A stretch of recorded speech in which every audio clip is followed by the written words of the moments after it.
Ow. All right. I have to move. There's no fucking way it's possible to trade. What's going on over there? Trying to trade him, but it I keeps don't stuck. know. You know what? I'll drop it here and you can just wait here. How about that? There you go. See you in a bit, dude. All right, great. Thanks, man. We need a range spray. I got you. I think. Yeah. Actual clown fiesta. Actual clown fiesta. I thought it would work. Yeah, well. You can think in one hand. This is definitely the run the panda gets to pit. It's gotta be. I gotta say, doing the whole prayer thing actually is much easier if you don't have anything else going on. Got a lot of time to switch. I'm gonna need so many goddamn points. I'm literally 3 or 4 orders of magnitude short of how many points I need. It's not gonna matter for the most. No, it's, to me, it seems so obvious that it should be when you do the 3, you get, even if it's not a huge bonus, just you can give me 50% bonus when I do all 3 of them, right? All 3 of the potions, I get 50% extra credit, and that would be huge for how big this fucking grind is. Like, what the fuck? What the fuck is this? It's an insane grind, bro. And I play RuneScape where I don't mind an insane grind, but this, for what it is, it's pointless. You're never gonna get your time back with a pre-put device. Never.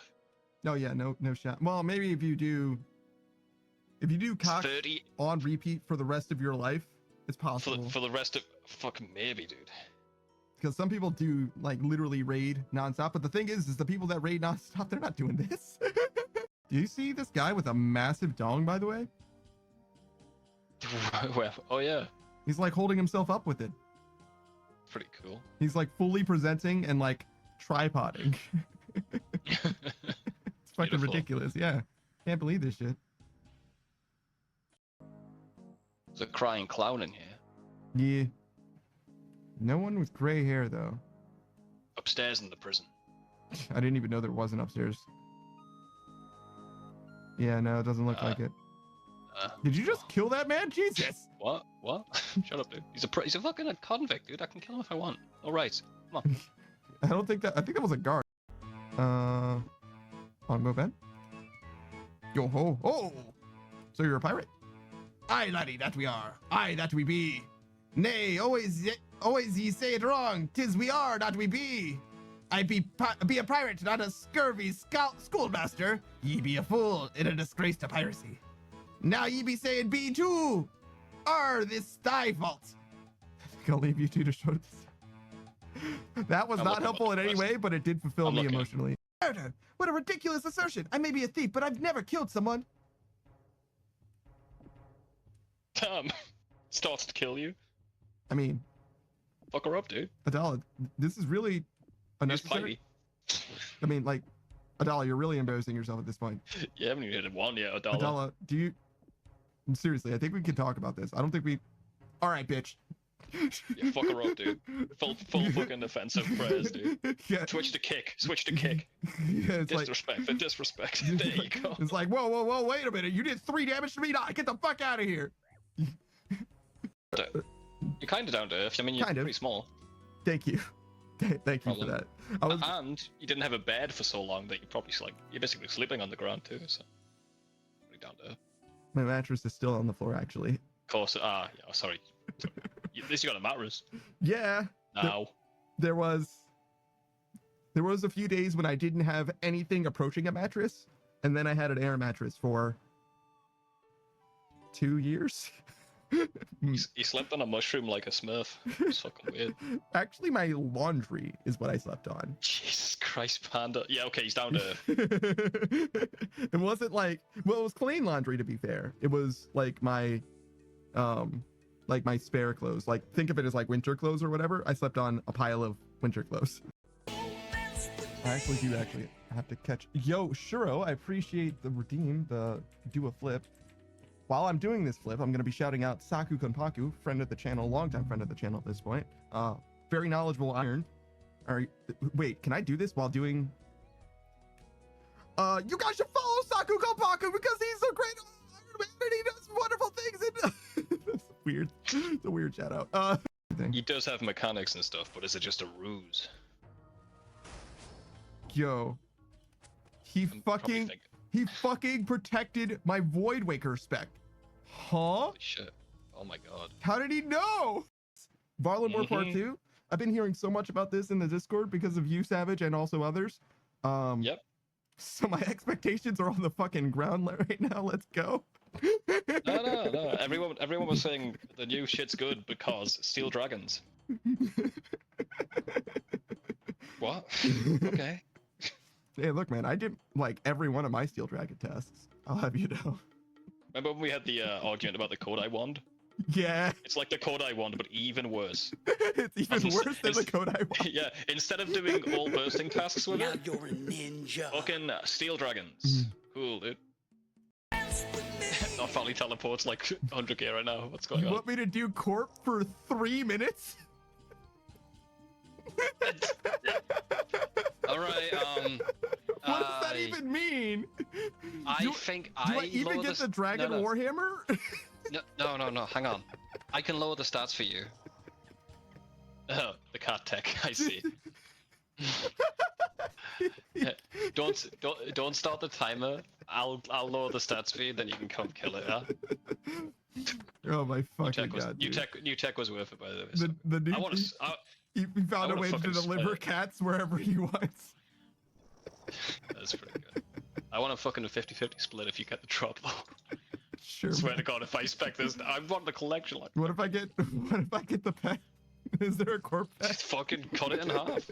Cut it in half, I deserve. Yeah. You want the top half or the bottom half?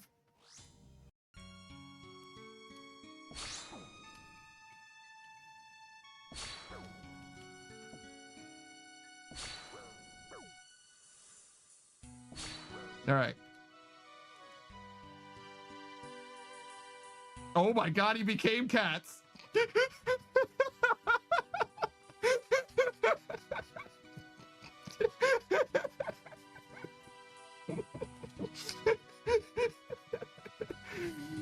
Oh my fucking god.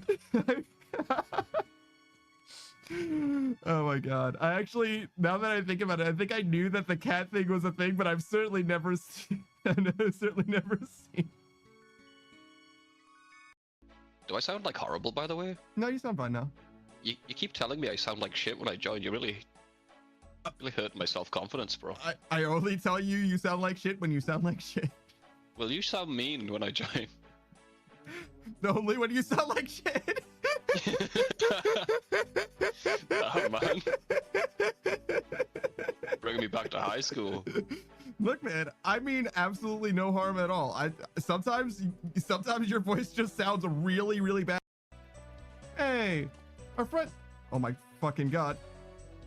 No, my looting bag. No. No.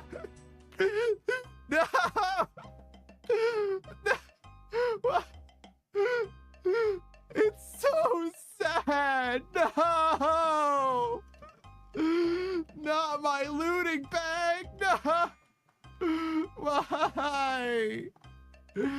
Martin says this is a tragedy of the greatest proportions. My looting bag. My looting bag. God damn it. Damn you all to hell. All right, well. Casino wife says, hotbox the world, run our weed everywhere. I'm down. Why Renar specifically? It's the most weed like weed. Is that real? We have weeds. Yeah, but you're not gonna smoke warm, are you? No, I mean like Renar weed. just sounds the best. I don't know. I know what weed is.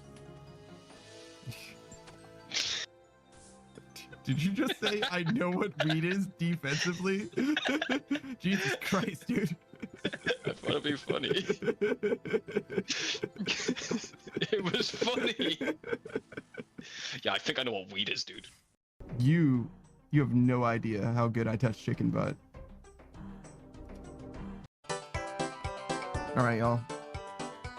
Please make it stop. Oh, Zaku, you're just in time, y'all. Y'all just in time. Did I say y'all twice on accident? Did I say y'all on purpose once and then say y'all again after because I thought I needed to say y'all in that sentence? Because the brain rot is real, y'all. It's not good, y'all.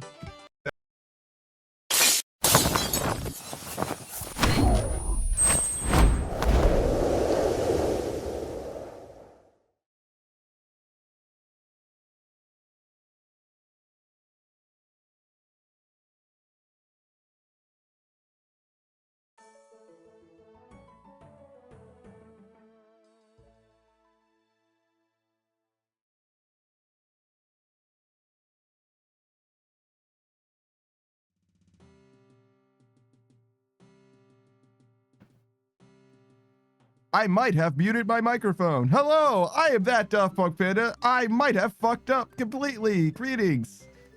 I figured it out, but I appreciate it. Snake, that's fine. There was a thing clearly glowing and I was not paying any attention to it. This is why we listen to our playback, just in case we fuck up. And I was like, it does seem like I didn't say anything literally at all, which is definitely not correct. You know how it goes. You know what we're doing. We're fucking around and finding out with silly seps. But first we're gonna start with the dailies. We're not gonna talk to that guy. Fuck that guy. He's never done anything for us except give us free money, which isn't good enough. It's just not good enough. We deserve so much more. So many greater things.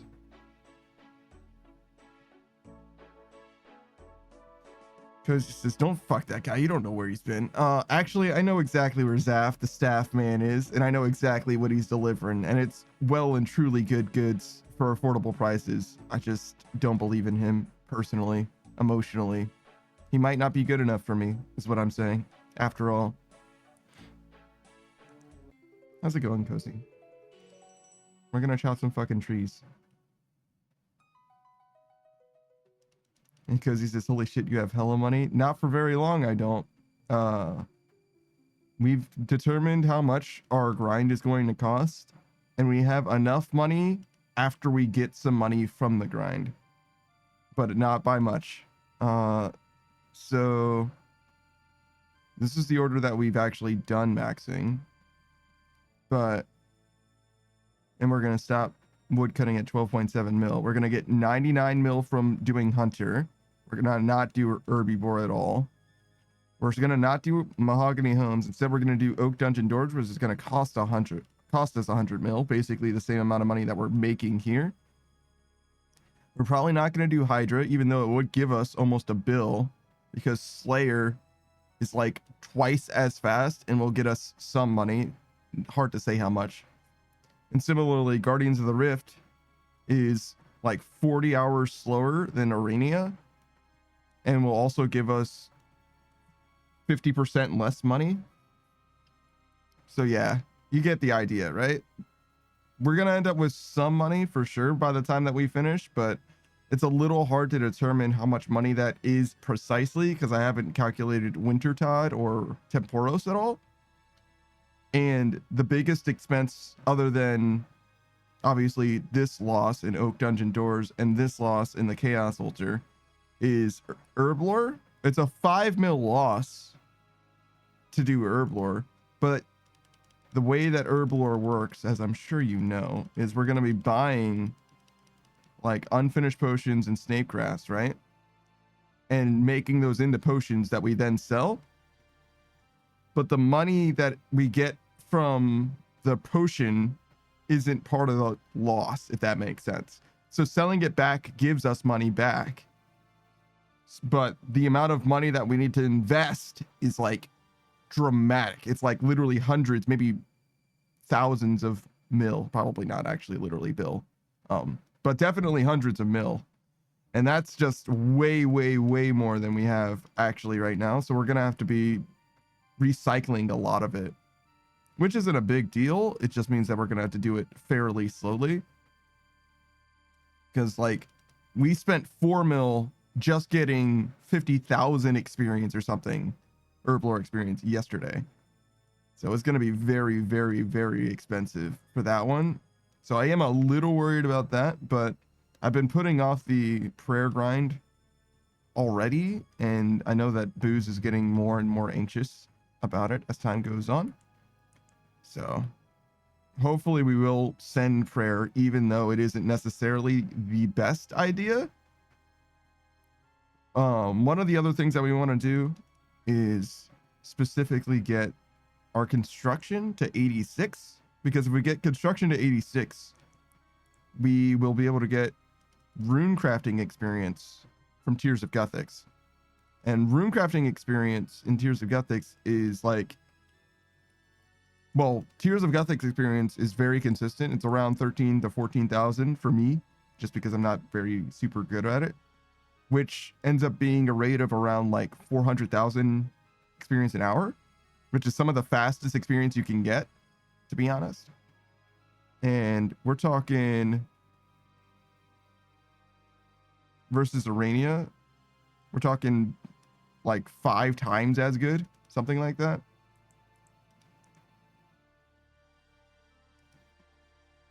So it's pretty worth to get the whatever we can get there. That's also the longest grind by far. We're talking 130 hours or something like that. So yeah, that's another thing that we would like to work on. Doesn't need to happen like now, but that's why I'm buying those planks.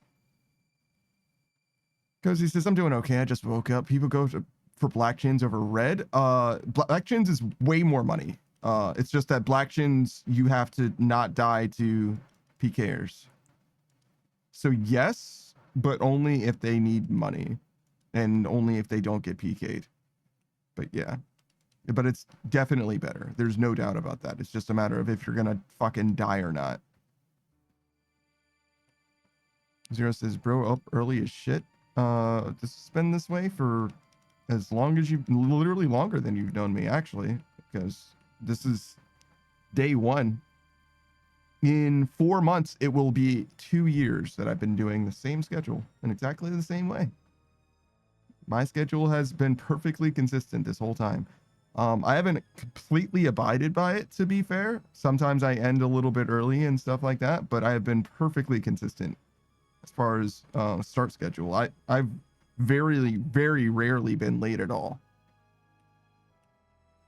Snake says, I'm so glad that herb and prayer are 99. Yeah, very expensive.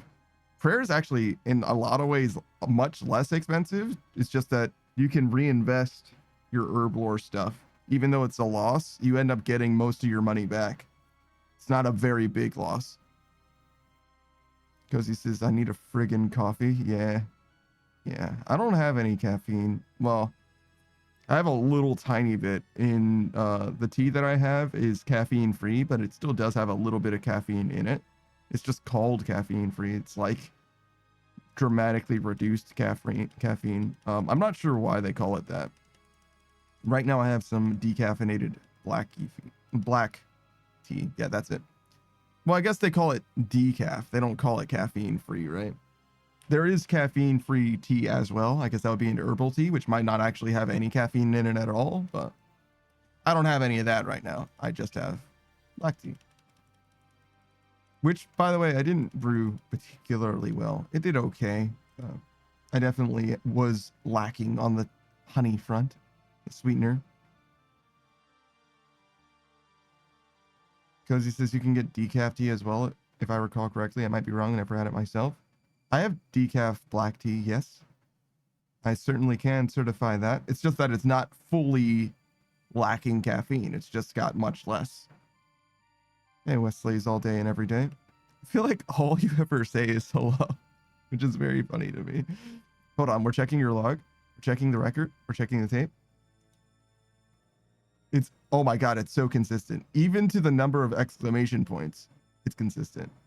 You did 3 or 4 extra yesterday, but otherwise, it's very fucking consistent.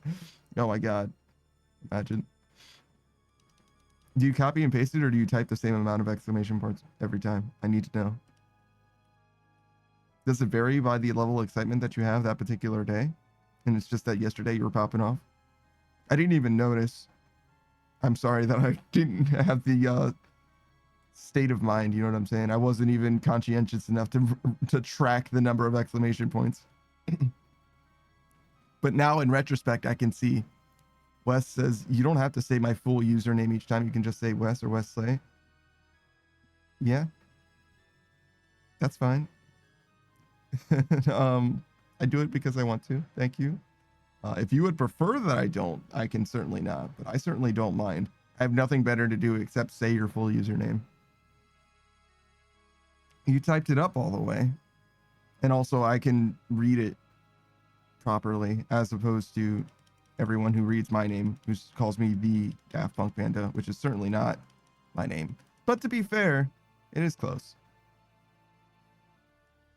Speaking of usernames, it's going to be a little while more, I think. There will be a time where Cozy Gotchi will stream again. Cozy has been a longtime friend of the channel and also a variety streamer herself. She's got all kinds of stuff, fun things, bits and bobbles. If you want to check out her stuff when next she goes live. A lot of self-made stuff as well. Friendly assets and creations and modeling type things. She made sock once as well, just for fun. Imagine being creative for fun. I could never. Well, I mean, I could mostly never create myself is like the biggest problem there. I need to dedicate, a few hundred hours before I have anything worthwhile to show to anyone else.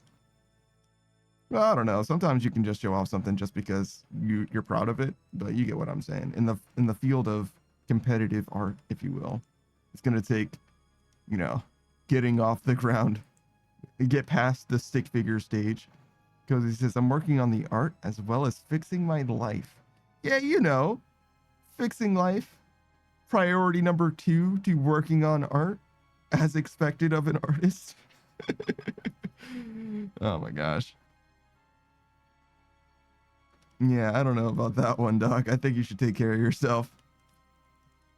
I definitely don't have art as like a priority for myself. I pay people for that for the most part. Because he says, I just ordered all my static emotes. That's pretty sick. I definitely have some emotes. I'd like to get a few more. I have actually 3 regular non-animated slots, I think. And all 3 of them are in the works. And I think one of them is coming along nicely. It's just got a little bit of visual clarity that is lacking right now. And that's like every single time I ask for an emote, it's like, it looks fantastic, full size. And then when you shrink it down to this big, actually it's like smaller than that even. Shrink it down to this big, it's like, fuck, it's hard to see what's happening. Cozy says, I finally got my teeth seen to, feeling much better for that, because apparently I had a bone infection. And Cozy says, oh god, I can recommend you a good artist. I don't know if I need a new artist at the moment, just because I've always used the same one so far. And like, this artist is a friend of mine, as opposed to just being a good artist. And like, it's cool to give good artists money and stuff like that, but giving my friends money is way better than that by like a country mile, if you will. But there could be some. Because he says, oh, fair, then I keep them a secret. Sure. It kind of depends on who they are as well. Because again, friend is friend. And also good artists are good, but not amazing. Because especially when it comes to emotes, I have a lot of skepticism. Because if it's just someone that you are like aware that does good emotes, like I really don't care about that at all. Because like the templating business in emotes is very much lucrative. You know what I'm saying? And I'm not saying that they don't like redraw it or anything like that. And it's not even that using a template is a problem per se, but I don't want any template shit on my shit at all. Thank you. That's fine. And it's not even like me being like a snob about it. It's the whole point of me asking an artist, because I rely on an artist's creativity a lot to come up with something, right? And me asking an artist to see what they come up with isn't for them to then go and use a template. You know what I'm saying? That's not the point. I want something that doesn't look like it was copied and pasted from somebody else's stream, right? Because I can fucking recolor something myself, actually. It would look like shit, but I could definitely do it. So I have a healthy amount of skepticism when it comes to artists that I don't know at all. And having a pedigree, you know what I mean? Having a level of prestige associated with yourself doesn't mean that you aren't a sleazeball when it comes to like copying and pasting and shit. Because some of the most,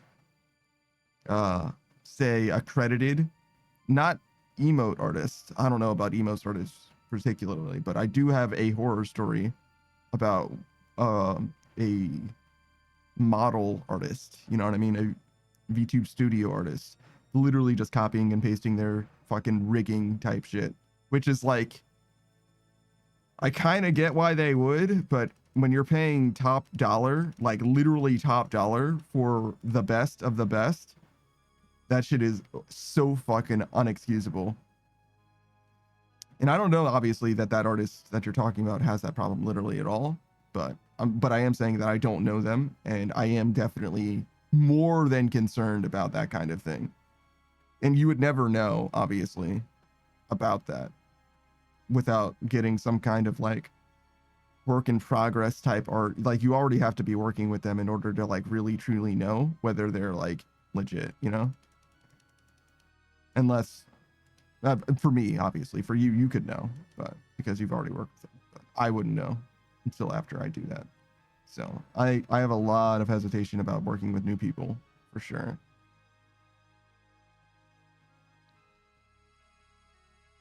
And I have so many good artists as well already that and that's the other thing is like, I like to get like a sample piece from an artist. Generally bored and stuff. Thank you for the follow. I feel like your name looks familiar. But I do know not only a bunch of artists, but like I associate with a few artists as well. So one of the things that I like to do is get an art piece from most artists that I encounter. But it's a little hard to know who is available for commissions, I guess is the best way to describe it. What's up, board and stuff? So I am a little tentative when it comes to like, you know, busting down somebody's door. And I also am in like, so I'm a little difficult to do commissions for, depending on what it is. So when it comes to like just art, just like something that somebody makes, I think that I'm pretty easy. Because I'm not very particular or selective. I want to see what somebody comes up with. That's true for all commissions that I do. I want to see what the artist makes rather than like really describing in words, especially like this is what I want and like make this thing that I have in my mind. That I really don't like doing. I'd much rather see somebody, you know, express themselves artistically. I'd rather be a vehicle for their artistic expression rather than impose upon them what it is that I'm looking for. However, when it comes to emotes specifically, I am very, very much, I want to say selective, like particular. I don't need it to look a certain way, but I do need it to look and convey something very precisely, if that makes sense. I don't like how small emotes are, and it's a little hard to read emotes a lot of cases. They have a lot of visibility issues, if you will. Not really mine. A few of mine have some like minor nitpick type things. Mostly it's like words in emotes. It's like words in emotes is kind of a problem, but words as emotes is usually fine. But you got to keep it to like 4 letters or something like that. Like it's really truly impossible to like one of them, I wanted to have a sarcastic emote, and I don't know how to convey sarcasm without the word sarcasm. You know what I'm saying? And like sarcasm is just too long of a word to have in an emote without it being like sarc and asm or something like that. It's just like way too long. It's probably theoretically possible, but you get what I'm saying, right? Where like it is like a logistics thing. Like you actually have to arrange the letters in a way that you can actually still read it when it's like a little tiny thumbnail type thing. So yeah, I've definitely had a lot of back and forth just by virtue of the emotes thing. So it does make me feel like maybe I should consult someone who's like more specialized perhaps, but only in so much as for advice, because I wouldn't necessarily want to work with them per se. And also it is like, it's always a design challenge more than it is anything else. Because when I'm asking for something that there isn't like a good template for, then obviously they have to come up with it themselves. And obviously I specifically don't want templates to begin with. So like I am asking someone to like literally reinvent the wheel every single time. And also to convey a lot of information, you know, again, in a little tiny thumbnail. So it's like, I totally get it. I get why it's hard, and also why when I say something like, I need it to be more readable, that isn't something that you can just like do, right? It's like trying to design a simple character, right? Like when you're trying to make a cartoon, right? Especially like a children's cartoon or whatever, part of the gold standard is like you want the cartoon character, especially the main character, to be a simple design so that even a child could draw it in a way that you would know who it is that they're drawing. And that's like a very difficult challenge to impose upon an artist. Simple isn't easy. Obviously, simple shapes are easy, but like a simple character isn't necessarily an easy thing, especially if you want the character to be simple as well as iconic. Like even SpongeBob is like kind of hard to draw, but you can simplify his design as just like a rectangle, especially a yellow rectangle, and it's like pretty clearly SpongeBob, even though it's not actually, you know, the way that he's properly shaped or whatever. Now, I do remember, I think it was a commercial actually, where they were talking about the design issues of like particularly SpongeBob. But all of those characters, you know, Squidward and Patrick, they all have very good silhouettes and are pretty easy to draw in a way that you can tell who it is, even if you don't draw them very well. And I think it's pretty easy to describe what it is that I'm looking for in that like high level sense.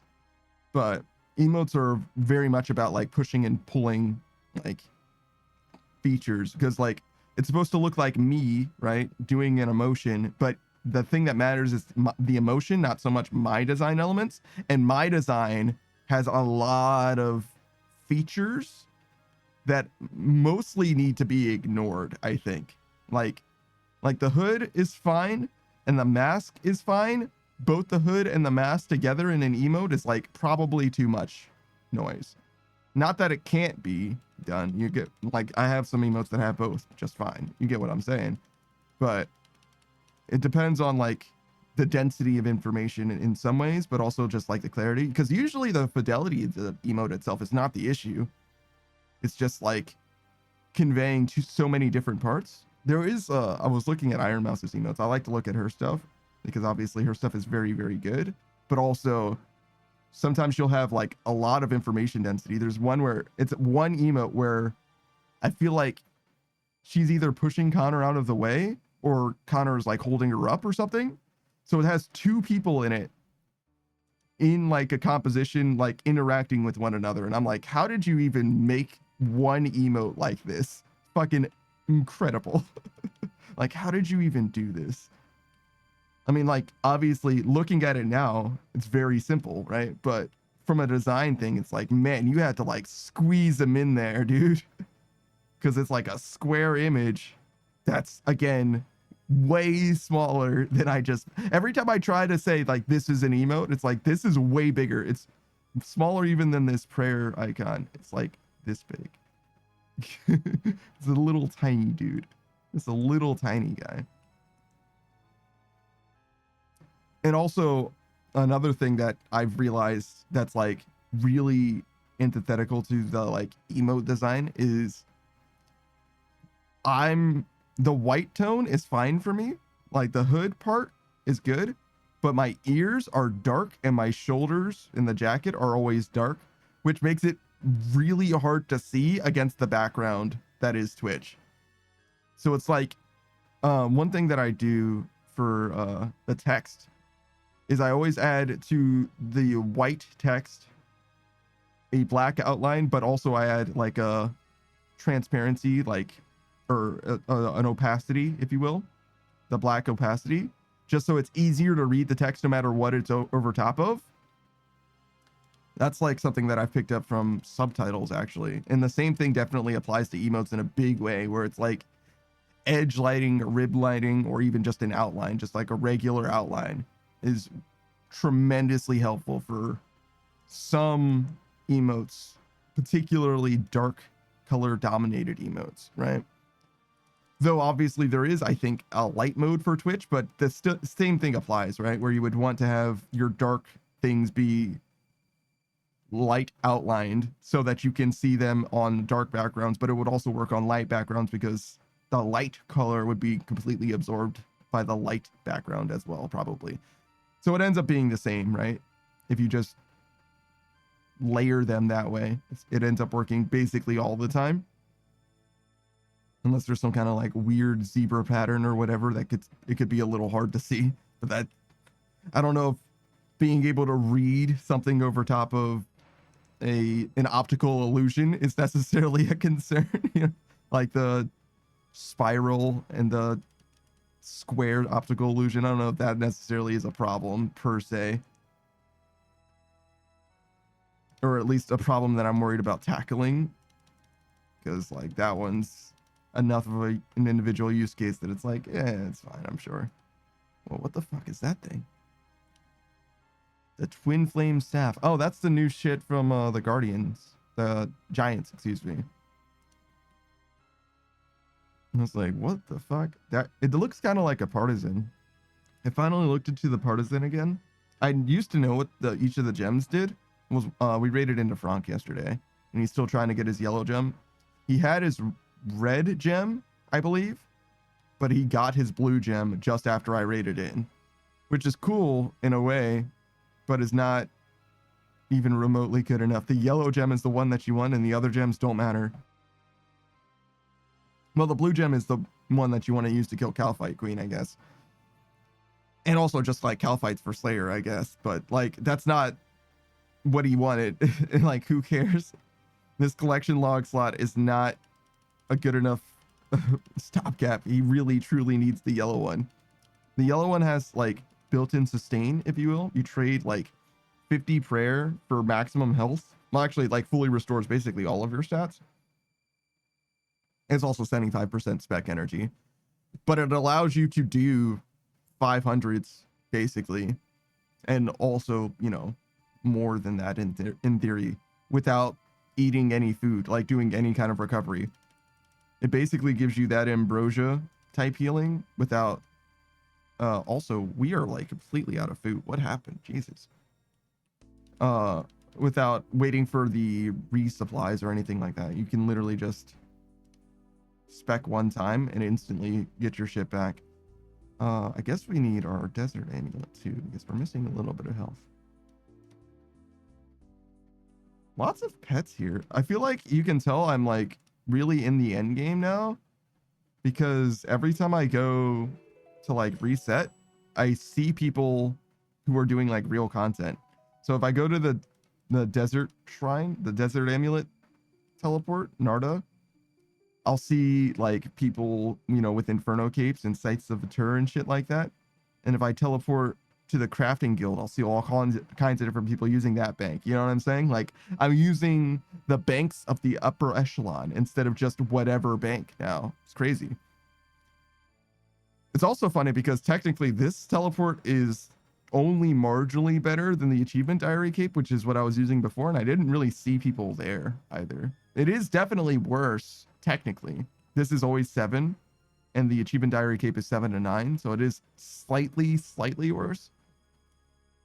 But it's just funny to imagine like being, you know what I mean? It's like in first class flights, you know, like the people that you're bumping shoulders with now are of a different caliber, a different degree. They're drinking wine on their shit rather than fucking chicken or fish. What do you eat on flights? I've never had airline food. Never.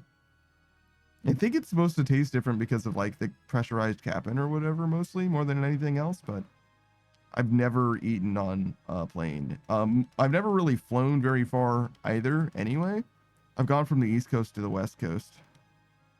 Mostly is the furthest that I've flown, but I don't know that I would feel comfortable eating. I feel like I'm already too nervous just being on a flight. So if ever I were to go to like Japan or something, I imagine it would be a real problem to like not eat at all.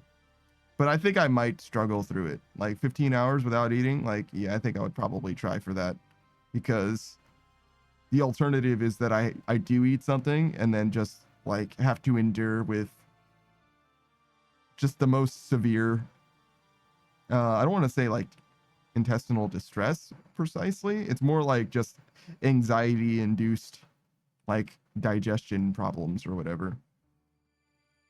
I imagine it's not going to be a good time. I should ask. I know a couple guys who've gone to Japan. I wonder if they ate on that flight, because you could definitely eat light, you know, like a salad or something, and it's probably going to be okay.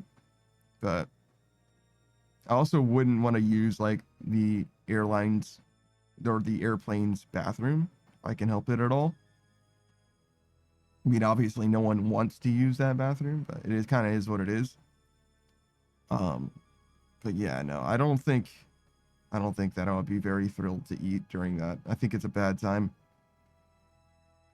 I don't even really like eating in the morning. I didn't eat before stream today as well. I'm supposed to. It's one of those things. It was like the plan. This is from weeks ago now, I suppose, as well. It's like eat before stream so I don't have to eat after stream. And I'm just not fully adapted yet. It's just a little too hard to have switched. Part of it is definitely waking up early too, early enough to actually eat something, and maybe eating something lighter. Oh God, oh my voice, what happened? Eating something a little bit lighter as well. I don't know what that would be in this case. Hey, what are you doing? How's your voice going there? It's way too early for that.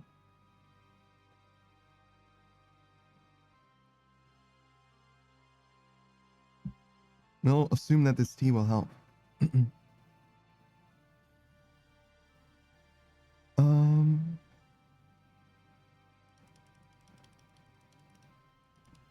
Oh, oatmeal is what I did before. And that actually went fantastic. Just a bowl of oatmeal plus fucking a can of fruit, basically. Fantastic breakfast. Also, oatmeal did work in the rice cooker that I have. It was just a little bit different in that the proportion of water to oatmeal is different than water to rice. I don't know what it is for water to rice. I think actually, Cozy, you explained it once. But it seems like whatever it is from water to rice, you want twice as much water, basically. So like get that amount of water, but again, and you're probably good. I never actually followed up on that. That was supposed to happen at some point, and it might happen tomorrow.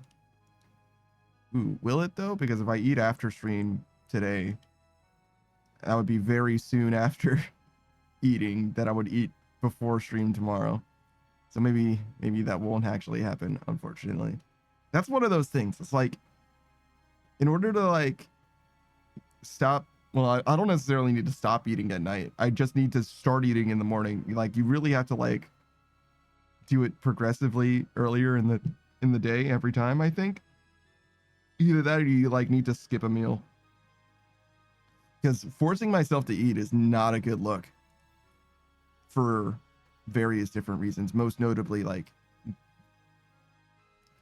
I don't know. I'm not very receptive to forcing myself to do very many things.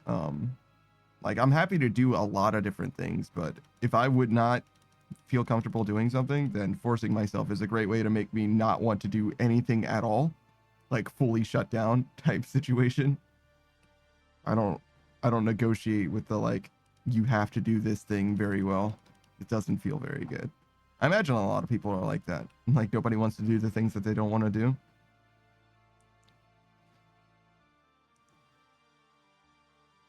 And oh man, if I have to do something, I get very anxious about it. And I want to do it like right then. I hate having to wait to do something.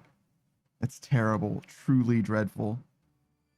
Sometimes that's what you have to do. It's like, oh, well, the place isn't open, so you just gotta wait, dude. Nothing will make me go to sleep earlier and lie awake in bed longer than having to do something that I can't do yet. Oh my god, man. I fucking hate it. I hate it so much.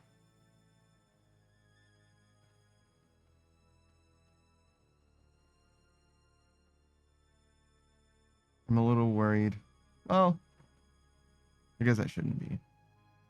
Because we have plenty of food and we've got the mushrooms now.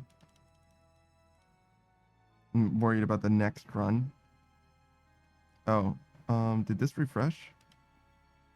Oh, it did. Also, did I get more of those? No. It's the same amount of planks as before. Oh, I should add that to screen so we can see it. Nice boots. That guy's definitely doing like Rune or Adamant Dragons. No way. Insulated boots. Nothing wrong with those for that specifically, but you definitely don't wear them any other time. Where's your prims, man? It's definitely not worth switching. Boots are so bad in this game. Like, actually quite bad. Like, Pagations are particularly bad. Literally just have an attack bonus. No range strength at all. But, like, the +2 melee strength from... I think it's +2. From Prims aren't even that good either. You know, like, the 1% on whatever those boots are called. Better Infinity boots. They're not even part of a set, right? They just have a name. I think they're Eternum boots or Eternity boots or something like that.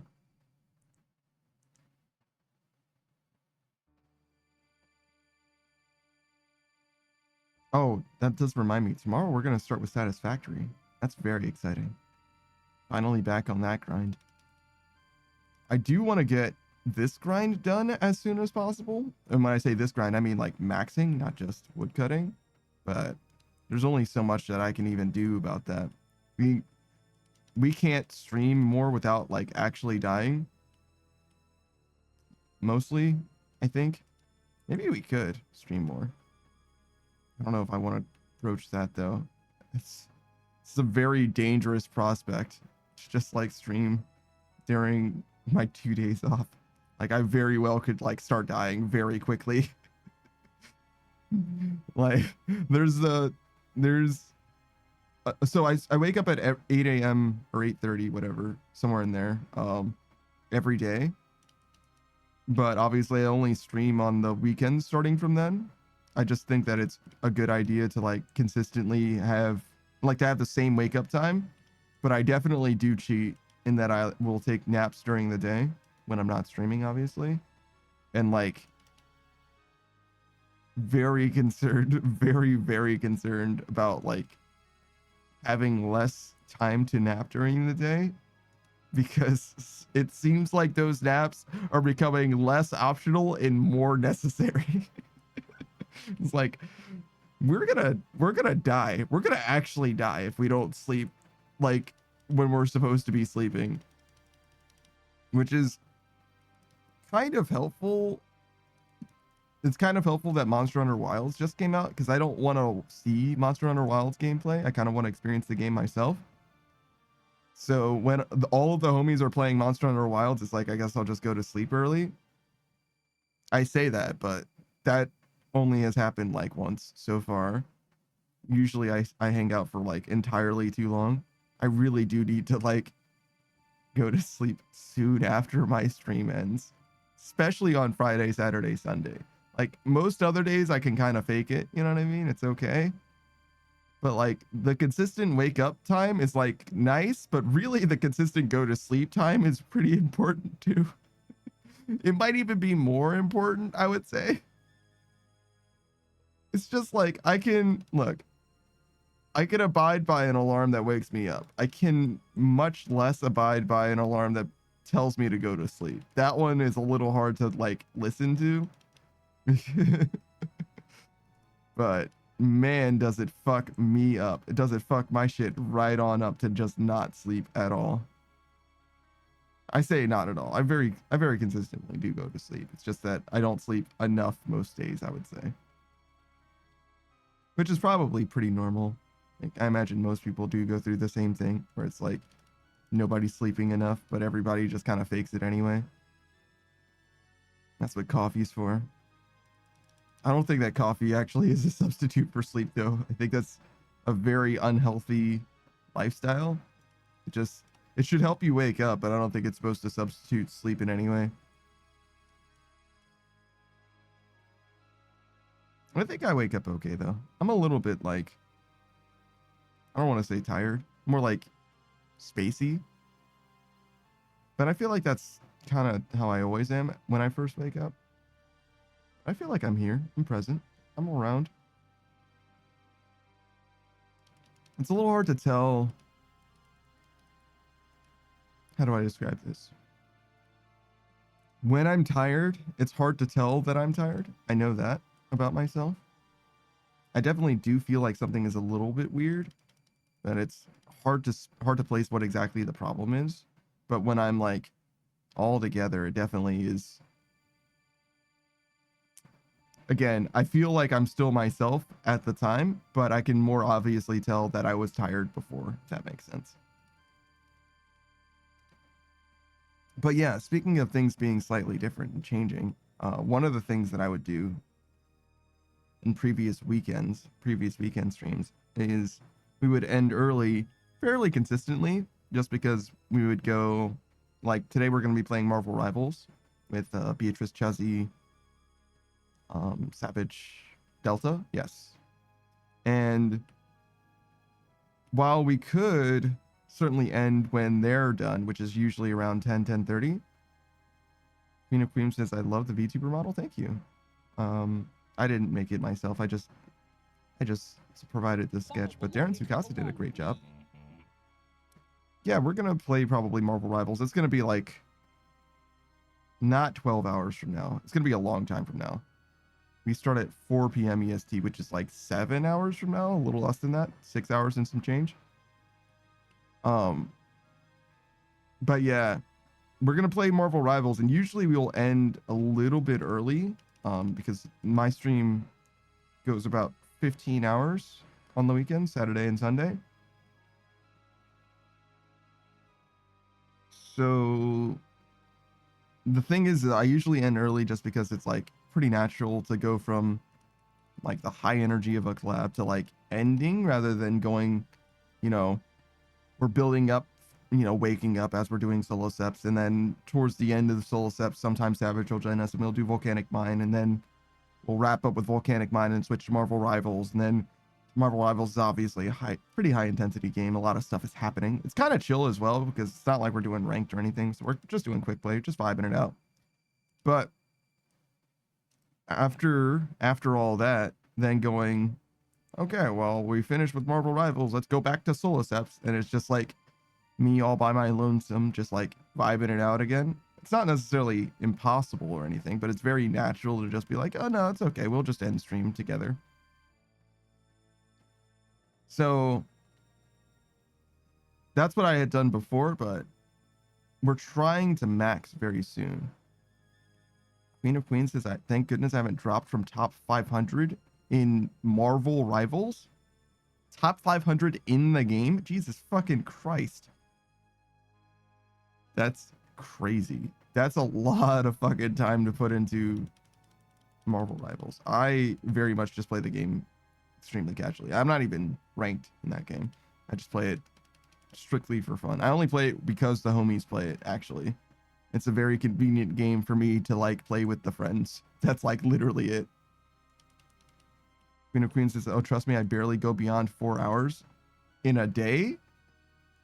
I don't know if you can be, and like you can get to top 500 maybe and then stay in top 500 4 hours a day, but I don't know if you can get there just 4 hours a day. That seems like it would be very hard to do unless you were already a fucking god at the game.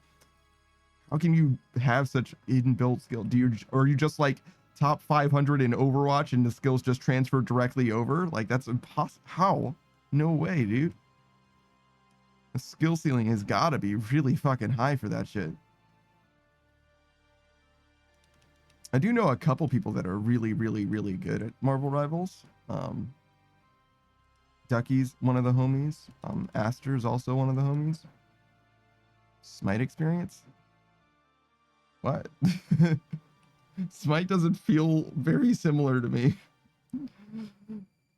It does. The melee characters in Smite are similar, I guess. Sort of. But, and like the ability usage is like kind of similar, I guess. But itemization in Smite is a big part of it. Like lane pressure and objectives, like that. It's like Smite feels like a very different game to me. Though, when you're, the top like 1% or whatever, when you're the best of the best of the best in any game, you can kind of like learn any other game pretty easily relative to anyone else, to be fair. You can go from like CSGO to League of Legends, which has nothing to do with each other mostly. So like I could definitely believe it, right? But like Smite does not feel like, it's not even the same genre, right? Like shit. I played a lot of Smite though. I like Smite a lot. Not Smite 2. I've never played Smite 2 at all. Which, by the way, I'm surprised that they tried to make Smite 2, and I'm also pretty sad to see that it isn't super working out so far. Queen of Queens is also Valorant experience. That's much closer to Marvel Rivals. Still not quite the same. Still definitely a different genre. But at least it's a first-person shooter. Smite like isn't even like a first-person shooter or third-person shooter. Excuse me. Obviously, Marvel Rivals is technically third person. Not that it makes a huge difference in my opinion, at least. But yeah, Smite's like you will be technically shooting from third person, but like it's, despite the over-the-shoulder perspective, if you will, you actually are. I'm explaining Smite to a person who's played Smite much more than I have ever, but you get what I'm saying. Where it's like you're actually shooting in a 2D plane or whatever. Like you don't shoot up or down at all. So it's like not really aiming in the same way. It's aiming in a 2D plane, but it's aiming in the, original Doom technically, where like, yeah, it looks like things are above you, but it actually doesn't matter that they're above you at all. You can either hit them or you can't. I really did like Smite a lot though, mostly because of Artemis, actually. Artemis is probably my favorite. I just dropped all those mushrooms like a fool. God damn it. Artemis is my favorite Greek god, and obviously she's in that game. I won't even think she's like good exactly. It's hard to say. I never really played the game competitively. I never play anything competitively anymore. I used to play a lot of League of Legends, and that made me swear off of the whole competitive scene, basically.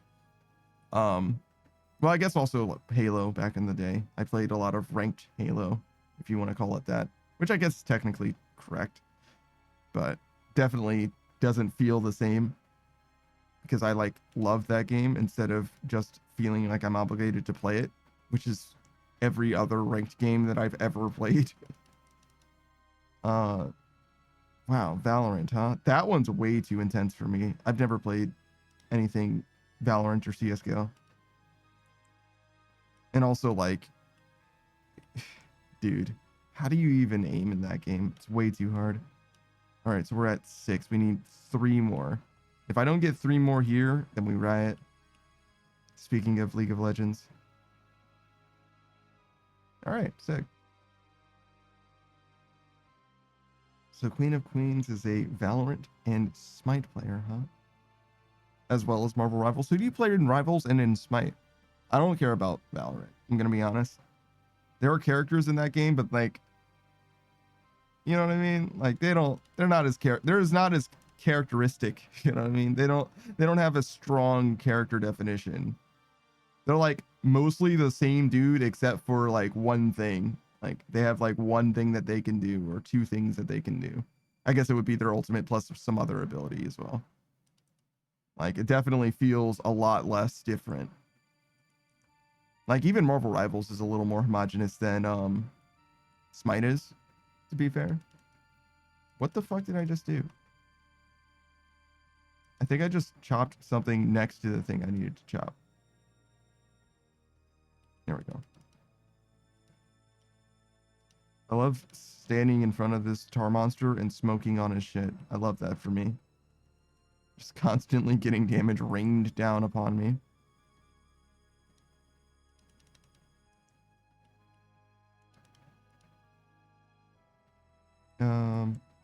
Stop. Oh my god, so much free damage.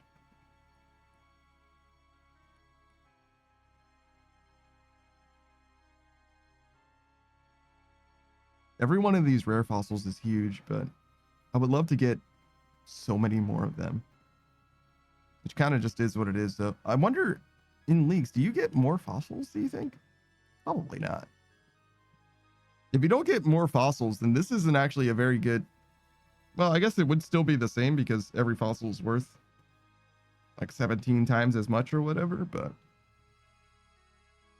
Would it be better to get more fossils or not, actually, in leagues? Because you don't have as convenient a bank as you do in the main game, obviously. And like getting the dig site pendant and all that, you could just enchant them though. It's just gold plus ruby. Even that is like, oh my god, dude. Fucking pain. Everything is pain, and you know, but there are... Hold on. I was gonna say like spirit tree teleports and shit like that, but I guess that doesn't help you by itself. Because there's obviously no spirit tree on Fossil Island, right?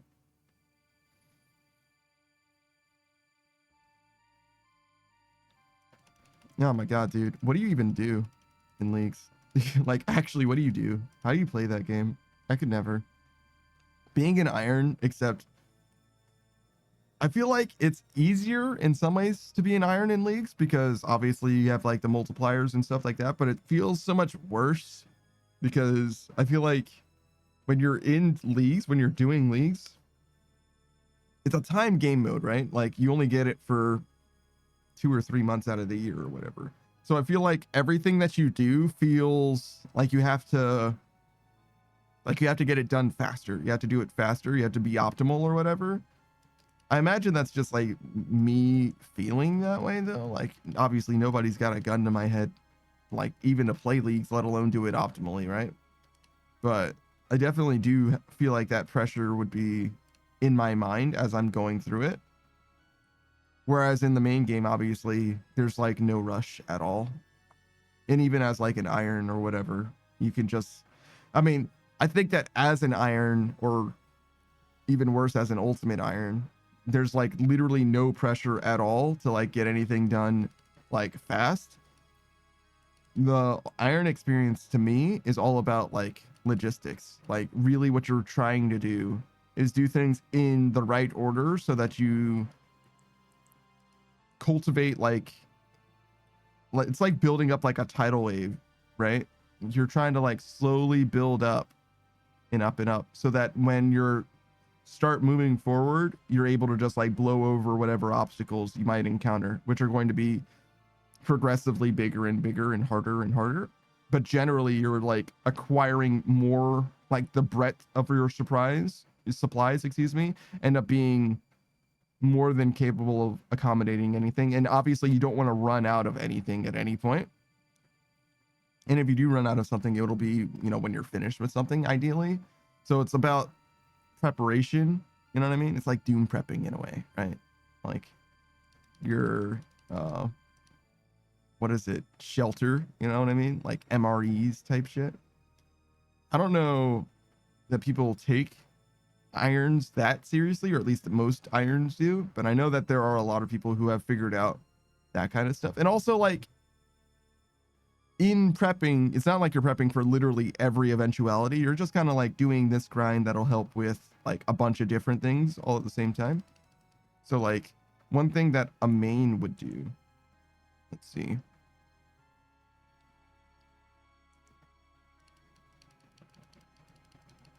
One thing that we could do as a main, right, is we could just grind out like rune crafting by like hiring runners, right, to just get a bunch of lava runes, right, which would get you the most experience the fastest, right? But obviously as an iron, you would never spend so much time making specifically lava runes, not only because you don't have runners, but also because lava runes aren't that useful to you. When instead you could do soul runes or blood runes, probably soul runes, but like whatever. You could do a bunch of different runes that are like going to be very, very necessary for you and also are just more chill and also obviously more, well, I say more necessary. So it's like necessary in a bunch of different ways. Necessary for like casting stuff and for like maintaining things. Soul Bearer technically exists, but mostly I'm thinking of like when you get a shadow, I think it's soul runes. I think it's soul and blood and fire or something like that. But you're going to want that thing to never run out of charges. And you're going to want to use that thing literally every opportunity that you have. Obviously, it's not super reasonable to like have that perspective, right? Because like if you use it everywhere, you're going to run out pretty badly. But like it is what it is. I think that using your shadow on a boss grind or whatever is guaranteed the best way to do that. But probably not on like Hespori or something like that. Can you use magic on Hespori? It's probably good. You get the idea though. It's like when it benefits you to do something quickly. So when you're grinding something out, probably makes a lot of sense. But if you're just fighting Hespori one time every 3 days or whatever, it's probably not worth it at all. You got a whip instead. Probably not a whip, actually. I think I used Fang there. Ooh, no, it would be Salad Blade, I think. I think Salad Blade is what you would want to use.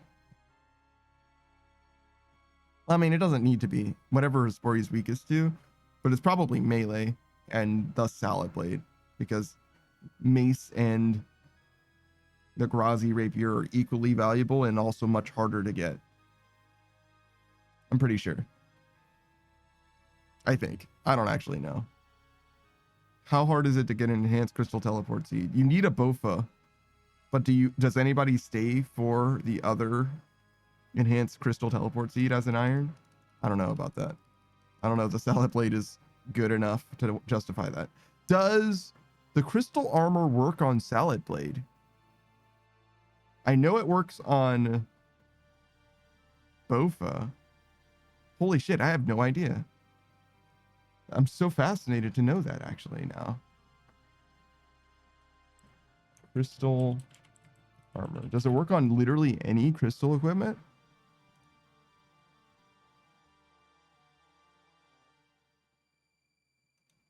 Or is it just for ranged? When equipped, 2.5% damage bonus and 50% accuracy bonus applied when using crystal bow or Bofa. So just the ranged options. That's a shame. That's a shame. It would be much better for the Salad Blade, obviously, if it had a bit of a bonus. But also, it would be much better than the other... It would probably be much better than the other equivalent best-in-slot one-handed damage types, I guess. What a specific thing to say. I'm saying than the Inquisitor's Mace and the Grazi Rapier. I think the Inquisitor's Mace is equal to the Salad Blade and the Grazi Rapier without the Inquisitor set as well. So I guess it would still be fair though, in that way. And I think this Yama set that we're getting in this next update is going to be slash equivalent of Inquisitors. So like adamant defensive, but bonus to slash. Which is probably quite good. I don't know how good though. Obviously there are some enemies that are weak to slash. Duke and Vardorvis come to mind. Obviously, you don't need very much defenses for Duke. For Vardorvis, you do want defenses, but you don't need them because you have that one combat achievement that you don't actually want to have very much good gear. Or I think it's not even gear. I think it's your inventory. Like everything has to be like sub like 200k or something like that. I don't know what arbitrary. Actually, can we just look at it?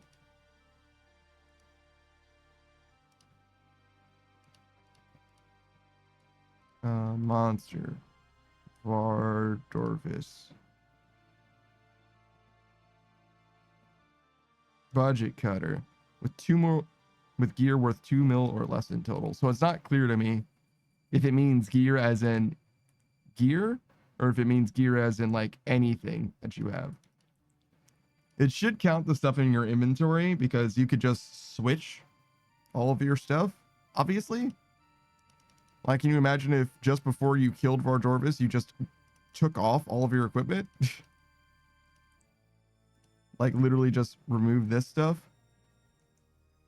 That would be fine, right? Like, it would definitely count. Hold on, we should check. Does it say? All right. OSRS wiki. Vardorvis, I think his stuff will be here. Combat achievements, yes. And the wiki likes to tell me about how to do stuff, like budget cutter. The achievement requires both players' worn equipment and inventory to be under 2 mil. Yeah, there you go, but does not include the total price of runes in the rune pouch. Oh, good. I didn't even consider how that could be an issue, but yeah, that would be a big problem. The item is untradeable. Its value will be used instead. What the fuck does that mean? By opening the items kept on death interface and selecting PK Skull active, the player can see the total guide risk of their setup. Note that the game will not tell the player whether they fail the achievement, will simply give no completion message upon killing Vardorvis.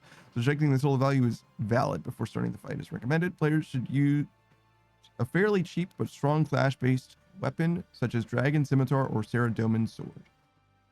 Okay.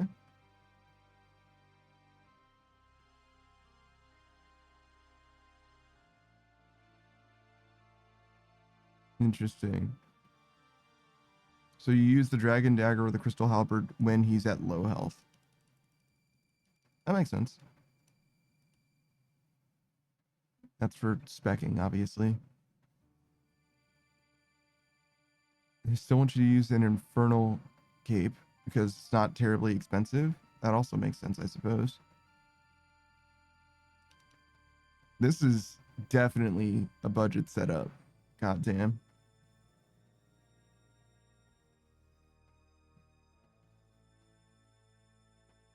I do not want to have to do this fucking task. Oh my fucking god, dude. Pain.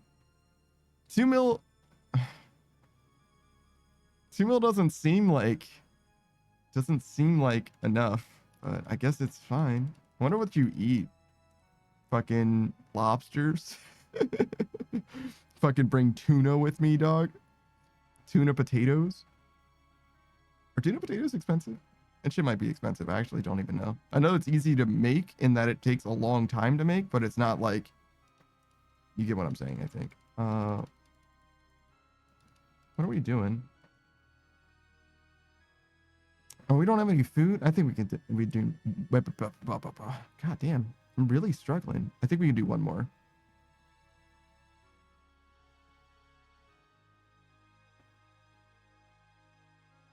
Oh, we're 1 hour deep? Oh, shit. We passed the first hour.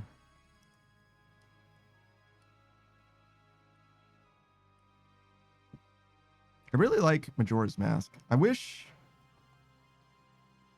what do I wish?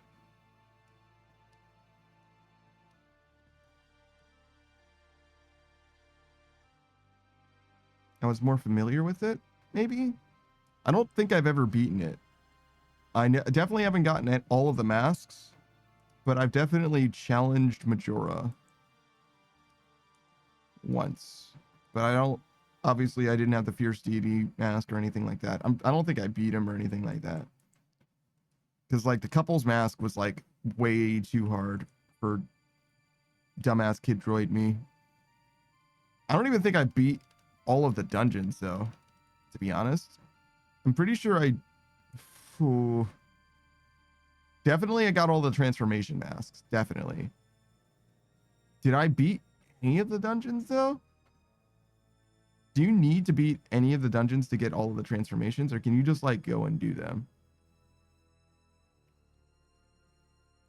I kind of, like, at the time, I wasn't very good at, like, even following guides. Like, even if I looked up what I was supposed to do, like, it was a little too hard for me to, like, be, like, how do I want to describe it? Like, consciously following instructions or whatever. Wasn't like I had, like, well, I mean, I guess it could be an ADHD thing technically, but you get what I'm saying, where it's like I liked to figure things out a lot, and I knew that there were some things that I could never figure out. So I would, like, look stuff up, but I would get, like, the gist of it and then just, like, not follow the instructions, I guess. So it was, like, really hard for me to get most things done. And I think that I'm still, like, mostly the same in that way. I'm just a lot better at figuring stuff out nowadays. And it's not like I'm that way with everything, but when it comes to video games, I feel like I really like exploring and, like, developing my own understanding of something rather than just following somebody. I feel like I'm barely even playing the game if I'm just following instructions, you know? And that dramatically negatively impacts how I feel about something, for sure, especially, like, the gameplay experience of something. So, like, I definitely do feel a kinship with my Kid Droid self in that way, because, like, I really do specifically like learning in games more than most things. But that being said, some things you're just never gonna figure out, and I don't really care about discovering, weirdly enough. I like developing my ability to do something, but I don't need to be, like, the first person to find out about something. So, like, puzzle games are, like, really, really hard for me to enjoy, because I really don't get a lot of satisfaction from, like, figuring out a puzzle. I really don't. But from, how do I describe this? But from getting through it and doing it myself, I definitely appreciate it. So it's a little bit hard, because if I get stuck on a puzzle, I'm never going to, like, figure out the puzzle and be like, oh, like, yeah, I did it. I'm just gonna be like, thank God it's over. So, like, it really does. Let me put it this way, right? When we were playing, we were there, I think. Yeah, Savage and I played through that entire franchise, which is 4 games, I think. I didn't mind every time that he solved one of the puzzles that was, like, you know, like, we could take turns, like, making attempts or whatever. I was basically just glad for it to be done. And I also didn't mind any time that we were, like, working together and, like, you know, through communication or whatever, we fail. Like, that didn't matter to me at all. The thing that mattered to me is, like, when I'm trying to do something, especially under a time crunch or whatever, and I fuck it up for him, that matters to me a decent amount. When I was doing the same thing with Delta, we were doing Keep Talking, No One Explodes. We should definitely not keep these.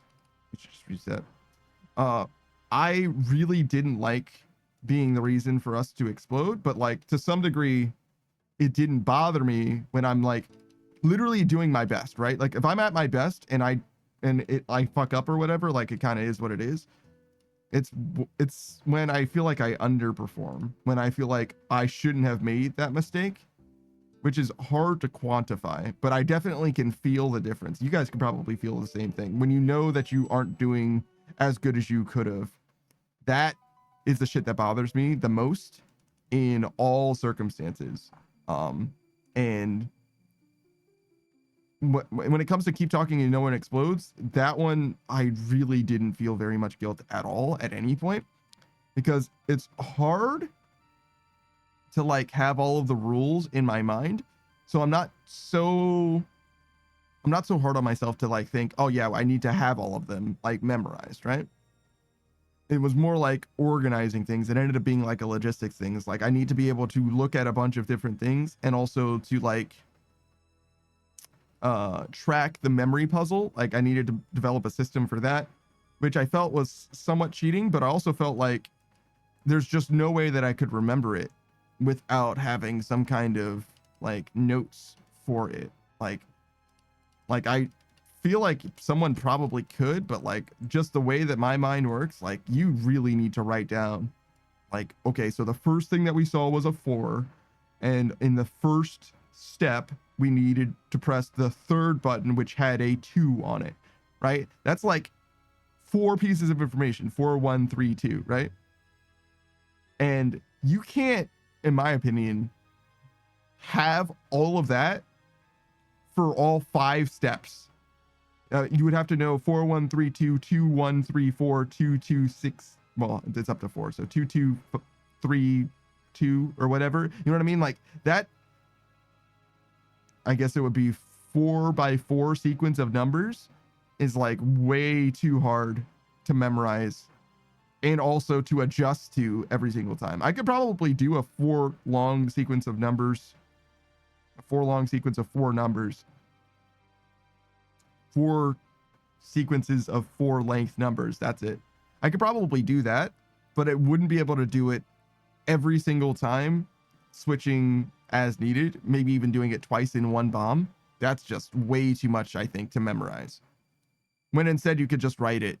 What I wrote was the number that was visible, the position, and then the number that we chose. So it was, 4 1 2 or something like that. And I would do 4 space 1 2, which would be the number that was displayed, the position 1, the number 2, and then I do a full space between that and the next round. So it would be the next thing he would say is like it was 4 1 2 for the first round, and then he would say it's displaying 2, and then I read the instructions, and that would tell us to do this and this, and that would give us position 3 number 1, for example. So it would be 4 space 1 2 space well, I don't remember what the number displaying was, but that's why I'm writing it down. That's the whole point. And then 3 1 2 or whatever I said next time. You get what I'm saying. That's why we write it down, because it's too hard to remember it otherwise. Did you guys need advice for Keep Talking and No One Explodes? I fucking got you. I know that game was relevant 10 years ago. Something like that. Like 10 years ago? But I got you. Say less.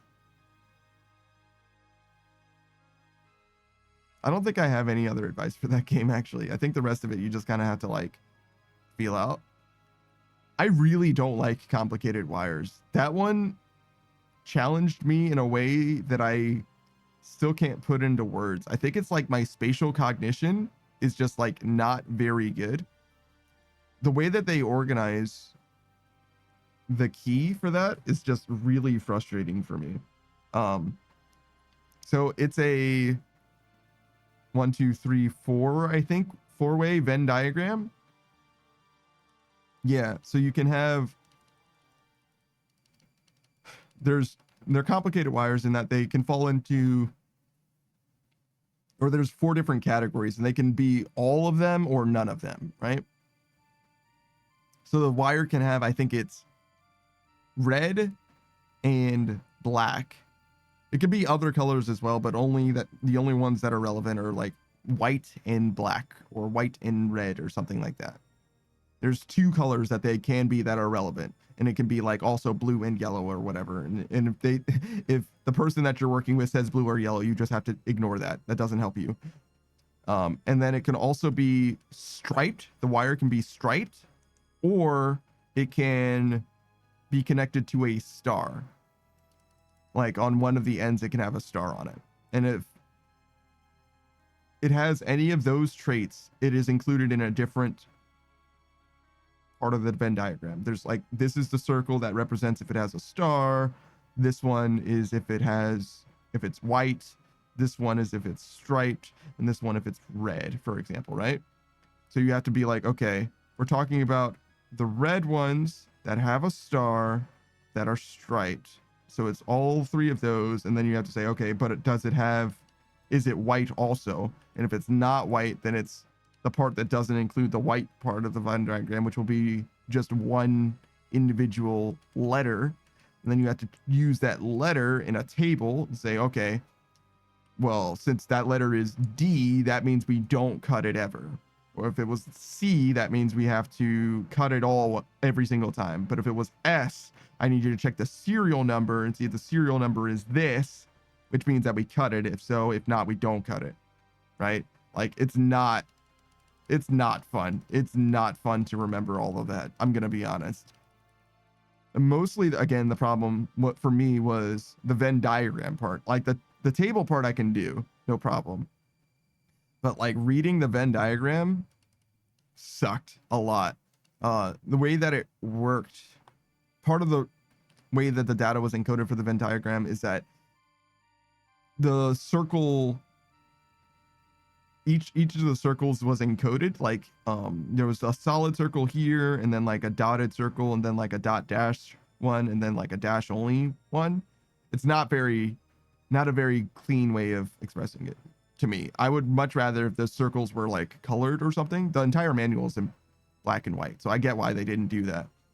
But like if there was a circle that was blue to tell me about the blue wires and red to tell me about the red wires, and like fucking striped to tell me about the striped one, and stars to tell me about the other one, it would help so much, because cross-referencing which circle was which while remembering the actual, condition of the wire, while remembering, well, I guess I don't need to remember the other stuff. He can tell me the other stuff, but you get what I'm saying. Where it's like you have to communicate that information, and he has to communicate back to you, the serial number type stuff.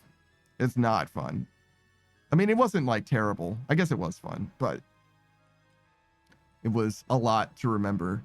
It's not as exciting, or it was too much mental strain for sure for me, relative to the other puzzles. Like Simon was a lot more interesting and like similarly communicative. I think my favorite one was the I don't know what they're called, but he had a puzzle or a module, I guess, where it would say a word and there would be 6 words below it, I think, maybe 9 words below it. And he would have to tell me what the word at the top was, and I would have to look at a chart where I see exactly the same thing he's seeing, but it'll say the word and it'll have one of the 6 buttons or 9 buttons highlighted. So he'll say the word, say there, right? And I'll look at the chart that says there, and I'll be like, okay, it's the bottom right one. So he'll tell me what bottom right word is on his screen, and then I look at a different chart that says that same word, say the bottom right word was okay, right?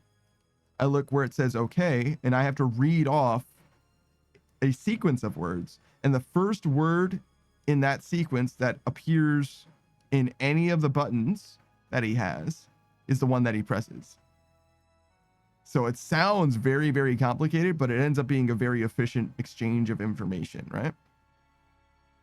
And I enjoyed that actually a lot.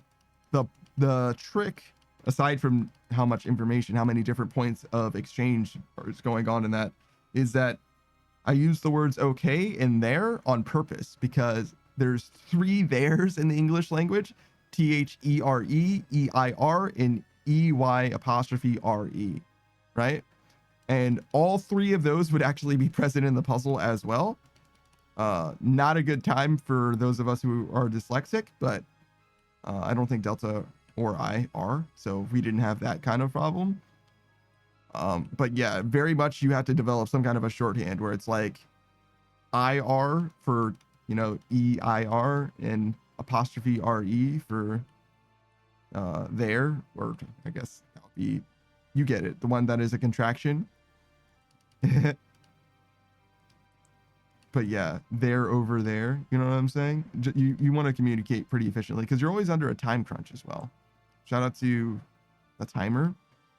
It's one of those things though, actually, for me, the time crunch of it isn't actually that big of an issue because you can only go as fast as you can go. The thing that really matters is to develop whatever shorthands that you can for communicating as efficiently as possible, because you can only communicate as efficiently as you can. And if you're not communicating efficiently enough, that means that you need to figure out a system rather than like trying to speak faster or whatever. Like that's probably not going to happen, right? Or like you got to get more familiar with the system. But yeah, we got all the way through the game as well. It was a good time. At the end, there were special modules. I don't know what exactly made them stand out. One of them was just Simon Says. Like it was literally just Simon like 5 times or whatever. Which to me, the thing that matters is like, or the way that works is you just teach the person with the bomb how to do the Simon. So like when it's red, it's green. When it's yellow, it's blue, whatever. And you just let them do it themselves. There are 2 ways that the Simon works, because if the serial number ends in an odd number, you do it one way. And if it ends in an even number, you do it another way. But basically you just like set them up with really one of them and then just reset until it's odd or even or whatever, whichever one you set them up with, I think. And just let them do it that way, because otherwise you just simply don't have enough time to communicate like well, I mean, you can't tell them like red is, you know, you could give them the sequence in order, if you will, and then just have them do it at the front and then just let them solve the rest of it. But you definitely can't walk them through every individual Simon. That's not possible. And it seemed like the other exotic ones from that experience were going to be similarly gimmicks rather than, you know, interesting varied challenges or whatever, which is really where the interest that I had in the game lied, was mostly in you know, developing our breadth of experience. I liked going through that game sight unseen. So when we started, I didn't read any of the manual, which you definitely can do, right? As the manual operator, you can just like read the whole thing and like get whatever, you know, mnemonic devices or what have you that you want to have. Like you can simply memorize it, right? And make the game tremendously easier so that you don't have to look through it.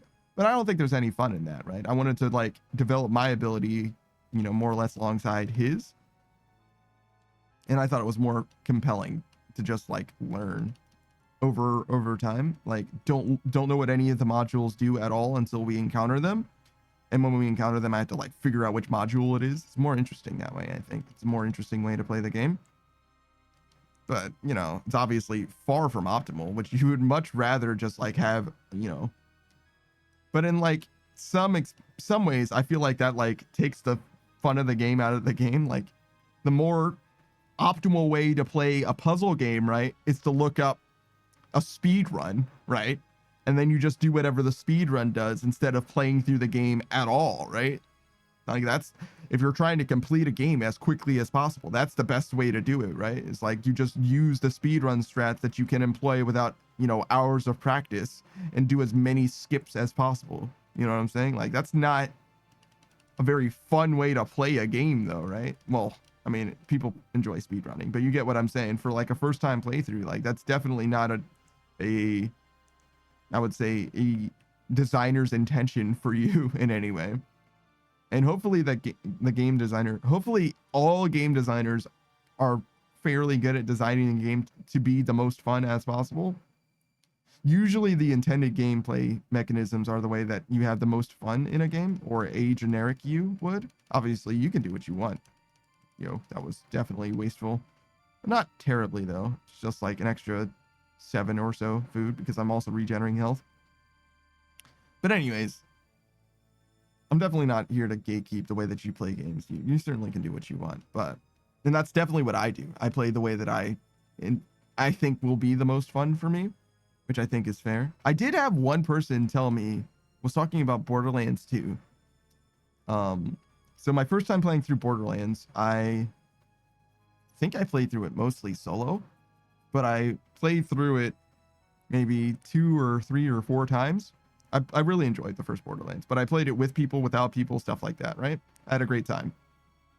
And in Borderlands 2, I wasn't able to play with anyone else for whatever reason. And when I started it, I was having much less fun. That's 8.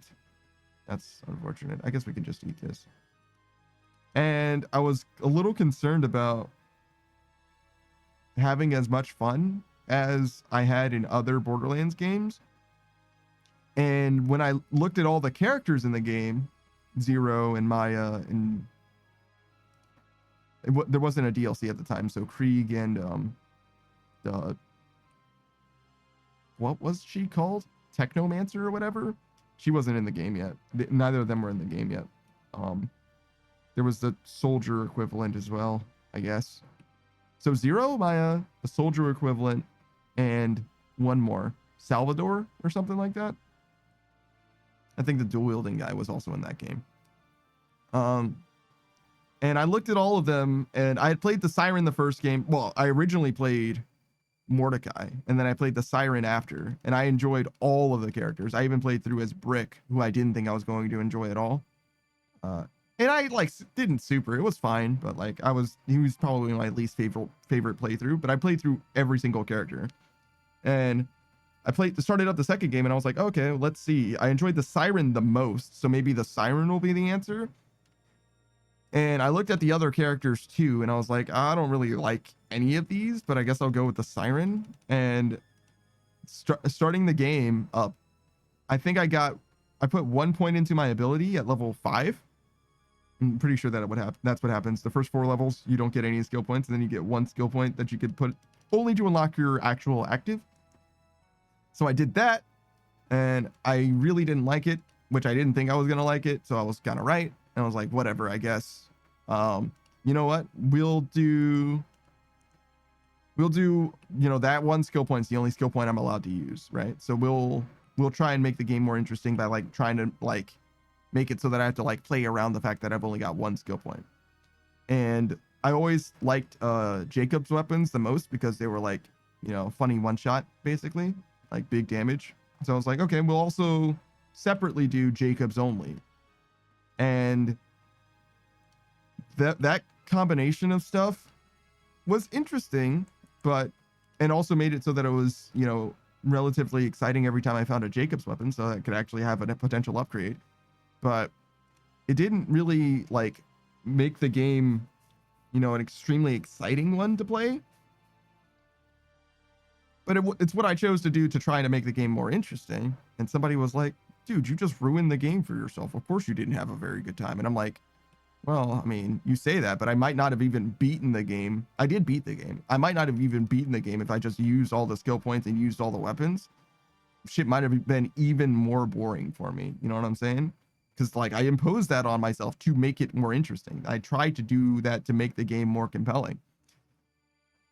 Generally, obviously, self-imposed challenges like that are, to be done carefully, such that you can very easily make a game that would otherwise be fun much less so. But it is what it is. I thought it was going to make the game better. I don't know that it did, but I certainly didn't enjoy Borderlands the second as much as Borderlands the first. Though I think there was a lot involved with that. And certainly playing it single player was definitely one of the most imposing things. If I was just able to play with the homies, it would have been a much more enjoyable experience for sure. But, things didn't really work out at that time in that way.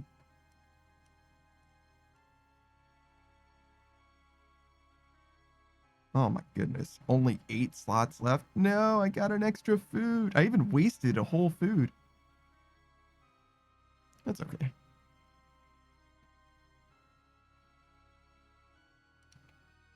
But yeah, I think I would like to go back and see Borderlands 3 because it's notoriously bad with regards to the villains. but I don't know. I don't really trust it. You know what I'm saying? A lot of people said that like Mass Effect 3's ending was bad. And after having played through Mass Effect 3, like when Mass Effect... Okay, so I played Mass Effect basically just after it released, and I fucking loved it. I loved the fuck out of Mass Effect 1. And then Mass Effect 2 came out, and I played it on release as well, and I even got the DLC. And I was like, I don't really like it as much. I literally got through... Well, maybe I didn't play it on release, but I played it very near release. And I knew I wasn't going to like... Yo, what's up, Saku? I knew I wasn't going to like it as much because it felt very much Gears of War E. It was very, very different feeling. A lot more like Call of Duty boots on the ground E. I knew it wasn't going to be the Mass Effect that I liked. The first one, which I played the shit out of. I probably had like, at the time I had like 100 something hours in the first Mass Effect. And I was like very, very hesitant to play the second one. And being that I didn't play the second one when the third one came out, I didn't play the third one either. And I heard, you know, everything that there was to hear about the third one. And I was like, okay, well, I don't know if I'm ever going to play those games. But eventually on stream, I came back and finally played the entire franchise. And when I say the franchise, I don't mean Andromeda. And Mass Effect 1 was just as good as I remembered it. I fucking loved it just as much, literally equally as much. I think I did an infiltrator for the first time. And the second game, I was surprised how much I enjoyed it. It was definitely different, and I definitely didn't like it as much, but it did fine. It did actually an okay job gameplay wise. And the third game was literally the same as the second one, like literally the same, except it had a nice like combination type mechanic, which they didn't do a very good job of explaining, but it worked really, really well. It was very, very interesting. And I'm glad that I played it, but I did have a huge problem with particularly the morality in that game. Like it felt really, really bad to like play through the first game as a Paragon and like be allowed to do whatever you want to do, and play through the second game as a Paragon and like it's mostly fine, whatever, and play through the third game and like you can't do full Paragon without exhausting all of the dialogue options for the like illusory man or whatever he's fucking called, Mr. Hands or whatever. And that feels extremely bad, not because you have to do, you're not allowed to do all the Paragon stuff. I get it, for there to be a missable Paragon thing, that's okay, but that you have to choose a renegade option, that sucks to me a lot. That's totally different. Like I get, like in the first game, you can't get all the Paragon stuff unless you max out Paragon. Like I think you need 9 charm before Pharos, something like that. And that's fine. Like the order that you play the game matters, whatever. Sure. It's like a little shitty, but I can deal with that. But it's extremely shitty to me that at the very end of the game, you find out that you missed something which you didn't know. Like I tried to play that game 100%, right? And I just happened to miss something. And by virtue of that, I have to go from my full Paragon to actually choosing a renegade option. And if you do the neutral thing, you literally just like get an end game screen. So there's 2 separate problems happening, right? Not only did I as a Paragon have to choose renegade, also there is no neutral way to resolve that circumstance, which is like one of the 3 ways that you've been playing Mass Effect the whole fucking time. Like I fucking hate that. I hated that. It doesn't help that the end of the game is literally like pick A, B, or C. That sucks too. But the problem isn't necessarily A, B, or C.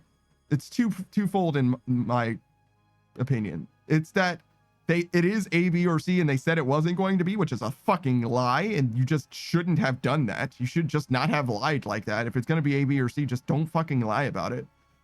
And secondly, they didn't make the end cutscenes different for some reason. Like you could have just not made the end cutscene the same except for the color, and it would have helped tremendously. Like so much. Like, yeah, it does change a little bit, to be fair. I get it. It does change a little bit, to be fair. I've seen the side by side, but it doesn't change nearly enough to be satisfying, to be honest. Like the end cutscenes in New Vegas is a great comparison, in my opinion, because like those are literally just pictures, like screenshots, and a narrator talking through it. And that is a satisfying ass ending. Depending on what you do, like it's fully satisfying. And I'm like, you didn't need to move the world. You know what I mean? Mass Effect, BioWare, you didn't need to do the most in order for it to be satisfying, but what you did was not remotely enough. So I get why people are upset, but what people were like truly asking for, I think, is unrealistic. What they wanted is like an ending that, you know, every ending had, you know, implications from every action that they had made throughout the entire franchise or whatever. And I like, that's like probably a little bit too much. Like even tying in like 4 or 5 like major plot points to have endings that vary to that degree, it's kind of asking a lot, especially since most of the major plot points aren't super duper relevant, right? Like saving the Krogans doesn't really matter on the scale of like the timeline that you were like dealing with in the game, because like they don't have, like, even if they can reproduce now, great, they don't have children yet. It's been like fucking a few days, you know what I mean? Like a lot of those kinds of effects obviously can't have a dramatic impact, but some of them definitely can matter a lot.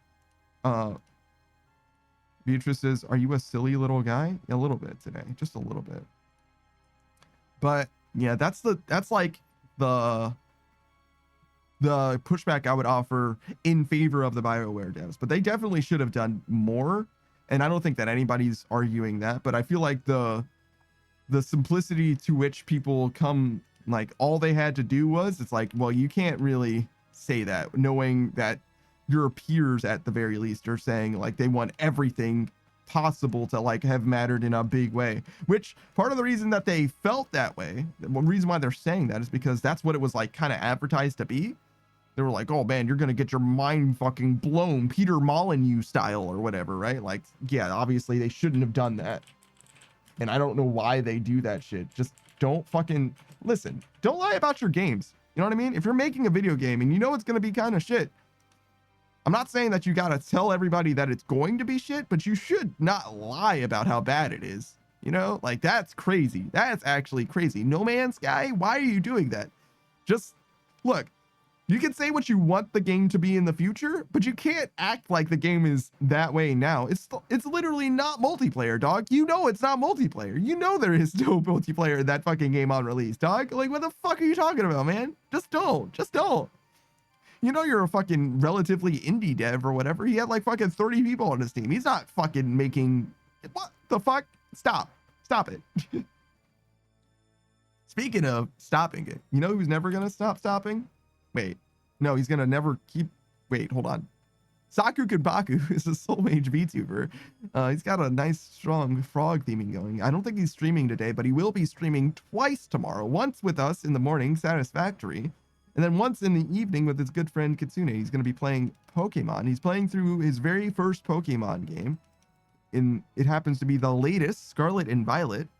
He's doing a mono water type run, and his good friend Kitsune is doing a mono normal type run, which matters because not only do you get to see Saku's playthrough, but you also get to see how Kitsune's playthrough evolves over time through their rival battles.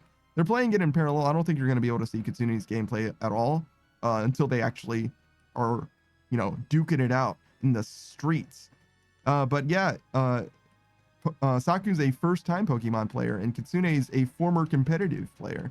I don't think he actually like competed in the like space, you know, VGC style or anything like that, but he's definitely, you know, been around Smogon. If you know, you know.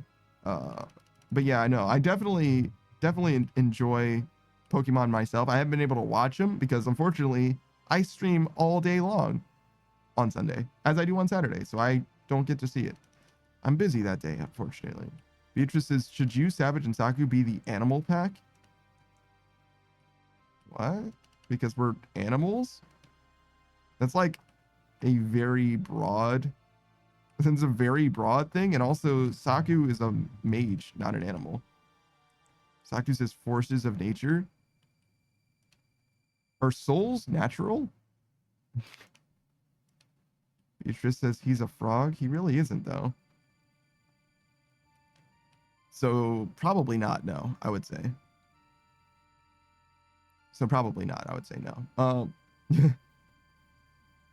But yeah, I think that the name comes from, I think having a name for a group comes from playing different games, if that makes sense.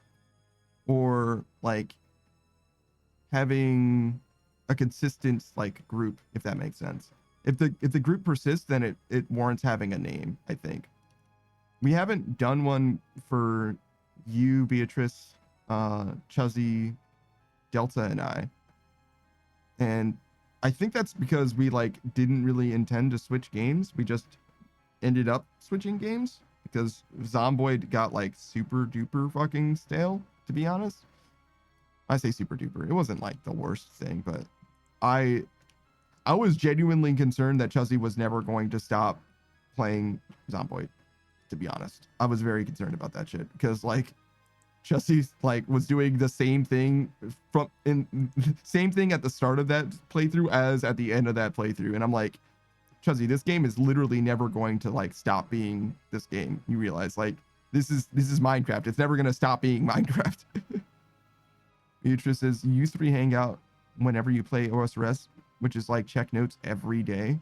I don't play Monday and Thursday, but other than that, you're right that Saku is here frequently, but he's not like obligated to be here in any way. Neither is Savage, for that matter. And Savage and I don't have a group name. He's just here when he wants to be here. So like, I don't feel like that has anything to do with it. The only group that has a proper name that I'm in is the Pickle Pack. And that's because we play, and we intend to play we play games consistently, and we intend to play games going forward as our group of 5. That is the whole point. Beatrice says, you're smelly, got it. I feel like that's not the answer at all. Whereas any other people that I've played games with, I'm not so sure that we're just gonna like continue forever, like literally forever. Most people that I've played a game with, it was like, okay, we played that game, now we'll play another game if in the future we decide to play a game. But so far, obviously we're still playing Marvel Rivals. I don't know if we're gonna do something after that.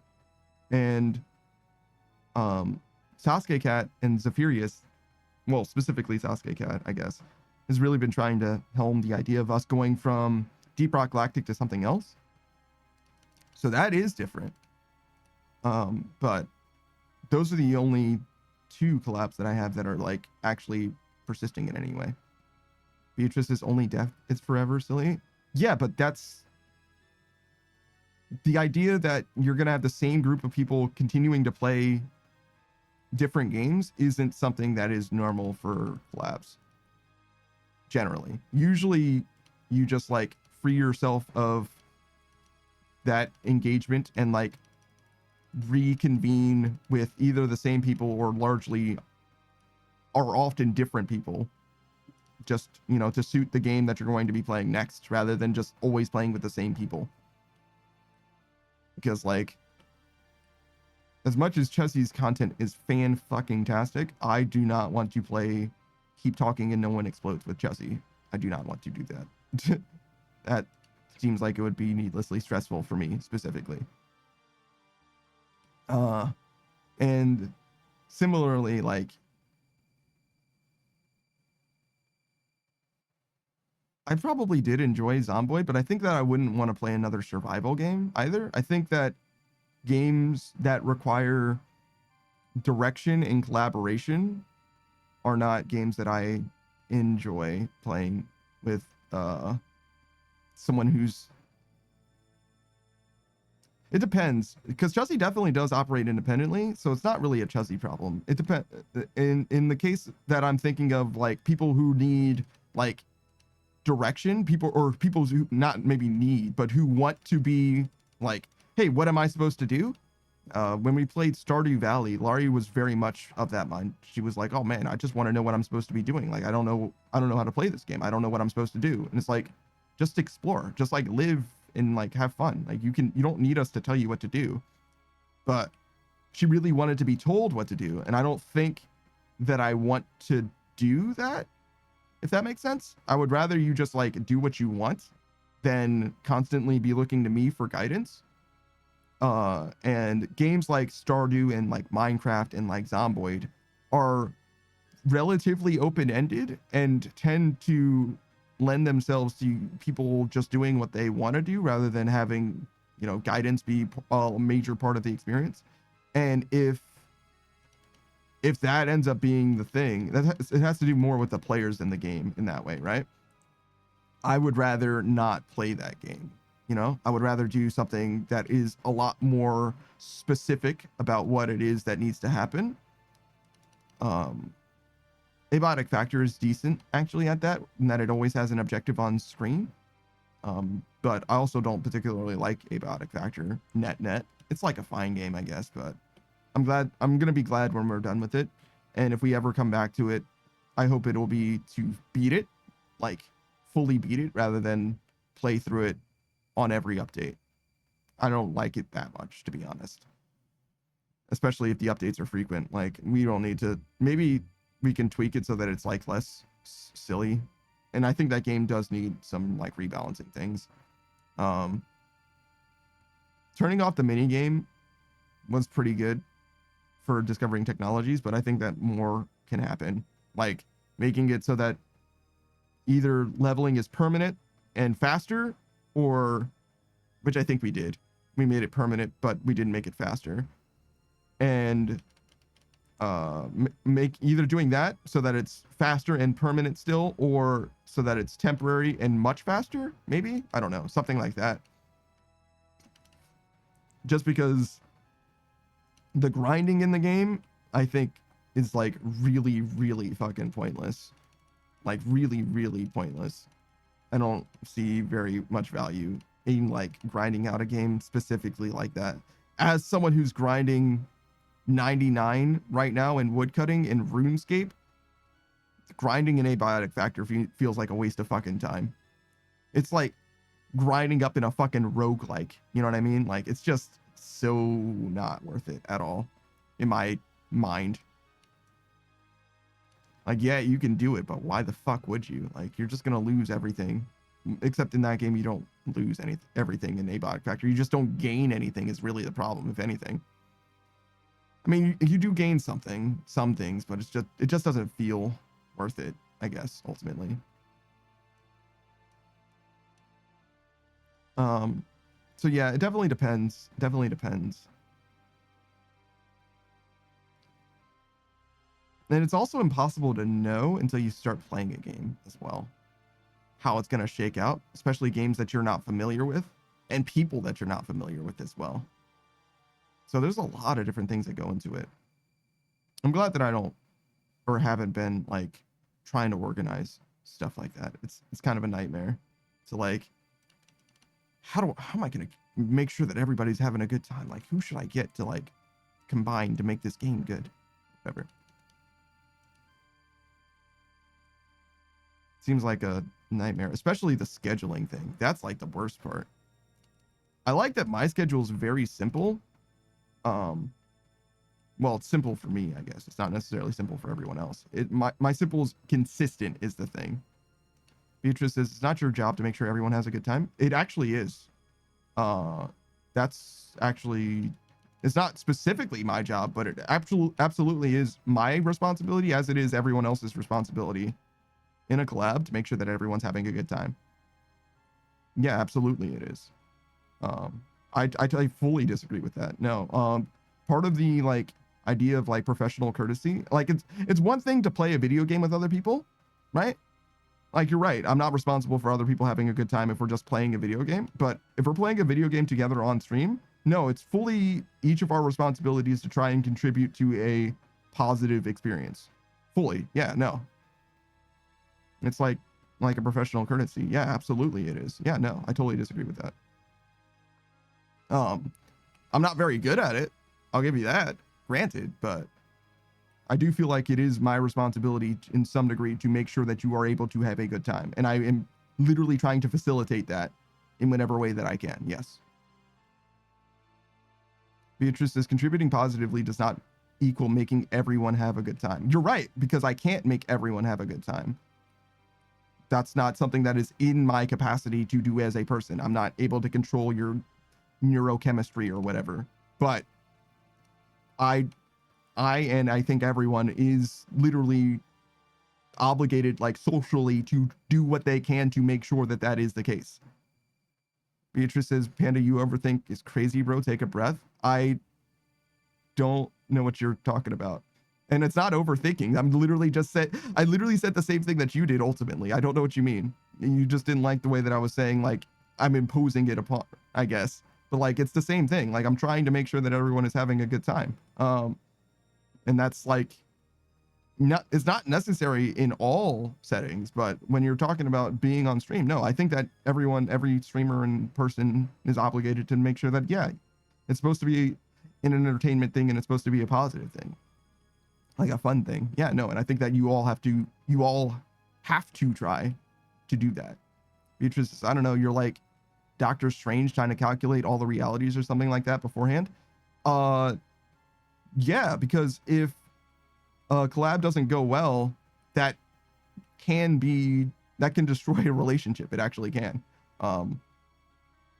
So like, you should have some amount of foresight, I think, especially someone like me. Yeah, no, because I don't even get along with most people, I would say. So I think it is at least responsible to like consider how people are going to interact with each other, and also how it's like literally just learning from the experiences that I have is what I'm saying. Like I've had some collabs go extremely well and I've had some go pretty poorly, and the difference between them is something that I can largely control. I can mitigate in some ways. And a lot of it is like me learning, sure, so I don't necessarily regret having the experience, but other times it's like, oh, I shouldn't do this way for these reasons, right? Like, I'm not going to have a good time if somebody's constantly asking me, well, what do I do next? Well, what do I do next? Well, what do I do next? So I'm not going to play a game where there's a lot of ambiguity about what we're supposed to be doing, right? Like, it's a lot of, you know, open, free range gaming, right? And I'm the one that they're going to ask about stuff, right? I'm just not going to do that. And I know that Savage doesn't like that either, so I'm not going to put him in that position either, right? Beatrice says, to be honest, I don't know how you can destroy a relationship with one collab. Don't say that, don't say that, don't say that, don't say that, don't say that, don't say that. How do I say this? I'm glad that you don't have experience with that, is what I'll say. There we go. We got there. I'm glad that you can't relate. So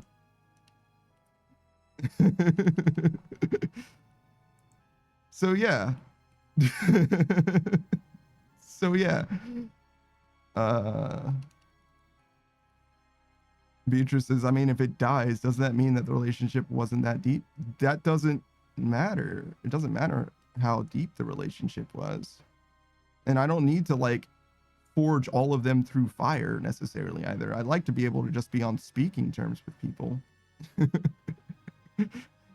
You know what I'm saying? Like, it's cool to just be like casually acquainted, rather than like, oh wow, that went extremely poorly. I don't even think that it's cool to like talk to them anymore. You know what I'm saying? Like, there's difference, there's degrees. You know what I'm saying? Like, it's fine to just be like, cool.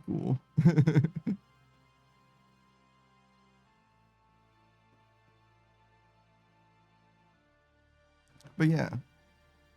And I don't think I'm not like going crazy with it or nothing. I'm not like trying to manufacture fucking positive outcomes or anything like that. Like, I'm not like, oh man, which by the way, I don't have a problem with at all. People that like do that. There's this, I think it was a TikTok. It might've been a short. This mother, she's a new mother, had like, I don't know, kids that were like maybe 3 or 5 years old or something like that, right? And she went to the beach with her kids and her father, right? Her father and her went to the beach with her kids. So it was her kids and their grandfather, right? And her grandfather, or their grandfather, her father, had, before they went to the beach, went and bought a bunch of different souvenir shells, right? Like, I don't know, a pocket full of shells, basically. And what he would do is he would, as they were looking at the beach, looking for shells or whatever, he would occasionally throw into the waves, into the shallows, a few shells for them to find, so that they could find some shells that were like very unique and like very exciting and interesting and nice to look at and stuff like that, right? And that's like fully dishonest, like fully manufactured, but it's also very sweet and like is 100% something that is like dad behavior. You know what I mean? Like making, it's like the magic of, you know, being a parent or whatever, making a childhood good or whatever. And the mother that was there had no idea that not only he was doing that then, but like she found out, she literally could see him doing it, right? She didn't know that he was going to do that.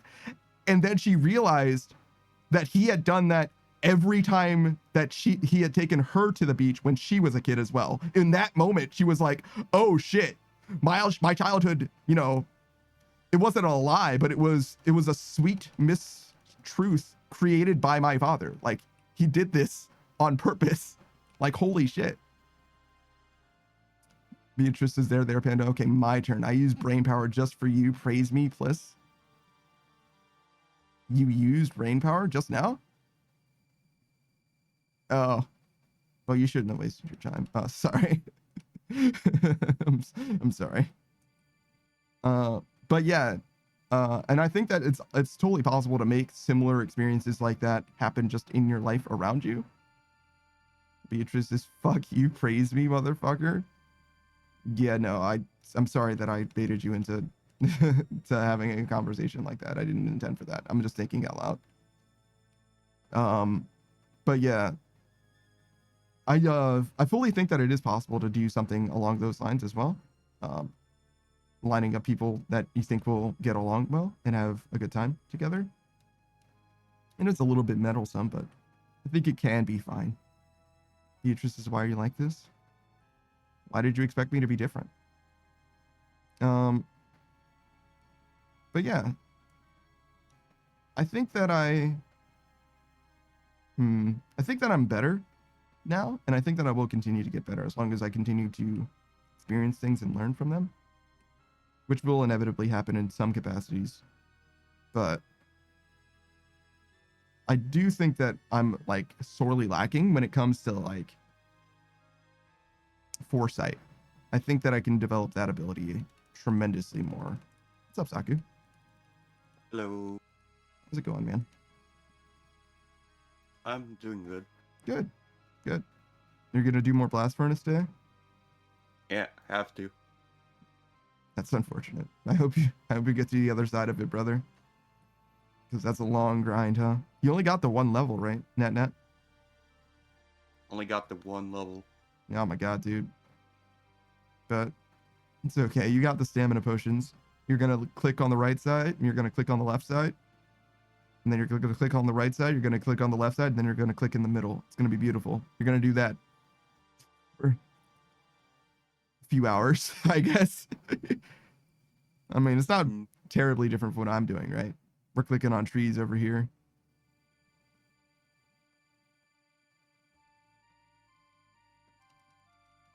Mushroom trees. The worst kind of tree. Oh, I should turn on the music. Didn't even realize.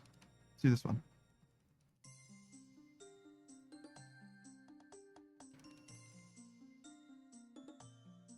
No. Oh, I don't have any prayer. I guess we should be done soon, huh?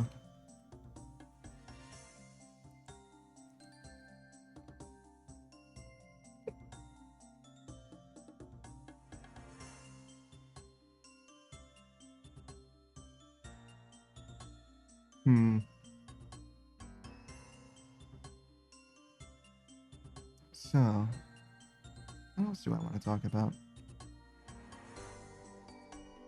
Oh, one of the things Sasuke Cat was talking about is like what game next that we would play. And Deep Rock Galactic is a fantastic game, but it really is an infinity game. Like you can just play that game for forever if you really wanted to. And I do think that it's probably about time that we start looking for something new. I don't know what game to play next. Do you know any good 4-player games, Sagu? Vermintide. Vermintide, interesting. Do you like Vermintide? Yeah. Who do you play? I tend to main either Carillion or Saltspire. Okay. I played that game not for very long, probably like 10 or 15 hours or something like that. But I had a very bad time with it for a long time. I was going to play Carillion, but one of the homies was already playing Carillion, and you can't have duplicate characters, which is so stupid in that game. But, so I played Saltspire instead, and I just like stuck with him because I just like, was like, I don't know, I guess I'll choose this guy. And I think that was the reason why I didn't enjoy the game all that much. Because as soon as I switched to the, there's like a fire lady. I don't know what her name is. But she's got like a mechanic where like you can hold her fireball and it like gets stronger. But if you hold it too long, she like takes recoil damage basically. And mechanics like that tend to make me a lot more interested in like invested in a game. Like if it's got like a skill or timing based thing or whatever, it makes the game a lot more interesting than, you know, just shoot them in the head to kill them or whatever. So the last time I played it, I played as her for only like 30 or 40 minutes or whatever, but I had a fantastic time actually. It was night and day. So if I ever play that game again, I definitely want to try her more, but I don't know about any other characters. Nobody else was like super interesting to me. The other thing that's probably good, but also bad for me specifically about that game is you unlock subclasses in that game over time, which is probably good from the perspective of like, you know, new content, whatever. But I feel like for someone who's having a lot of trouble enjoying the game, I really would benefit from having access to all of the subclasses to try out sooner rather than later. And getting to like level 10 or 15 on every character to see every subclass is like not really the thing. Obviously, you can just like watch YouTube videos or whatever to see, but I don't know. Sometimes you can only really know if you like something, or I can only really know if I like something if I get my hands on it, like I actually try it. There's also extra subclasses for each character now. Like a DLC subclass. I see. I knew that there was the one additional one. I guess there's been DLC since the last time I played it. That's not surprising. It was probably like 8 years ago or something that I played it. Saber says, I'm finally home after a 16-hour shift, and now I'm not fucking tired. This is rage-inducing. I don't like the one for Saltspire because it forces him to use blunt weapons, and I prefer bladed weapons. I definitely prefer bladed weapons in general. Vermintide. Warhammer Vermintide 2. Last played it 2021. Total of 23 hours. So you're unable to sleep even though you've been up for so long, huh? That is pretty upsetting. I definitely get that. Usually when I've been up for like a really long time like that, I might have hit my second wind, but usually I come down from that second wind very fast if I just relax. But if you're not being tired is rage inducing. I imagine it's going to be pretty hard for you to relax. Hey, what's up, Gur?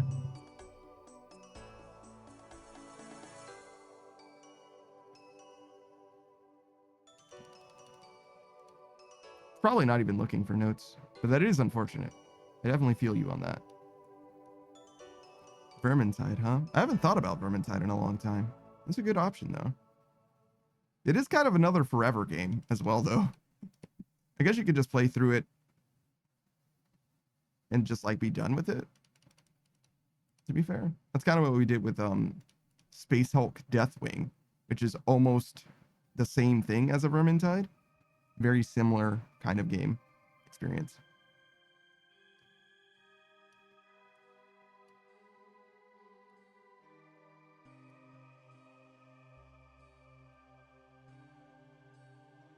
Damn, that's a lot of mushrooms. I guess it's mostly fossils, but we're filled up on mushrooms, that's for sure.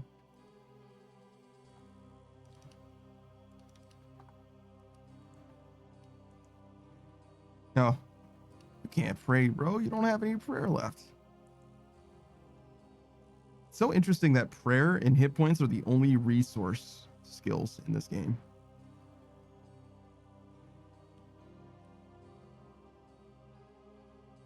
I wonder why they didn't make agility more tied to run energy.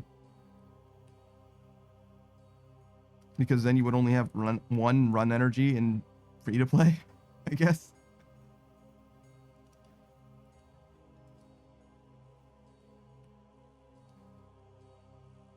I don't know. They could have made agility start at level 10, like hit points does, and it just runs out a little slower. I feel like there's a way. Beatrice says, I ordered a breakfast pizza. Can't wait. Breakfast pizza? It's a little too extra for your boy. I like breakfast pizza though. Like egg and sausage type dealing. I've never had a warm breakfast pizza though. I've only ever had cold breakfast pizza for some reason. Yours says, man, I started a Halo audiobook because it was recommended to me. This shit confusing as fuck. I'm surprised it's confusing. Because like, though the Halo lore is kind of deep, the demographic for Halo, as a Halo fan, is like Mountain Dew drinking, Dorito eating, you know what I mean? We're not like, you know what I'm saying? We're not like Trekkies, exactly. We're not like, you know, we're not like deep into the sci-fi space. Like it's a sci-fi game, but it's not like deep like that. So I'm very surprised that it's confusing to you. Is it like, are you reading like the first book? Is that the thing? Did you start with the first book or did they like land you in the middle of the fucking franchise? Because that would definitely be a problem. Savior says, I work 8 p.m. to 11 a.m. And I was so tired on the way home. When I got home and changed and laid down, I'm no longer tired.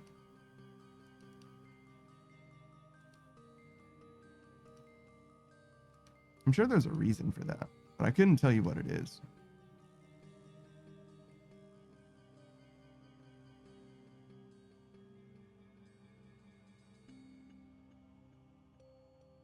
There's probably something going on there. Like if I had to guess, anxiety definitely comes to mind in a big way, right? I could definitely see that happening to me because I was anxious. But for a more like universal thing, I could definitely see it being like, I guess it depends on what clothes you change into. But the way that you described like the ritual of coming home, it did seem like not something that you would do to like settle down. Let's see, what did you say? Got home. You were tired on the way home, and then when you got home, you changed and laid down, and you're no longer tired. Yeah, I definitely. It's hard to say from that. I read it in such that it was like getting ready for work, as opposed to like settling in. But obviously, I just read into that. You didn't really say it like that way before, but I could definitely see like. It depends on what your routines are like, I guess, ultimately. And also what your normal system is like, what your normal circadian rhythm is like. Because if you normally are awake during this time, it wouldn't be weird at all that you're just up.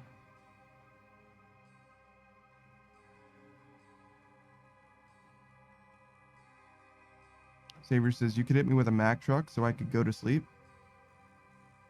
I doubt it. Curse says, doubt. I'm not real sure. I'm real sure it's in the middle. I'm like an hour into it, and there is John 117 and Cole and 2 Cortana who are mad at each other.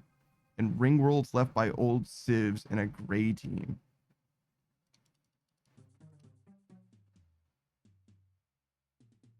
I don't know who Cole is. I don't know what 2 Cortana is either.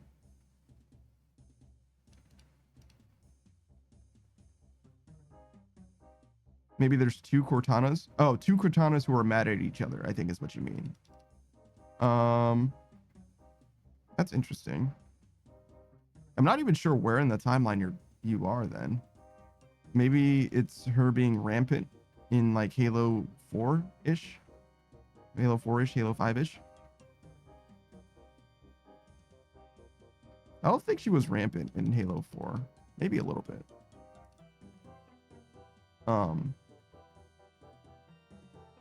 John 117 and Cole. Yeah, I don't know who Cole could possibly be.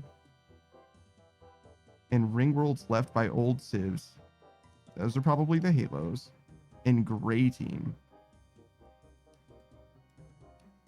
Gray Team. So the Spartan teams are often colors. Particularly Blue Team is John 117, Master Chief's team. But yeah, that's not something that's like, even as someone who's a fan of Halo, it's not obvious to me what is going on in the narrative. Let me put it that way, right? So I don't know who recommended that book to you, but I don't think that they know what they're talking about, is what I'll say. Like, it's one thing to recommend One Piece to someone. It's another thing to be like, oh, just start from this arc. Like, dude, what the fuck? Beatrice says, I like it every now and then, the breakfast pizza. And it's definitely a lot. Okay. I definitely got the impression that it was like, breakfast pizza is not something that you just have like all the time. But I imagine you could get frozen breakfast pizza and then it would be much less. You know what I'm saying? It's hard to describe because like a frozen breakfast pizza seems like nothing to me. But like ordering a breakfast pizza seems like, I don't know how to describe it. Weirdly enough, because I feel like it's not just like ordering breakfast food, because ordering breakfast food doesn't seem like anything to me either, right? Like pancakes are nothing and like waffles are nothing. And like getting like a McGriddle or something from McDonald's, that's also nothing. But something about a breakfast pizza seems like almost like a luxury thing. And I don't know why that is. Maybe I just had breakfast pizza like on a pedestal in my mind for some reason. Saber says I just stripped down and put on some shorts. Maybe it's because I'm normally brushing my teeth and stuff.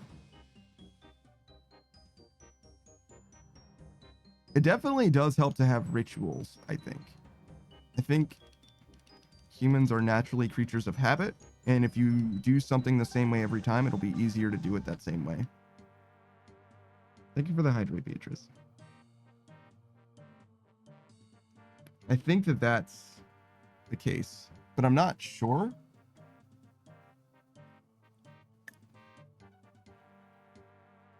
Because if your schedule is inconsistent, right?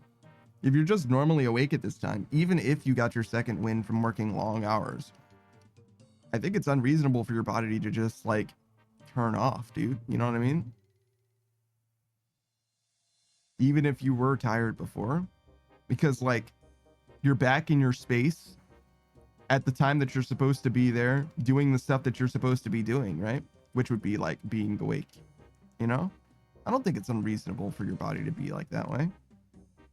I don't know, you know what I'm saying? But I could see it. Here's, let me check the date on this to make sure I'm not spoiling. I'm gonna shut up now. It was released a couple weeks ago. It's a Halo book, dude. It's a Halo book, dude. I'm gonna be honest. Like, who cares? As a strong advocate of Halo, right? As someone who has loved the games all of my life, right? The story, the plot of Halo, like, okay, right? Like, yeah, all right. Like Mr. Chef John 117 is gonna like fuck up the Covenant. You know what I mean? Like that's what's going on. Like it's not that deep, bro.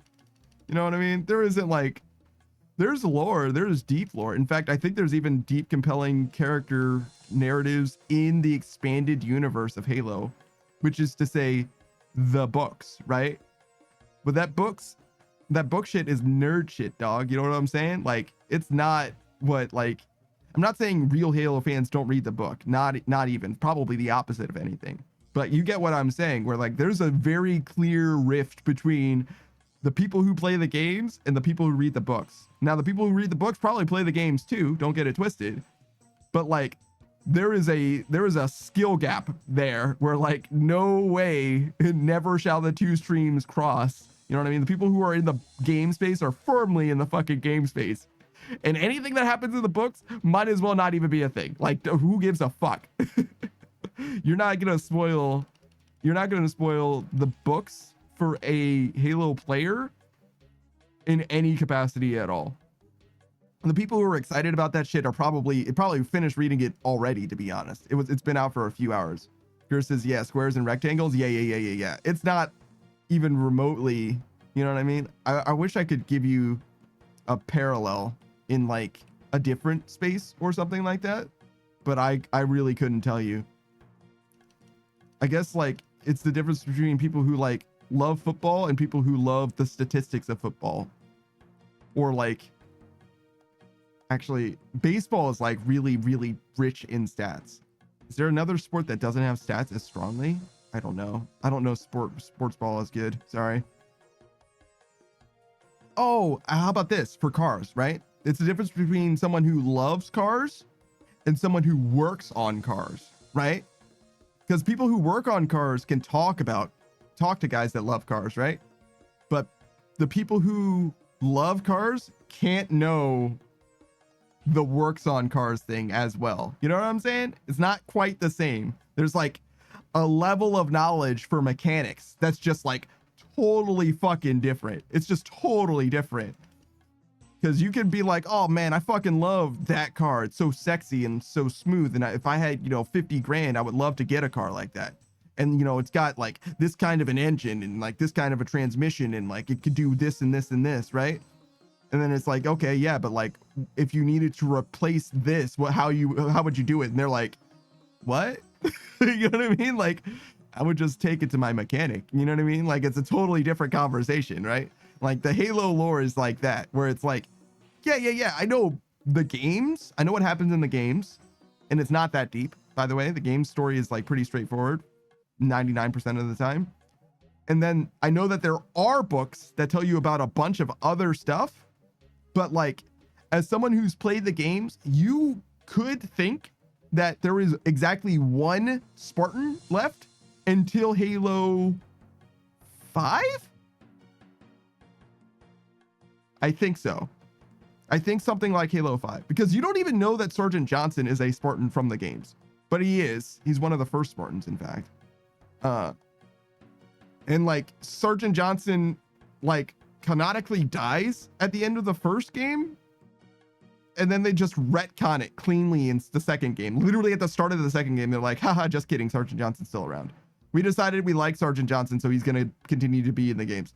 That's like the way that they tell the story in Halo. Like, it's not supposed to be like, oh wow, so deep and compelling or whatever. It's supposed to be like cool and badass and sick, nasty shit is happening.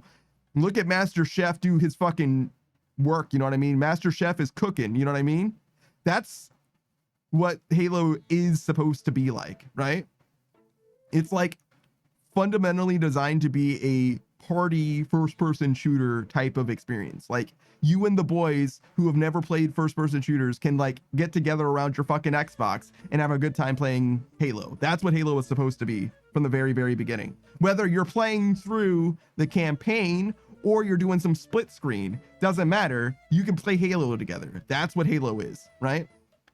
And the fact that there's like nerd shit lore or whatever, that's just for the people who want nerd shit lore, right? That doesn't have anything to do with like the greater Halo space.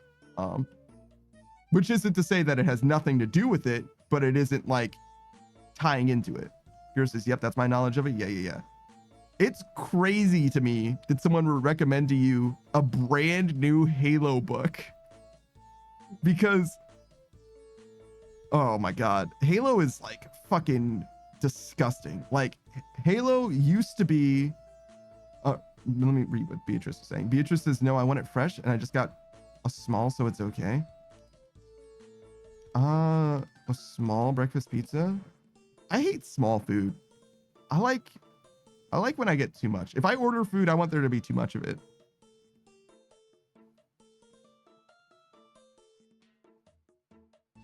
Also, I don't know how good fresh things are. I'm gonna be honest. Like, I've had a lot of fresh pizzas and I've had a lot of frozen pizzas, and I tend to like the frozen pizzas better. So I just don't know how to feel about fresh food. I'm gonna be honest. But when it comes to Halo, right? So I told you about the difference between the books and the games, right? But from Halo 3 to Halo 4, Beatrice said is the most panda thing I've ever heard in my whole goddamn life. Yeah, true. I feel that from the other side though. But yeah, I feel that. But between Halo 3 and 4, the developers of Halo changed. It used to be Bungie, and they went on to make Destiny. So, you know, they had some shit in their future. And now it's, well, at the time that Halo 4 was developed, it was 343, which is a reference to Halo. It's a reference to the first Halo game, really, but also Halo 3, I guess. And 343 is now Halo Studios. They recently rebranded in the last like 8 months or whatever. But they're like largely the same studio. It doesn't really matter that they're different, I don't think. But nonetheless, there's a dedicated company that makes just Halo now and has made nothing but Halo. That was called 343 and is now called Halo Studios, which is even more on the nose somehow that it's a Halo thing, but regardless. And with that change in developer came an intensive change in lore.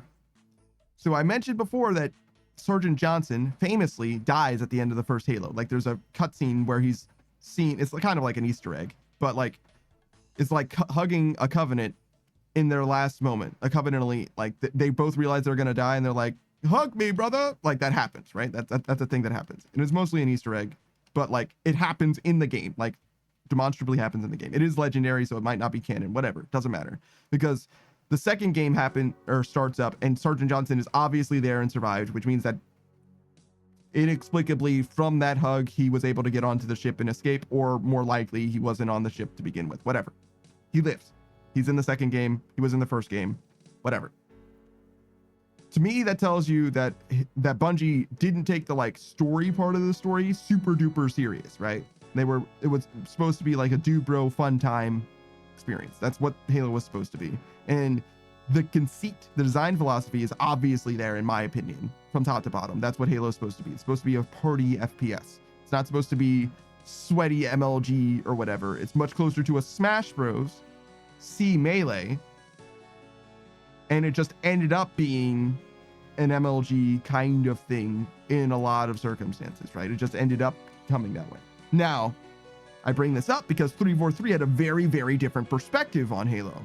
They took the lore way more seriously, and they took competitive way more seriously. And that caused a lot of strife in the player base in a big, big way, because it wasn't what we wanted Halo to be. And the way that they decided to try to make Halo more competitive and more serious in a lot of ways was by emulating Call of Duty in a lot of ways. And that was not something that jived with a lot of people, despite the game's especially when in their first game. Halo 4 didn't really hit the way that everybody wanted it to, and Halo 5 was a lot more bold in some ways. And though the multiplayer had a lot of good things for people who played it, I certainly didn't. It also had rec packs, which was a lot of microtransactions, which is not something that Halo fans were excited to have. So it was very, very controversial at the time. And at the same time, Halo Studios led the charge of taking this lore a lot more seriously. Books had already existed for Halo well before Halo Studios was involved, and those books did take the lore pretty seriously as well. But the problem is Halo Studios took the lore much more seriously, and there were more books, and the continuity was like dramatically shift. There was a paradigm shift in not just how seriously they took the lore, but also what even was true in the lore. In that, this is technically a spoiler, I guess, but it's like not even really, because it's like it's so obvious. It was obvious before, and it's more obvious now, but they had to like change it. So who the Forerunners are, like what they represent and who they are, is a very important part of Halo lore before and now.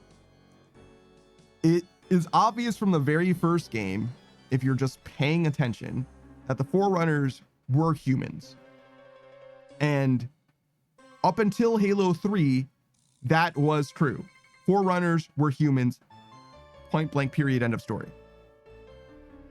However, from the time that Halo Studios took over onwards, that is no longer the case. The Forerunners are their own thing that has nothing to do with humanity, and in fact seeded humanity and the Covenant and whatever all throughout the world as like a way to preserve life. They did that like on purpose or whatever. And the fact that the Forerunners are not humanity is like strictly a choice by 343, as I understand it. Like fully, they were like, no, we're going to change that. That is not how we're going to do that. And that's what like Halo 4 does in a big way. It's like, see, this is what a Forerunner is like. You are not a Forerunner. You have never been a Forerunner. The reason why 343 Guilty Spark said, called you Reclaimer was just because he fucking felt like it, I guess. It's not because he thought that you were a Forerunner, because you obviously have the genetics of them or whatever. I don't like it. They decided to change it, whatever. And that paradigm shift and lore change, and them deciding that the lore is going to be super duper serial or whatever, all of those things combined means the modern books are going to be necessarily much more dense than the original, like I want to say like popcorn fodder type books. Because like I read, I think half of one of the books, but I read the book that I chose to read was like, there were like 3 books at the time. I think there were only 3 Halo books at the time. And they were all like Halo 1 books, really. And I just happened to choose one of them. I didn't know which order they were in or whatever. And I just started reading it. And I understood what was happening, but I also had played, I think, the first 2 Halo games at the time. I'm not sure. I don't remember when exactly I was reading it. And that's because it wasn't like a deep thing. Like it was like, yeah, it had the flood in it. And if you didn't know what the flood was, that's fine. It kind of explained to you that it was like this, you know, zombie-like parasitic force, right? And like, that's kind of it. Like it was a person's perspective. Like it was a Marine's perspective of what was happening in the Halo universe. And for the most part, that's what the books were like, at least. Because I've heard a lot about them from various people that have read them, but I've only ever read like that much of the one. So I was very surprised to hear that it was confusing to you, because it's not supposed to be like, I don't want to say that deep, but you get what I'm saying, where it's like it's supposed to be something that anyone can just like pick up and just like read the book and enjoy the experience of the one book without having to like refer back to like the greater cosmology of the Halo lore or whatever. You don't need to have like, you know what I mean? You don't need to start on the wiki to understand where this book is taking place or whatever. It shouldn't be like that, because that's what good writing is like. But you know, can't necessarily trust Halo Studios or 343 to make something good per se. But yeah, it is what it is. Gur says it's pretty on par the way that I am with regards to breakfast pizza. He has to live with hugging the bad guy for the rest of his life. What do you mean by that? I waited way too long to read that. I saw that this whole time. Gur says, yeah, this one isn't like that, at least not yet. It sounds to me 2 Cortanas. What do you mean by that? Cole. Maybe Cole is the name of the guy in Halo Infinite. It could be that that's a direct continuity, like directly after the continuity of Halo Infinite. Like it's just a direct sequel to Halo Infinite. I'm not sure that that's the case because there isn't a second Cortana. 2 Cortanas is very fucking strange. There is the weapon and there is Cortana, but the weapon isn't Cortana. I mean, she is. Spoiler, I guess, but she isn't as well. And like Cortana isn't around when the weapon is, I don't think they're ever in the same place at the same time, if that makes sense. So, but you do see a lot of what Cortana was doing in the, oh my fucking God. I fucking hate Halo Infinite now that I think about it. Okay, so should I briefly go over the story of Halo? Okay. In Halo 1, humanity discovers a ring that is a weapon of mass destruction because the ring exists to subjugate the Flood, which is a parasitic force that will wipe out life by assimilating all of life, right? So the Forerunners, a progenitor species, came into existence, realized the Flood existed, made these rings to keep the Flood in check, right? And humanity discovers it in the first Halo game, and then discovers the Flood, and decides to activate the ring, I believe. Yes, decides to activate the ring to stop the Flood. Yep. Halo 2, the Covenant, which was on that ring, discovers humanity. The source of humanity is Earth. So Halo 2 takes place basically on Earth and is primarily about the Covenant realizing that the rings, the purpose of the rings is to wipe out life. That's what they do.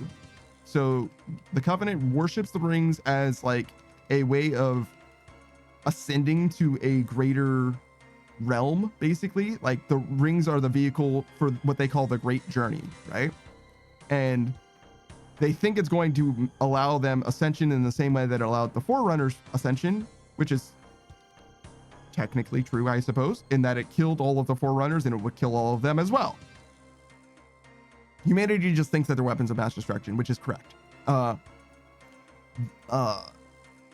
the course of Halo 2, the entire Covenant leadership is basically wiped out, and into Halo 3. Halo 2 and Halo 3 just like directly would lead into one another. It's like really one story, kind of. It's just split up over the course of 2 games. And by the end of Halo 3, the rings... Oh, I'm sorry. No, the first ring blows up. It doesn't go off. It blows up. In Halo 3, the rings actually activate. It was very close. It nearly activated in the first game, but it doesn't actually detonate. It just explodes instead. And at the end of Halo 3, the ring actually properly goes off, and humanity is able to largely escape the ring, the Pillar of Autumn, but Master Chief, I guess it wasn't the Pillar of Autumn because that would have been just the first game.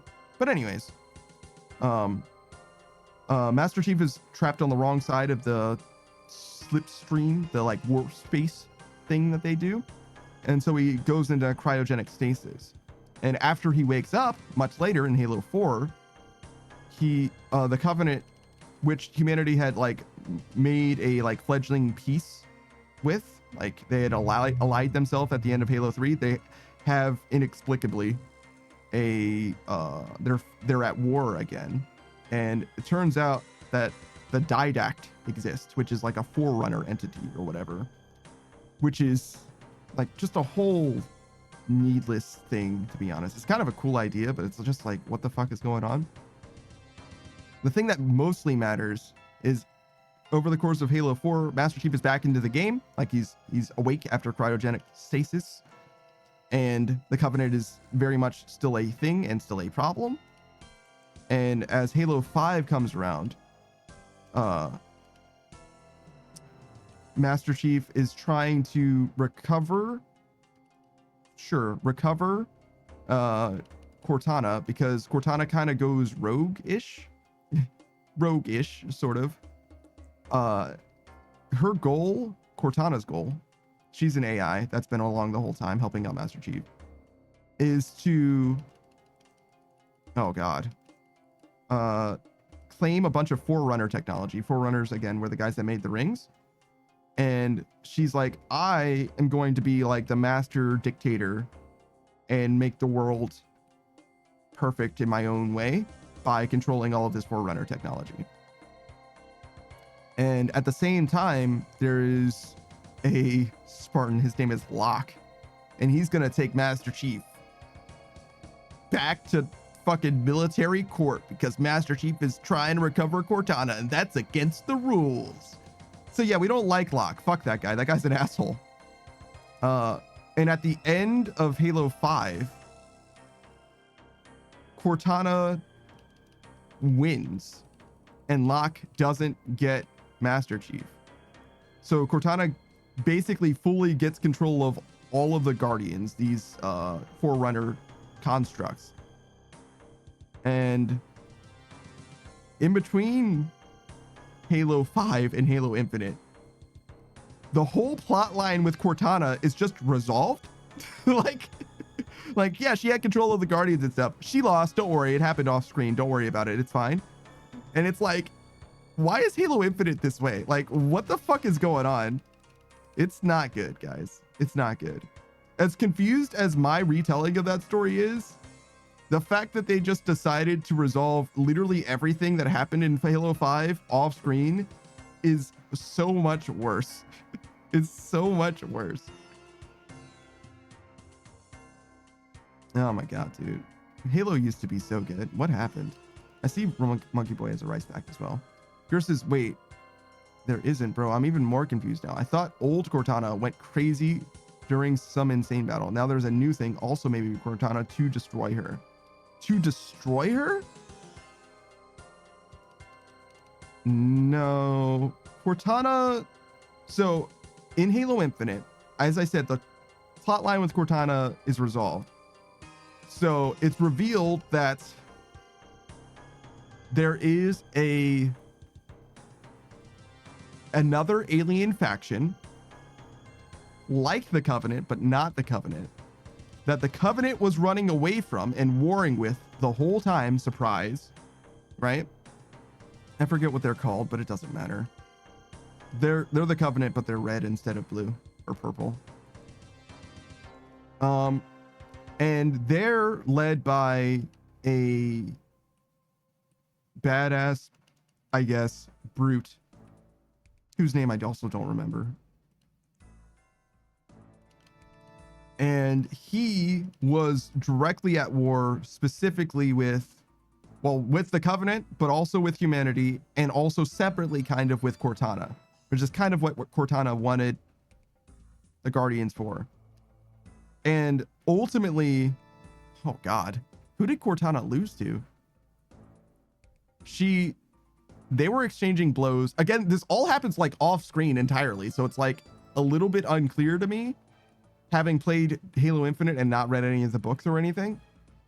It seems like she largely beat him, but didn't like stop him. Like she was winning, if you want to look at it that way. And then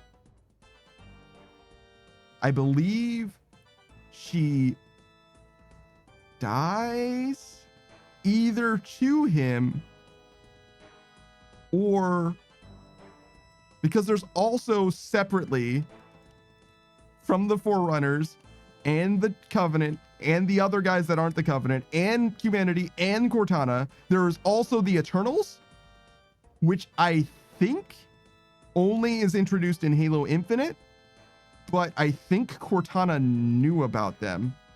Yeah, she specifically says, you and I both know that there's more dangerous things than the Flood on this ring, which is like, fuck you. Fuck you for saying that and not explaining anything. Which is why I can't take Halo lore seriously. You see what I'm saying? They like just fucking add shit and remove shit and ignore shit whenever they fucking feel like it. You see what I'm saying? Like, it ain't worth your time, dog. Like, it's just not worth your time. You can read all of the books and get a comprehensive understanding of how many times they contradict themselves. You see what I'm saying? That's your reward for paying attention. You realize how much they obviously don't actually give a shit. You see what I'm saying? It's just not worth it. It's just not worth it. The more you know, the more you're like, this is fucking dog shit, actually. And it's not even like in Kingdom Hearts, there's a lot of convoluted shit, right? But at least it's one guy's vision of some convoluted dog shit. In Halo, it's like 40 or 50 different writers that all just want to contribute to their one thing, and 1 or 3 or 7 grand architects over time who have changed roles and become unassociated or ingratiated themselves with a project with like what they want the fucking story to be. You know what I mean? It's a fucking monstrous, like ever evolving subhuman parasite that has taken many forms and faces over time. It's just not good, right? It's just not good. You can have fun with it, but it can't be good. You see? It could be good again, but it certainly isn't there now. Maybe this book is the first good book. You know what I'm saying? But like, you can't retroactively make everything make sense all at the same time because it's not supposed to all make sense with each other. It directly contradicts one another. Not on purpose, I hope, but that's just the way that it is right now. And it's just like, bruh. There's a reason why I stick to the games, and it's not just because I'm lazy, right? Yeah, Halo's a problem. But the story itself for the games is very, very simple and straightforward. If you stop before 343, because it's just Master Chef doing badass. He's just a badass who do cool. Fights aliens, wins game. You know what I mean? That's all, really.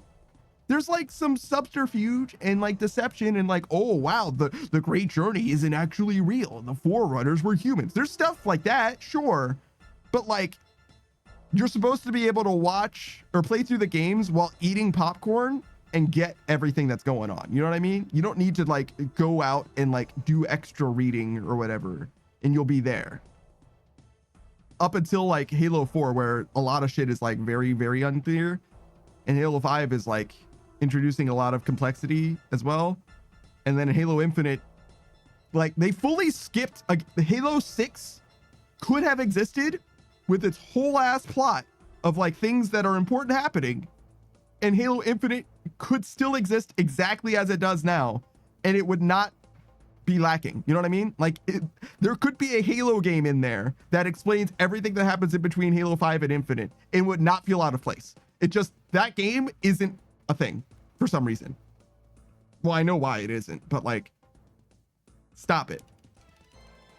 343 was like, oh, you know what we're going to do? We're going to make Cortana evil. I think that was the plan all along actually as well. But nonetheless, they were like, we're going to make Cortana evil. And then they're like, balked at the idea of dealing with the repercussions of Halo 5 because it was poorly received. I think it was easily the most poorly received story mode of any Halo game, actually, which is a big part. The campaign of Halo is a big part of the like what the player base enjoys. Don't get it twisted. I'm saying that the story doesn't matter, and it does and it doesn't. It's like, it's supposed to be not like B-movie. You get what I'm saying though, I think. It's supposed to be like a popcorn action flick. It's supposed to be like a Fast and the Furious. It's not supposed to be like Shakespeare or whatever, right? It's supposed to be badass. It's supposed to be cool in a great time, but it's not supposed to be, or it doesn't need to be deep or whatever. And I wouldn't even say that that's what they were trying to do and they failed with regards to Halo 5. I don't think they were trying to be deep. I think they just fucking missed. Am I done with talking about Halo? I feel like we talk about Halo too much on this channel for someone who's only played... Well, actually, no, we played all of them. We didn't play Halo 5 or Halo Wars 2, but we played the rest of them. Yours says, thank you for the lesson, Halo Senpai. You have actually cleared up some stuff. Dude, I'm so glad it did something for you. I'm so glad that it helped.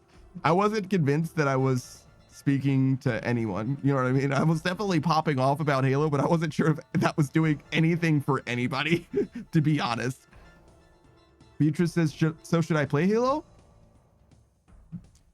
The Master Chief Collection is one of the most, yes, the Master Chief Collection is one of the most, like, for your dollar worthy purchases that you can make in gaming. I think the Master Chief Collection is available on Game Pass as well. So if you wanted to save some money and get it on Game Pass and then unsubscribe to Game Pass, that's fine as well. But if you just want to buy it on Steam, the Master Chief Collection has Halo 1, 2, 3, Halo 3 ODST, which is its own full campaign experience. It's a little shorter than some campaign experiences, I guess, but it's a full game to me. And Halo Reach, as well as Halo 4. So that's 1, 2, 3 ODST, 4 games, Halo 4, 5 games, and Halo Reach, 6 games, all for the price of 1 game. And it has the multiplayer for all of those 6 games. Halo 3 ODST's multiplayer is a little bit light. It's just firefight mostly, but still, it is a full gameplay experience that I think is well and truly worth playing through in the year 2020-25. If you like playing first-person shooters. And I had a fantastic time playing it again, but obviously I also love Halo and have always loved Halo, despite what it might sound like. Savage and I played it as one of the first things that we did together on stream. We didn't play through Halo 5 though, because it is the only game not available on Steam or PC so far. The only way to play Halo 5 is on console as of now. Maybe one day it will re-release, and if it does ever re-release, I will absolutely play Halo 5 on this channel as well, for sure. If I'm still streaming and Halo 5 comes out on Steam or whatever, definitely say less. Halo Infinite, I don't know as much about. If you play through all the other Halo games and still like it and want to play more, then I suggest playing Halo Infinite. But if you want to be done, then you should be done. Halo Infinite is fine, but it's definitely different.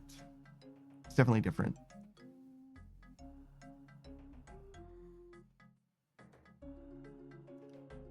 I do like the Halo campaigns though. As just like a campaign experience, I've gotten more than my money's worth out of the Master Chief Collection. It's also fun to play online too, but like it's got a bit of a cheater problem and stuff like that. But if you just play it casually, it's probably fine. Gersa's Chef Collection acquired. Oh my god, dude. I fucking love. I wish that I played it more, because maybe we should do community nights where we just play fucking Master Chief Collection. How do you guys feel about community nights where we just play fucking Master Chief Collection together? Because you know what? Fuck it. I have always loved specifically Halo 3, but all of them in general. Beatrice says do it, no balls. I don't know if we're gonna have enough people to do it, but we could just do like matchmaking, I guess. You like big team social or something? I don't know. Can you do matchmaking with too many people for one team? So big team battle, I believe, is 18 players, 9 players on each team. And if you can enter matchmaking with 13 people and it just randomizes the teams, then I am so fucking here. I am so fucking here for doing that shit. I don't know when I would do it though, is the problem. Yeah, I don't know when I would do it is the problem. Can we wait until after RuneScape? Because I don't want to take time away from RuneScape. How about that? If you, Beatrice, and you, Chezzy, and you, Delta, all get sick of Marvel Rivals, we switch to Master Chief Collection. We just play that instead. How about that? Just play that instead. Because I love that game. I don't know if you guys will like it, to be honest. I think it's great though. I don't know. Maybe you wouldn't like it. It's a little weird still, because like one thing that I've never figured out when it comes to first person shooters is how to melee and also sometimes to throw grenades.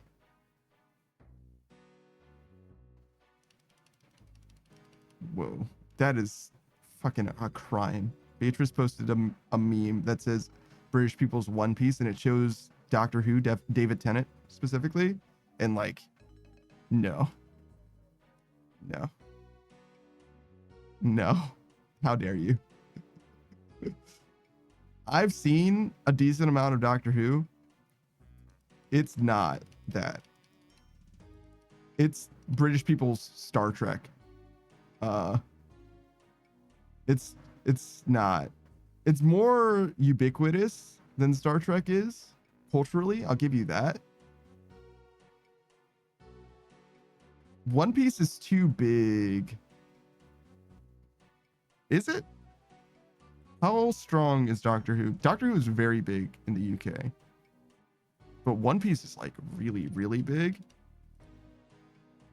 But maybe that's not a very good comparison. Mostly it's the content of the narrative. But if you want to say just for the size and the cultural relevance, it depends what you mean also. Because if you're talking about international, though One Piece has a large anime following, it simply doesn't have the cultural clout that Doctor Who does. Because like Daleks and Weeping Angels and shit like that are like truly pervasive to like the Western world, period. Have you ever seen Doctor Who, Saku? Nope. Do you know what a Weeping Angel is? Yes. Okay. Do you know what a devil fruit in One Piece is? Yes. Okay. Are those... You told me. I told you? Okay, so that basically doesn't count. All right, let's see. What's a One Piece thing that I haven't told you? That's on the level of Weeping Angel as far as notoriety.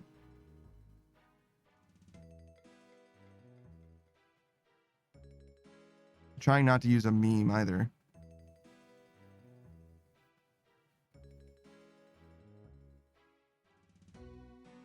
One Piece doesn't have things that are the same. It's kind of what it boils down to, huh?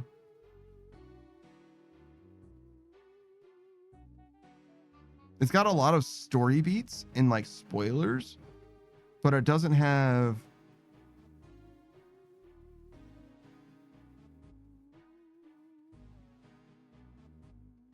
Yeah, no.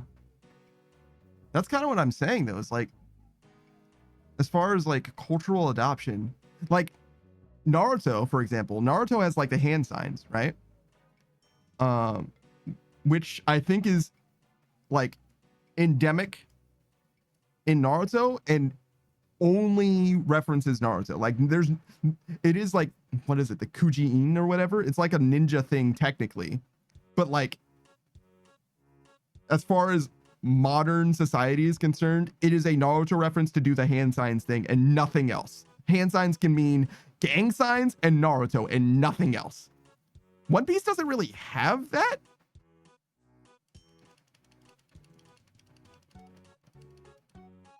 Without it being like a story thing specifically.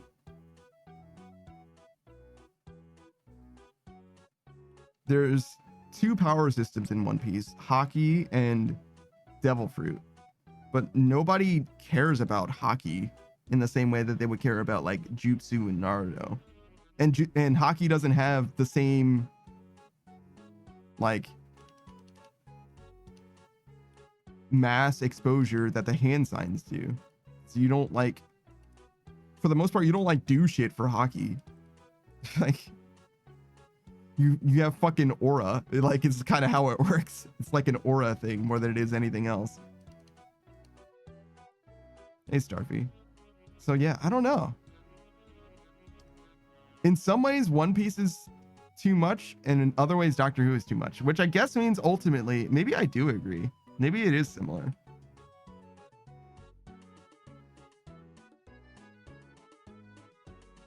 I don't know how important Doctor Who was historically. I know that One Piece wasn't a very big deal for a very, very long time. So I almost want to say, instead of One Piece, if Dragon Ball would be a better comparison. I need to speak to someone who is extremely knowledgeable. I don't need to speak to someone at all. I need someone who's very familiar with the UK and Doctor Who to speak to someone who is very familiar with Japan and anime properties. I need them to have a conversation.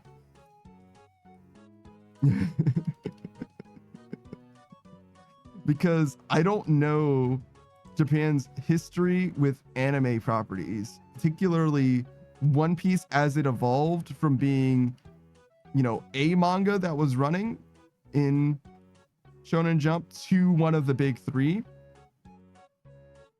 and similar to from Doctor Who's history. I know nowadays it's pretty prevalent, but I also think it's fallen off in a big way. But I don't know if that means that it's not still like a big Saturday morning show. Like, doesn't matter how much has fallen off as long as it's still like pretty ubiquitous, like The Simpsons. I would say that that's probably fair to say The Simpsons is very similar to Doctor Who. The Simpsons here is similar to Doctor Who there. That's probably pretty close. And in fact, go one step further, The Simpsons is very similar to One Piece. That I probably agree with too.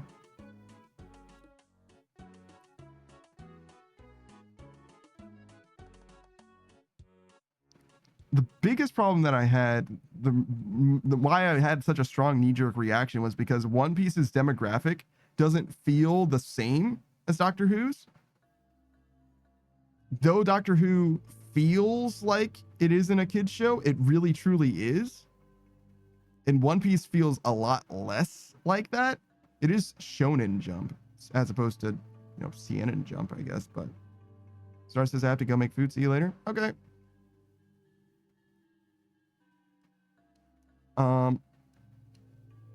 But yeah, I don't really know.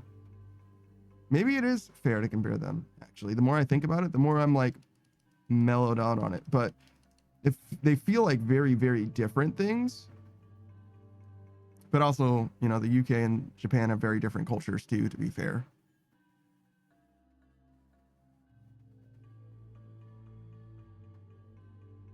But I don't know if that's necessarily indicative in the shows themselves either. But that also might not be what is meant as well. I guess there's a lot of different ways to look at it ultimately.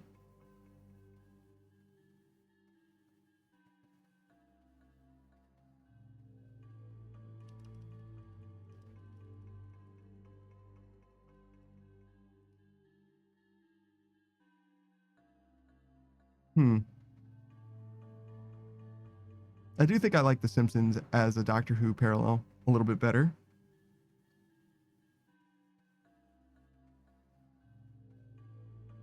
And even as a One Piece parallel as well, both.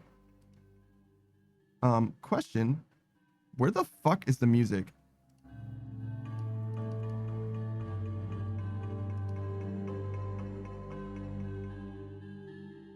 Oh, it's just extremely quiet. Yeah, you can hear it now, actually.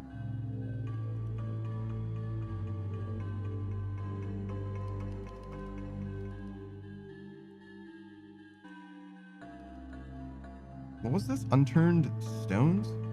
Okay.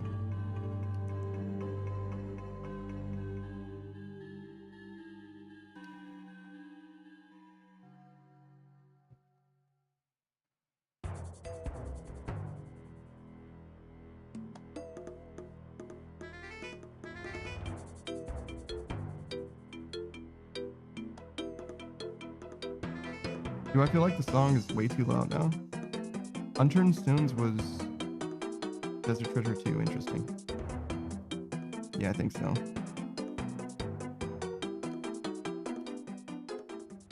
Go there, maybe?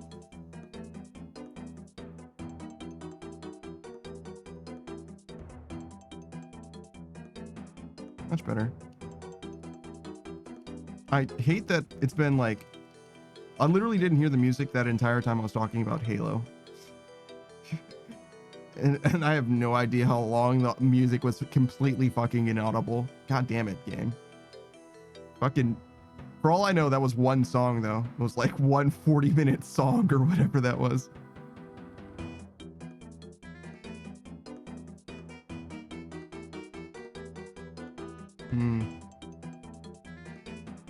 I really didn't come up with anything to ask you on the level of Weeping Angels or One Piece. I literally don't know what would be.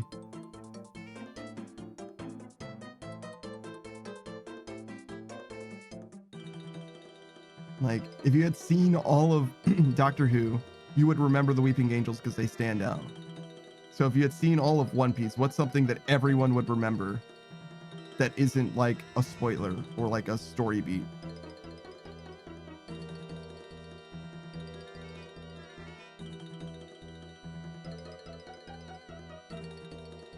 Dude. Difficulty impossible, I guess. Maybe the Wano face? But that's not exactly pervasive, though. I mean, it is in this stream specifically. Beatrice says the One Piece is real. That's just a meme. It does happen in the show, I guess.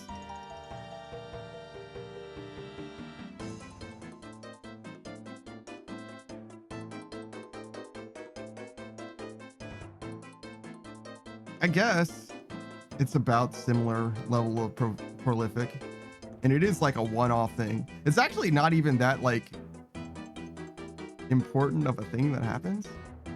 It's more like a symbolic thing. I guess that is fair.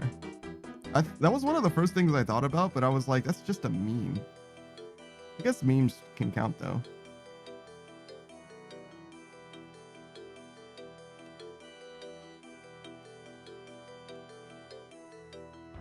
Ain't nothing wrong with a little bit of meme in action, I guess.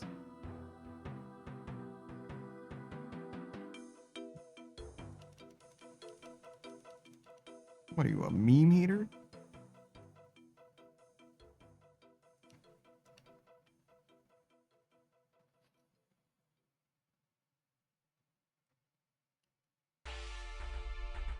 I don't know why, but me saying meme hater definitely reminded me of Pokemon Coliseum. And I fucking love Pokemon Coliseum. I should play that game on stream. I don't really like emulating things though. And it would be very expensive to get the hardware. So maybe I won't. But I do really love that game. It's also like kind of a nothing game. It's a little bit boring, I think, even.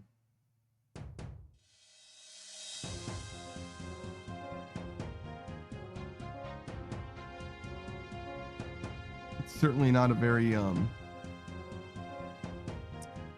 creative, we'll say, creative Pokemon game.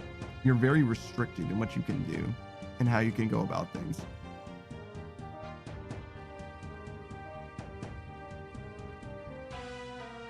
I think that the music is a little loud again. Let's turn this back down. Go there. Saber says the One Piece is going to be the friends they made along the way. It could be. Savior says it'd be ironic, wouldn't it? Not at this point. I don't think that there's something that you could say that the One Piece is that would be ironic. Just because the fan base has thought about it seriously and ironically for so long. I don't think you could I don't think you could say anything that would surprise me at this point, if that makes sense. Because it's one of those things where it's like they've thought about it a lot. And I've seen a lot of different things. The main thing in actuality, can I say this without it being a spoiler? I think the main thing that the One Piece is going to actually be is just a political thing. We'll say that. I don't think it's actually going to be a physical treasure type thing. I think it's going to be a political thing more than anything else.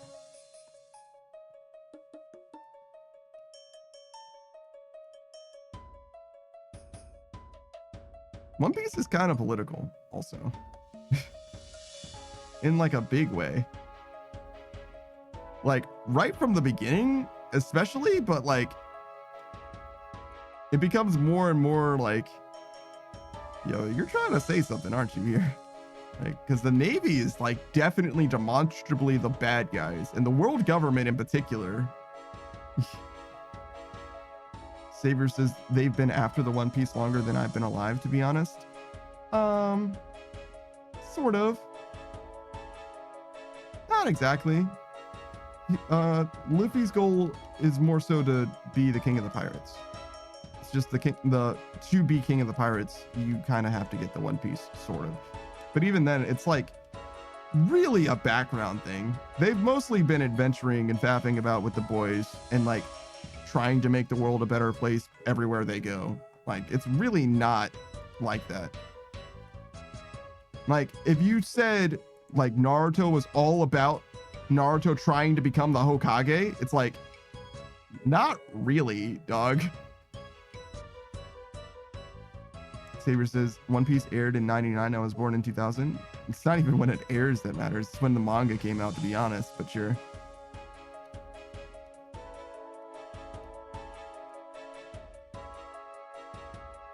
But yeah, like, it's not really, I don't even know what fucking Ichigo's goal is, actually, now I think. I was gonna bring up Bleach as well, but I'm like, what even? He wants to fucking go home, mostly. Like, he wants to continue ignoring the call to action is what the fuck he wants to do. He cares about his friends, but he's like, fucking wants to live a normal life, it seems like. That's like the main thing that he gives a shit about.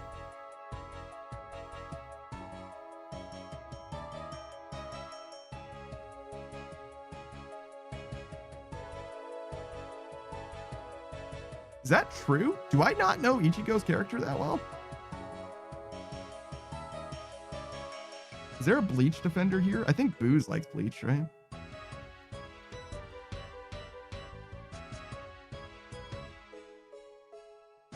I'm really trying to think what motivates Ichigo other than his friends, like protecting his friends and his family and stuff.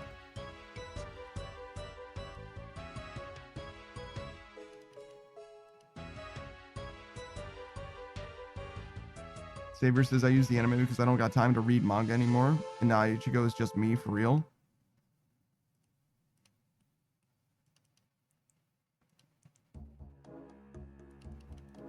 I think I'm sorry to hear that, dude. I think you should get hobbies.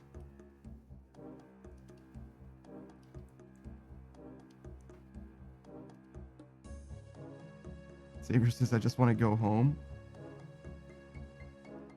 Like, he's like, Ichigo's like really vapid. If I'm right about him, it's like, damn, because like I can kind of tell you like what Naruto likes. I can tell you what like Luffy likes. You know what I mean? But like Ichigo's like he likes things and stuff like that. But he, like, as far as like motivations go, like all right. So let me put it this way, right? So the story of Bleach, I'm pretty familiar with. The story of Naruto, I'm pretty familiar with. The story of One Piece, I'm pretty familiar with. Imagine, though, that they're like at like a cocktail party together. I have kind of an idea what Naruto would do. I have kind of an idea what Luffy would do. But Ichigo would mostly just like wait for things to happen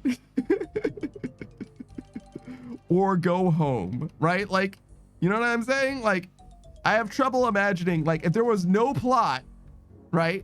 If there was no plot at all that happened, no inciting incident in all of those narratives, I have a decent idea what each of them would be getting into. Except for Ichigo, who I think would just, like, become an accountant or something. Like,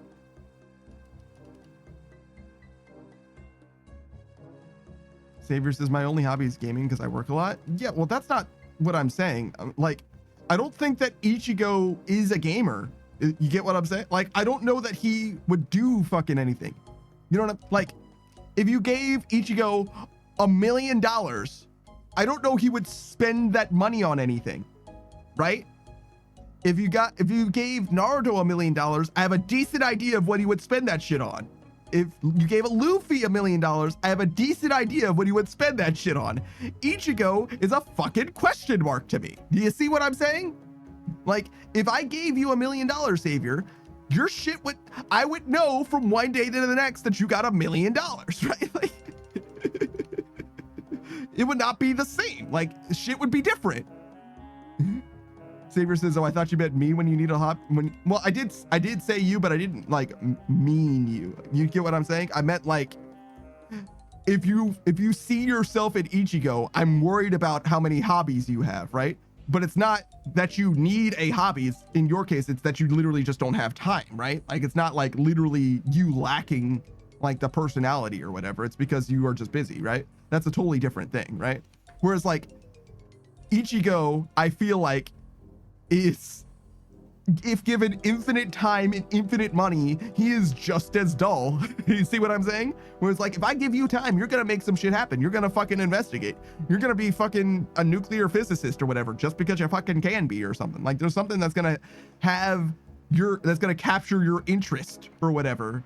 You know what I mean? Like, you're gonna have like the most realistic 1 to fucking, I don't know, 400 scale model of the entire city of Tokyo or whatever. You know what I mean? Like, you're gonna do something and I'm gonna be like, that's fucking fascinating. Like, why is this the thing you decided to put all of your time into? You're like, I just really want to like make Tokyo but small. You know what I mean? Like, okay, sure. Like, it's perfectly fine. Like, I don't care what it is that you would do. I get that people don't have time, but like, if there wasn't an inciting incident, Ichigo would have the time, but he probably just wouldn't be doing shit. Like, when we see him at the start, like, yeah, he's taking care of his sisters and he doesn't have a mom and stuff because she died.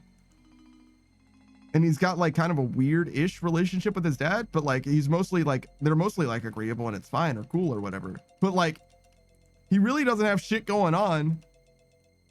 Like, Ichigo is called Bleach, right? Because he bleaches his hair because he's like pseudo-delinquent-y, sort of, but like not even, because he doesn't do delinquent shit. He just kind of gets into fights sometimes because his hair is blonde? Wait, what the fuck? Hold on. Wait a second. Wait a second. I have a different question. So is he a delinquent because he dyes his hair, or does he dye his hair because he's a delinquent? Because he doesn't get in a lot of fights or anything. It's like a thing that happens like once. He has like the air of a delinquent, but he's like literally heart of gold, like minds his own business. Like, what do you, hold on. Do I need to read Bleach again? What the fuck is going on at the start of Bleach? Because until the substitute Shinigami starts happening, I don't think I understand what is even happening in his fucking life.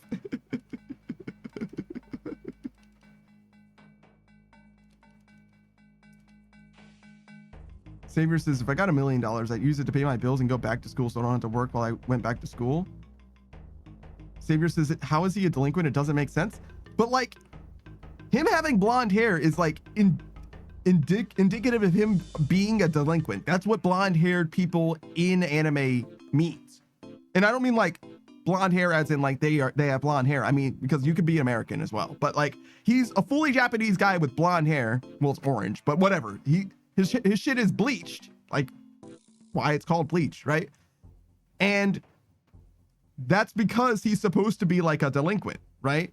But like, he doesn't do hood rat shit literally ever. Like literally ever. Sometimes he gets, does he actually get into a fist fight with other students?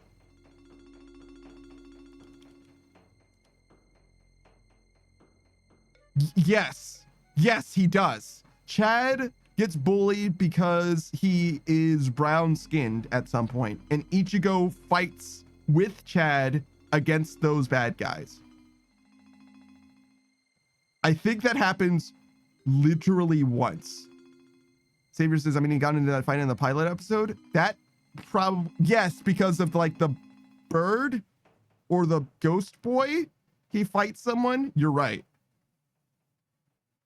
But he's not like a delinquent. He like just fights bad guys before he ever is a Shinigami. He fights delinquents. You know what I'm saying? Why the fuck does he dye his hair? He literally looks like a delinquent, despite the only fights he gets into being like fully just causes. You know what I mean? Like he like literally only defends the weak from assholes. He's like literally not a delinquent. Compare this to like Yusuke Urameshi, who's like dead ass a delinquent. He's a good guy too, but he's like very much cut from the cloth of like being a delinquent. He's like kind of like a fucking city boy, you know. He's got like a girlfriend and shit like that, and he's like, you know what I mean? Like he's like he's about that life, and he like gets into like gang shit. Saver says, I only caught bits and pieces of Bleach from Adult Swim, so I don't really know the show. Yeah, I don't know it terribly well, just because I forgot most of it. I read all of it up until the last arc. I was in the last arc when I finished reading Bleach, or stopped reading it, I guess, technically. So like, it does blow my mind. It does boggle the mind to think of like, why is he even a delinquent in the setting of Bleach? Because he isn't that. He is like a heart of gold savior type. That I do have, but that's like not a personality exactly. And also it's really hard to imagine what would he become, a cop? Like, is that what Ichigo has in his future? Sure, I guess, right? Sure, he could be a cop, I guess.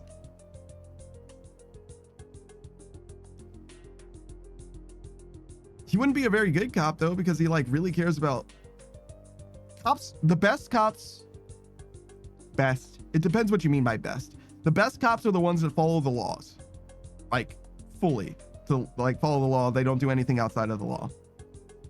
But Ichigo is like too good of a person to just follow the laws, if that makes sense.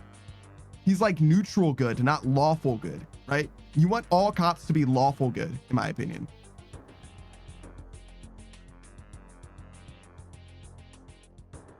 Savior says, imagine you're robbing a house and the cop that comes is hollow. I think that's fine, right? If he's still a cop, if he's acting as a cop to prevent your house from getting robbed, it's okay if he's a hollow. Yeah, that's fine. And as long as he's not like the monster hollow, it's fine. And those guys don't have any kind of agency for the most part. The monster hollows like barely even know who the fuck they are most of the time. So they wouldn't act as like cops or whatever. Actually, you wouldn't even know if it was a hollow. You can't see ghosts. You and I can't see ghosts, right? Mostly. There's a few people that can, but generally that's not a thing. And that robber would just get his ass beat by fucking demons from your perspective. He would just be fucking boxing the air, you know what I mean? It would be fine, whatever. It'll take care of itself, I think. Beatrice says, no, Panda, we would all be special and see them.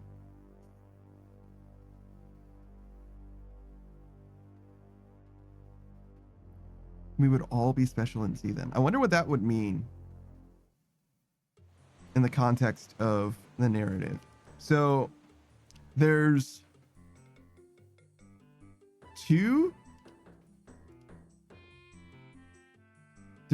three or four reasons that you could see hollows in the narrative.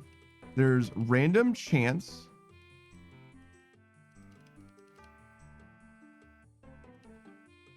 There's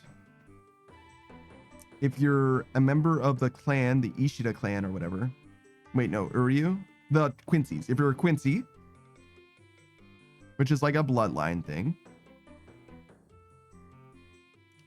There's the Hyogyoku.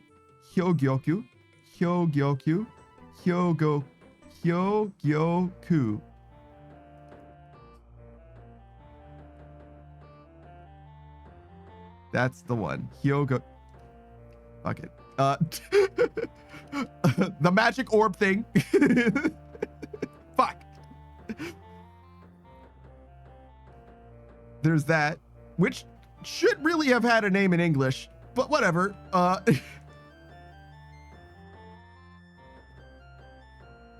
If you're near that, and there's one other reason. Oh, it's similar to genetics. If you're related to, I guess, a Shinigami. Savior says, I work in a graveyard. I think I could see them. Do you see ghosts in the graveyard? If you don't see ghosts in the graveyard, then you don't see them, bro. See, like, a lot of us have plausible deniability. Maybe we can see ghosts and we just haven't encountered them. You would definitely have encountered ghosts, dog.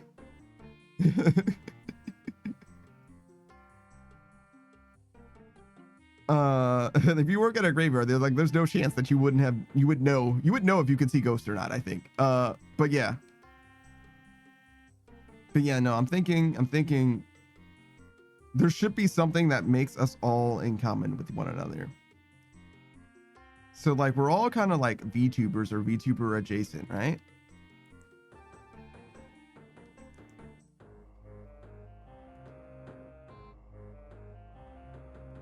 Is there something that like ties that together? Oh, you know what? It's not like a Bleach thing, but it is like it's like tangentially like observational hockey oriented. So the most powerful characters in One Piece are characters that have like motivations or like guiding lights or reasons to live or things that they want to accomplish, right? And that's where like hockey comes from. It's like their manifestation of like things that they want to accomplish or spaces that they are or whatever.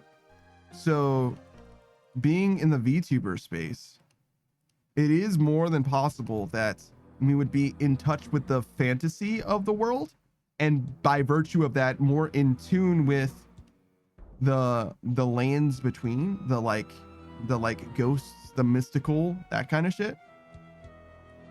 I wonder if that's real. Do you think that VTubers have a propensity for mysticism, like tarot shit?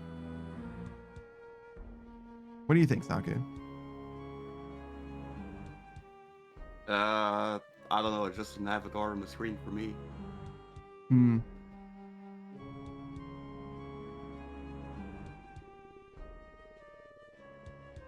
I know that there are VTubers who are into tarot, but I wonder if it's disproportionate. Savior says, I mean, like, I've seen things dart out of the corner of my eye, but nothing concrete. That's how it starts, actually, in Bleach. What's her name? Tatsuki? I think her name is Tatsuki. She's the black-haired, tomboyish girl that's Orihime's friend. She never really super develops the ability to see ghosts, inexplicably, even though she spends the most time with Orihime, which is... Well, I guess she spent the most time with Orihime, not Ichigo's other body, which is where the the magic orb was. Wait, how much time does Chad spend? Or Orihime? I guess they both spend more time than she would. And that other guy is like just regular friend. Is just like not relevant. God, I don't like Bleach. I feel like everything that Bleach does, like a certain magical index does better. Straight up. Except for ghosts, I guess. There aren't like ghosts in certain magical index. Or not like ghost monstery equivalents or whatever. The monster of the week that Ichigo did monster of the week better, I guess, than magical index did. But like, it really tried to be like a more like compelling, like iterative arc-based plot eventually, and index is just better, I think, straight up. But yeah, anyways, I was talking about Tatsuki. I think that's what her name is. She develops the ability to just like sort of kind of see. It's like very blurry or whatever, and it starts out as like things being in the corner of your vision or whatever. It's like your ability to see ghosts develops from your peripheral inwards, which is very weird. You know, like literally from like the edge of your vision inwards, like in a spiral. I think that's fitting thematically, but it's very interesting that they didn't like iterate on it. And that's what Kubo's like, though. I don't hate the way that Kubo is with regards to writing. He's a little Dragon Ball-y in that he kind of goes like vibes, you know what I mean? And like tells the story like really one chapter at a time, you know what I'm saying?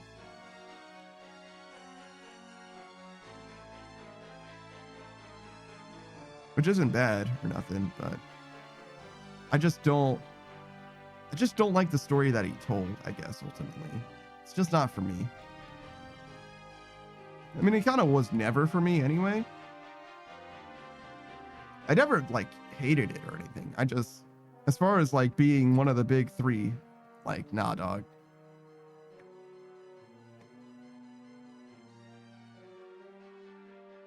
I would rather read either of the other two for sure. And it's like no diff.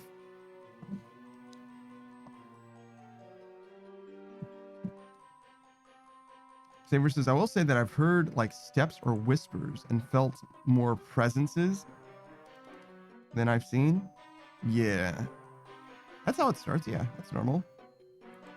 For like someone in the setting of Bleach. You might have, you know, a terrible, you know, demon or haunting thing going on. Or maybe you just aren't well mentally. Or maybe you are fine and you're just imagining it. That could be it too. It's probably nothing, if I had to guess. I don't really believe in ghosts or demons or nothing like that, to be honest. It's probably nothing. Probably just your mind playing tricks on you.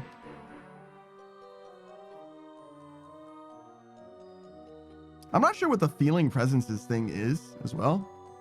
Because I definitely vibe with that. Like I've experienced that to some degree, but only when there's been someone there, really. I've never felt a presence and there wasn't one or anything like that.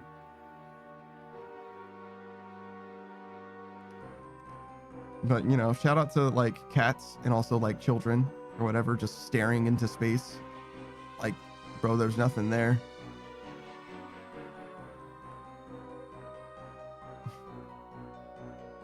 Ooh, it's spooky. You know what I'm saying? I should drop more of these. I don't need this.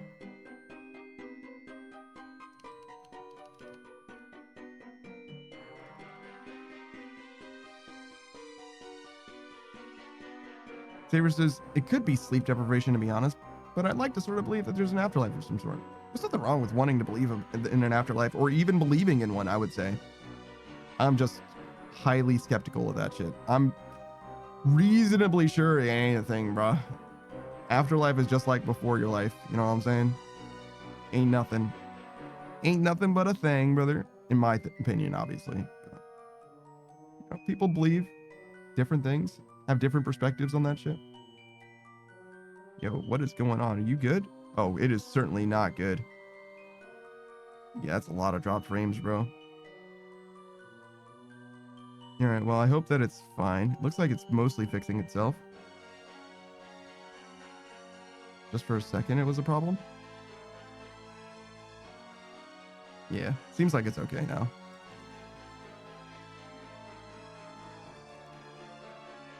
But yeah, there's a lot of people that believe in stuff. I don't.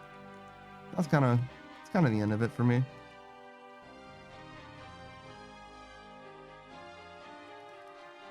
That said, atheists are definitely the most, how do I want to say this? They're the biggest monkeys of all, if that makes sense. Like, get a load of this guy. He doesn't believe in anything. What an idiot. He's definitely wrong. Because even if he's right, he's wrong. Congratulations. You were right about there not being anything after life, idiot. Now there's nothing for you as the reward. Savior says, so do you believe in God? Not like Christianity, but like a higher power or cosmic entity greater than yourself. Greater than ourselves? What do you mean by... So cosmic entity? Certainly not.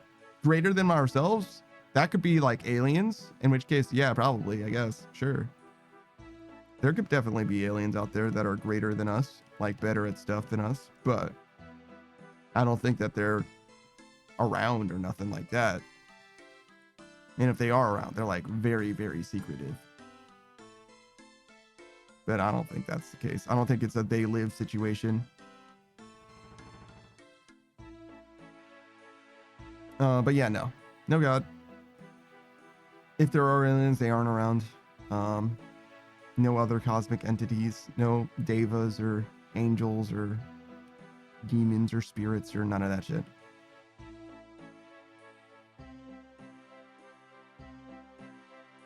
Not for me, at least.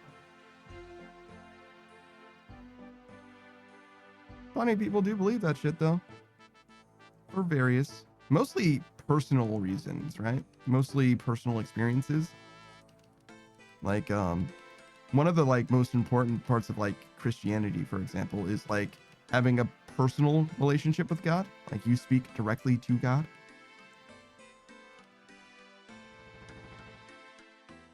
Saber says, I think the Dark Forest theory is the case personally. I certainly hope that it's not a case where everyone is pretending to not be a thing, because humanity already done fucked that completely up. We broadcasted our shit well before we thought about it. Beatrice says, how can you say no angels when I'm right here?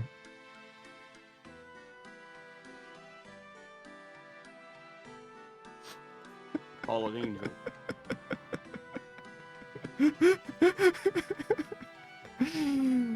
I like you, Beatrice. I like you. Savior says that there are other civilizations, but they avoid contact with other civilizations for fear of being wiped out. Yeah. The thing is the thing is though, is like humanity is our only like really indicative species of like intelligence, of like, you know, civilization and society or whatever, right? And we did not come up with that shit in any real capacity or in any meaningful capacity on like a societal level.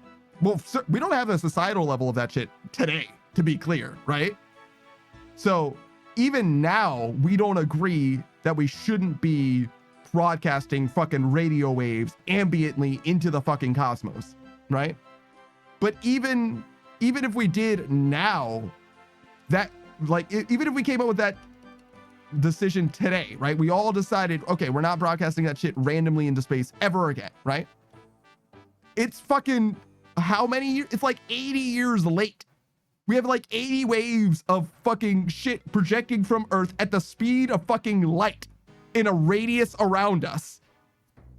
You know what I'm saying? Like in a perfect sphere around our planet, there is 80 years of information being telegraphed just out to the space, to anyone who happens to be there. You see what I'm saying? Where it's like, so for us specifically, we're fucked. We're like super duper fucked. There's no fixing it. That shit is absolutely ruined. But to me, the amount of foresight that a society has to have in developing that kind of technology and also not having that happen to them as well seems really tremendously unlikely. So I don't foresee that being the thing. I know that space is real big, and it is real big, but I imagine that the reason that the forest is dark isn't because people are skeptical and fearful of the dark forest, but because the amount of time it takes for the light to travel is so great. I think that the longer the time goes on, if there are other civilizations like ours, they would be stumbling into shit the same way that we did. They're not gonna have fucking incredible grand intelligence or whatever unless they also are able to move faster than light, which is a totally different thing. It's a totally different scenario, right?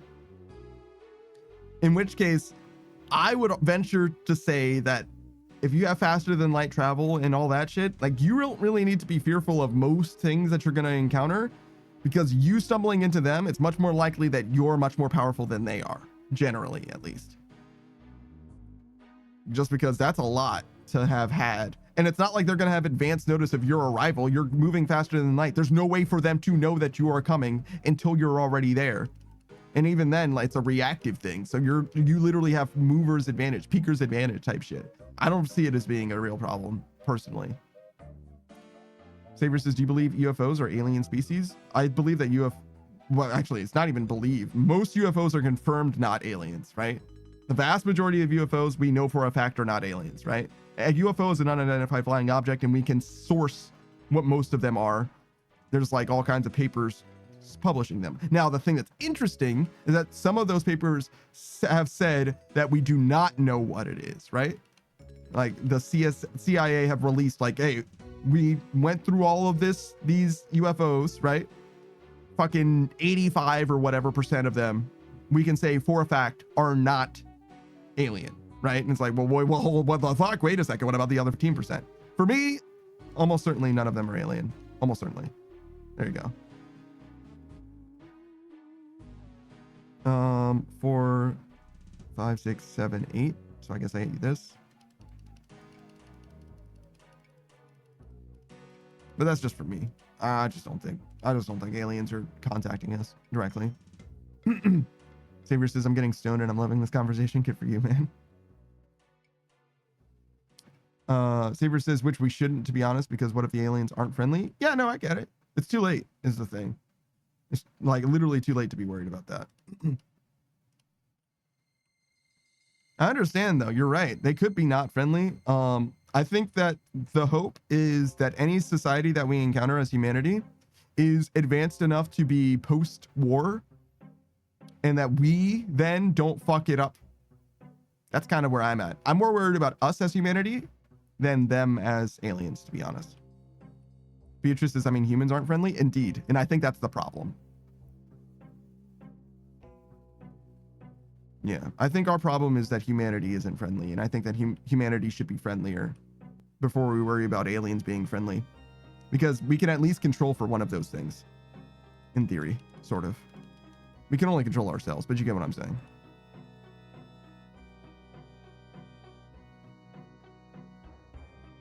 I think the goal is that humanity should be ready to encounter alien life rather than, and when I say encounter, I mean like with open arms rather than be worried about particularly a hostile, because if it's a hostile force and it's more powerful than us, then it's like kind of fucking doomed, to be honest. Like, do you know about like, oh God, what is it called?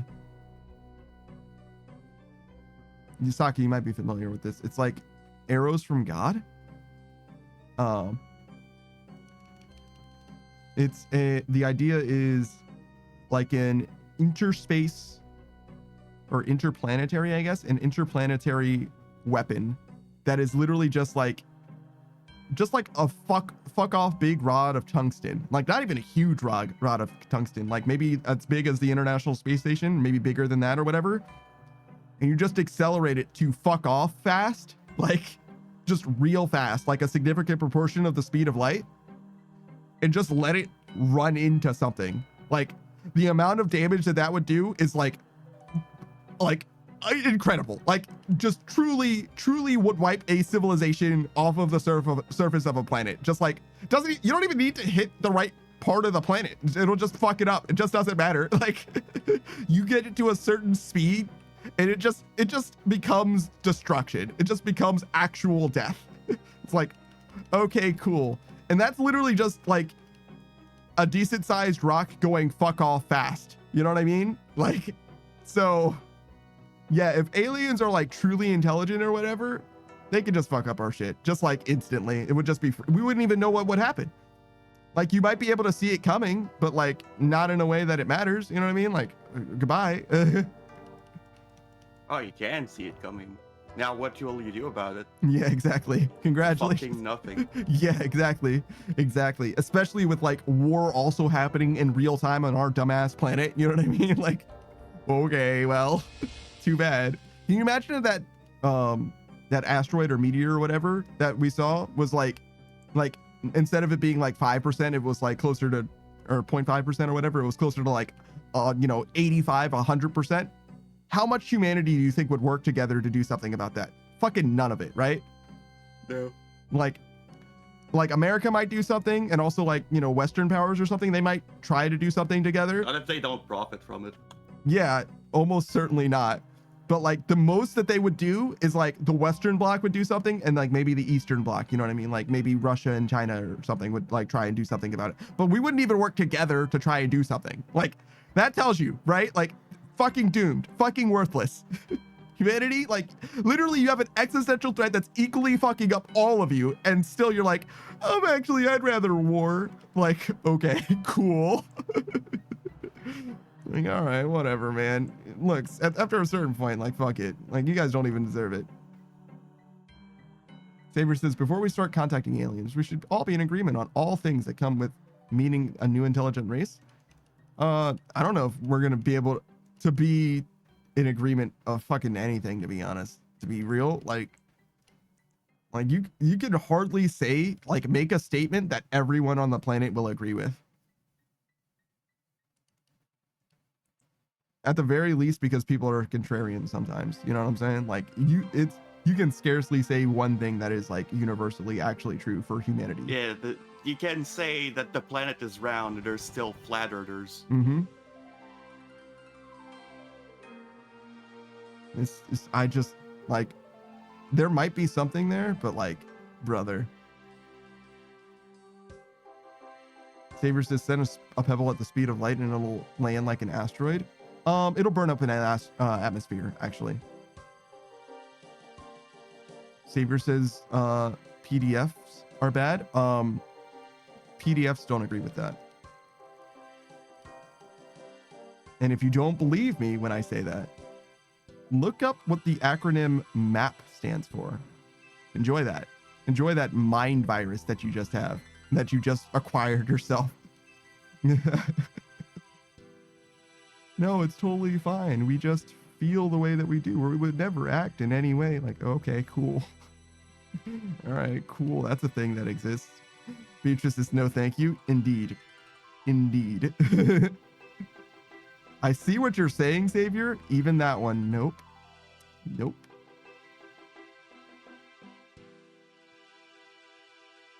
Can't even say crime is bad, or murder is bad, or life is good.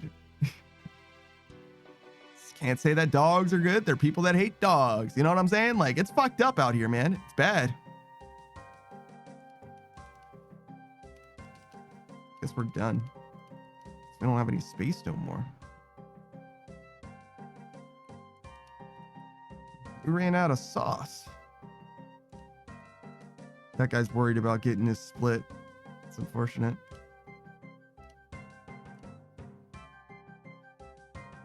Oh man, we're about to be level 94. That's not bad. Skill issue. Mm-hmm. About the no split thing. Beatrice says, at least here we are free to say that Panda and Saku are stinky. You certainly are allowed to say that, yes. Yes, but we still disagree. Yes, we fully disagree, but you're more than welcome to say it. Savior says, I believe that if a murder is justified, it's still bad, but it makes better if there's a real reason for it, though. I definitely hear you. I don't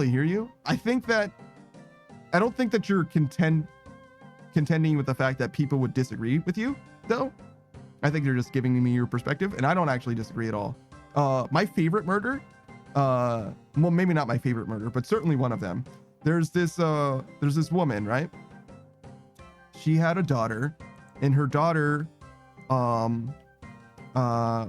murdered, and she was very certain it was murdered, and some horrific stuff happened as well, right? And the mother was very certain that the murderer was going to be convicted, right? Because they admitted to it, right? And as the trial was going, things started out great and then started to go pretty sideways pretty fast, right? The murderer started saying some things about, oh, well, actually the daughter was doing this, and this, and like really saying some like truly heinous stuff about the daughter. And the mother was like, oh, okay, I see where this is going. So the next day they went to trial. The mother rolled up with a 9mm and shot that motherfucker like 16 times in the back. That's my favorite murder. Shout out to that mom. Hell yes. Fuck that guy. like, yeah, get him. Beatrice is queen. Abso-fucking-lutely, yes.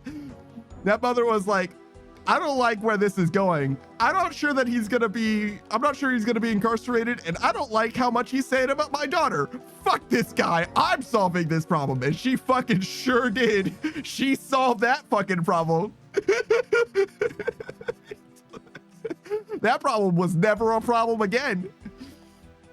But if you kill a murderer, the number of murderers haven't changed. Oh, you're right. I guess I should kill more than one murderer. Oh shit, wait. Beatrice says, is murdering someone who cut me off while driving justified? No! Savior says, no, that's not a real reason for murder. I agree, yes. And Savior says, that's a justified murder, not gonna lie. Yeah. That's one of those murders where like, there's another one. There's a serial killer who preyed upon kids, right? And his story ends with they tried to incarcerate him and he ended up getting like going free, right? Just because there wasn't enough evidence, whatever, right? And after that, after him getting, being allowed to live free,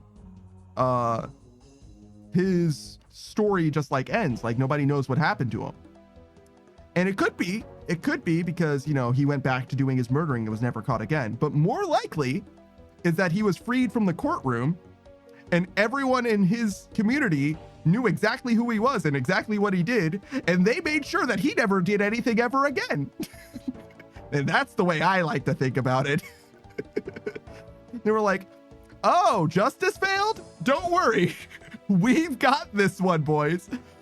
And whatever may or may not have happened, if nobody reported it to the police because everyone knew, it's fine. Like, no. I'm not advocating for vigilante justice. Me, no, I would never. However, I'm not calling the police on the world being made a better place. And if the police were to get such a phone call, maybe they're busy with a traffic incident at the time. You know what I'm saying? Like, yeah, they could go there, but I think that guy might be speeding, and like, they just can't be everywhere at once. That's just the way it goes sometimes. That's how I feel about it. Sometimes you have to solve 21st century problems, 21st century solutions. You understand? And this is why we can't have AI in charge, because they don't understand. Sometimes things need to be done a certain way. I didn't ask for this, right? I didn't want this even. This is just the reality that we live with. So yeah, justified murders, huh? That's what we're talking about today a little bit.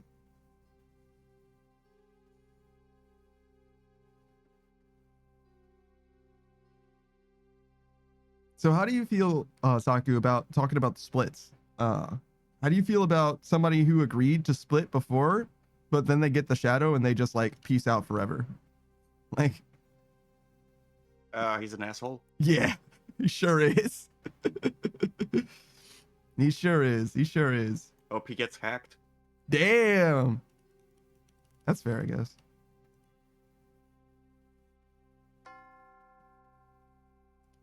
Is that the end of it for you? Hope he gets hacked and that's it? Oh, yeah, pretty much. That's fair. That seems like a reasonable response. So, like, if I'm raiding, so, like, as an Iron Man, I can't really do a split. So, basically, the way I'd ask for it to go is if you guys get it, you split, and don't split with me. Kind of thing. Sure. Like, if they get something, they get more than, like, if I was a main and I wanted my split. Yeah?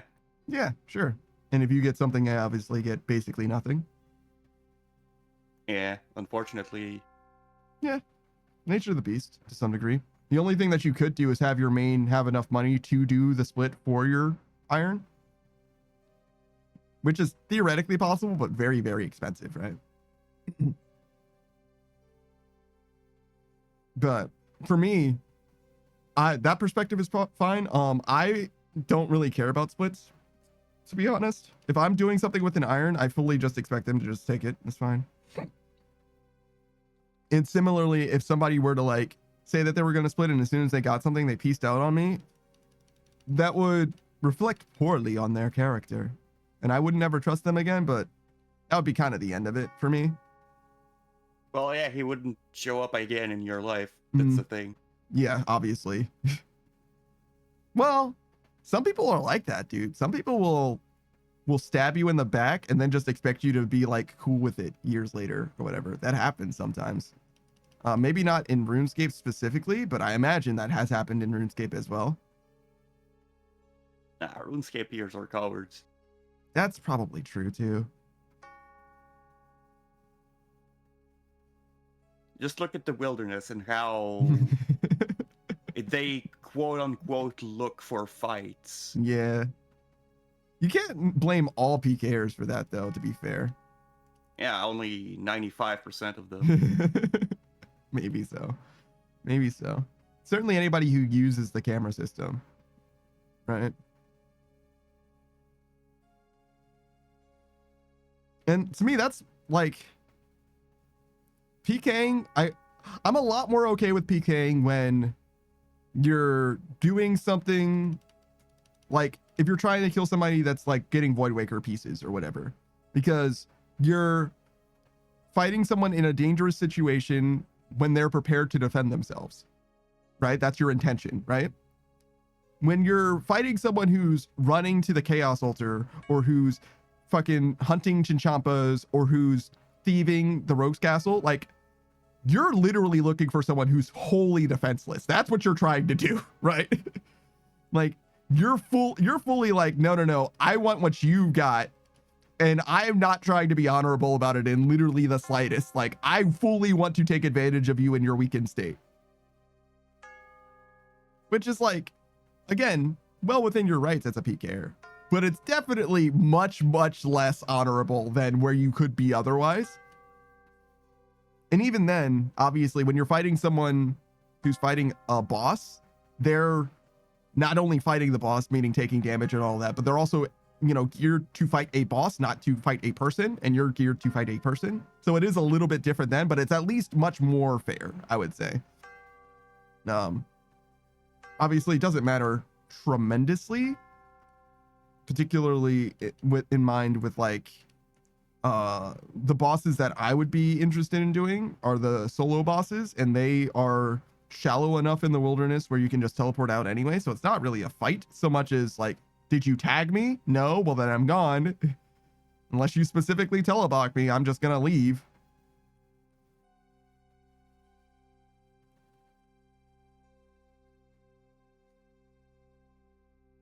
I kind of wish it was a little more, how do I want to describe this? If it felt more like a PvPvE situation when they like crash you at a boss.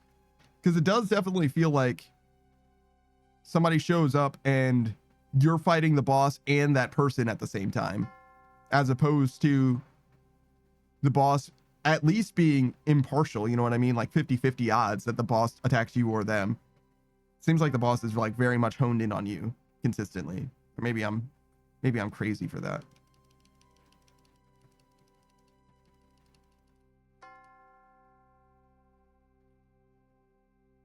I don't think that's usually the case. The 50-50 thing, or the boss is focusing you? The boss focusing you. Like, I've been attacked while I was doing Spindle before. Mm-hmm. And the boss did drop the PKer to a pretty low level. So it's just like random which one the boss seems to attack? I think. And come to think of it, I probably should have slapped the dude. And he probably would have died. I mean, there's nothing funnier than an iron getting a key. I promise you that. Can you see what's in the key? I don't have the keys unlocked. Oh, I see. Maybe I could, Joe, buy that though. So just in case I get something. Yeah. I can ship it to you. Right. Or to yourself even, but yeah. No, that would require bonding up, and I think you can't put looting keys in the bank. I see. Fair enough. But yeah, just as well. But yeah, maybe the key thing would be good just for that, and also obviously if it drops on the ground, like you literally can't do anything about it no matter what it is, right? Yeah. You know, and I don't know that anything dropping on the ground would be worth it exactly, but you know, it for you specifically, you know what I mean? If they drop 28 shadows, I don't know if you're de-ironing at this point. No, I'm just dropping it to the main. Well, yeah, no, but if they're on the ground in front of you, you have until they get back to pick them up, right? And that's it. So you'd be furiously bonding up your main and running him over, I guess, but that would be like all you could do, right? Yeah, and I don't think I'd do it in time. Yeah, no kidding. So I think that the key thing would be probably prudent, even if you couldn't see what is in the key, because at least then you have it, but you can't bank it. So I don't know what good it would do unless you could at least see what was in it. Can you just keep the key forever? Like just above your head? I think. Right? Because it's not like it goes away, right? Like. But I don't think you can bank the key. Yeah, that's fine. It's not. It's a permanent no inventory space. Hmm. I mean, I would rather just have a key over my head for all eternity. Eventually, if I decide to see what it is, I can either get somebody to kill me to take the key, or I can fucking de-iron and see myself. You know what I'm saying? That seems fine. Better a key than it on the ground, I guess. Because if it was something valuable that you actually wanted to either to transfer or to de-iron for, again, I don't know you specifically de-ironing ever makes sense because you're so late game and all that.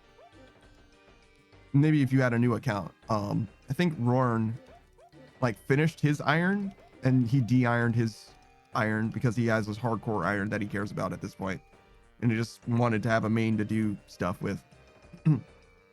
I should buy the looting keys. I have 168 mil, so like. What is that? 1 mil? I think it's like 5. Oh god, that's so expensive. But yeah, you could should even buy the Edgeville respawn.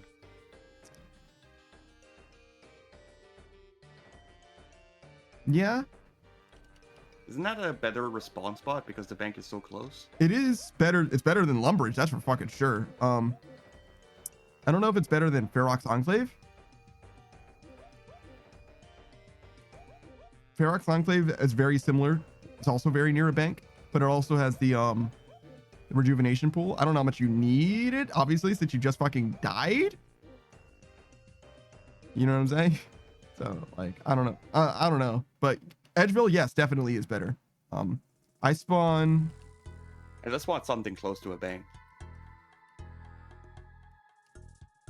And Falador isn't it. Lumbridge isn't it. I think Edgeville is further from a bank than Ferox is. So I think in Ferox, when you die, you spawn here. So you're like 8 tiles away. Something like that. And in Edgeville, you're all the way back next to the dungeon, basically. So you got to go 15 tiles or something like that to a bank. I mean, it's still 1 click. It's not far, but it's farther, I think. I think it's more expensive to get Ferox, though. I think Edgeville's cheaper. Maybe Ferox is the play.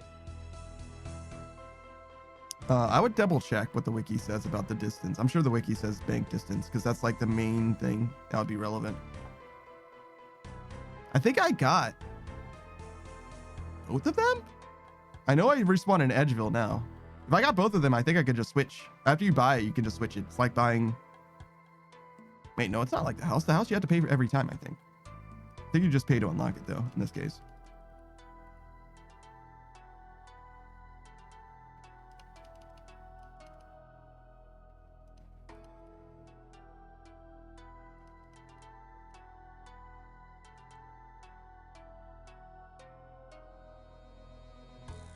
I like this song.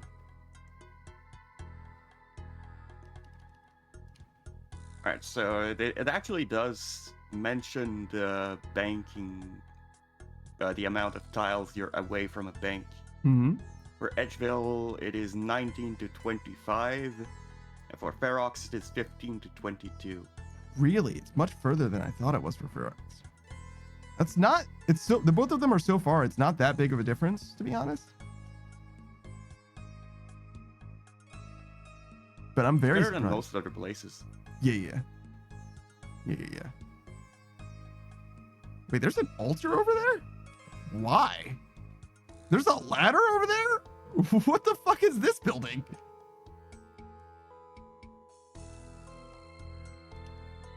That's crazy to me. What the fuck does that building have? What is up that ladder? Gold ore?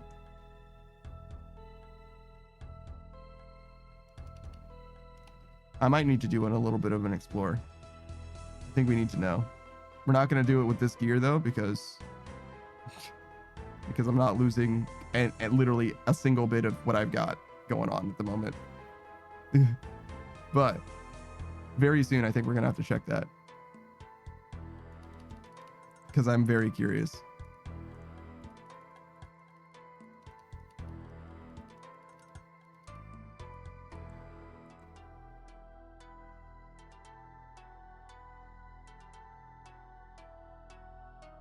Alright, maybe I'll buy Ferox. Respawn. After I leave this hellscape. The blacksmithing, or blast furnacing, blastsmithing? Yeah. Whatever it is. That thing. Yeah, it is not good.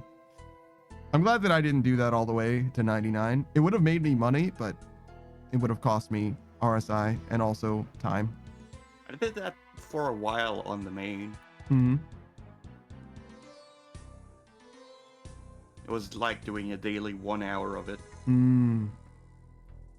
That's kind of the way to go for a lot of this stuff, obviously. Just because you can actually do it for forever. You do that, you have the same policy with a lot of your grinds on your iron. Once you get sick of something, you start doing it less. Did you ever get that blip flop scroll? Never got the scroll. But yeah, dialing it down is definitely the way to approach it long term, especially when you never know when you're actually going to get it.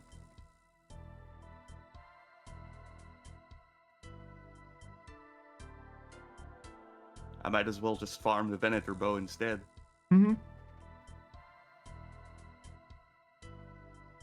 Are you 2 out of 5 on that one? I'm 0 out of 5. You never got any of the duders? Nope. It's so sad.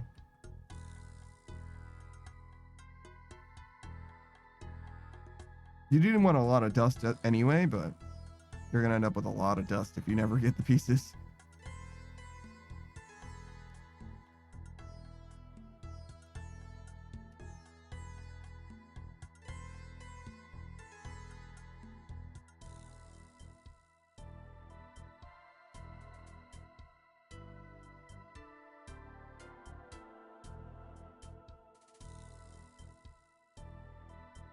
I like blast mining a decent amount. Have you done too much blast mining, Saku?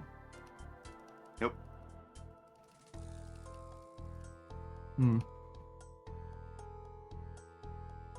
Never did anything with the dynamite I got.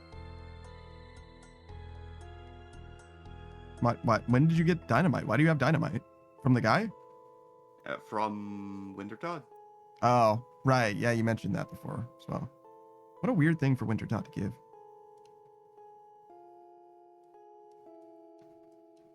It is like nearby, I guess. Here and there.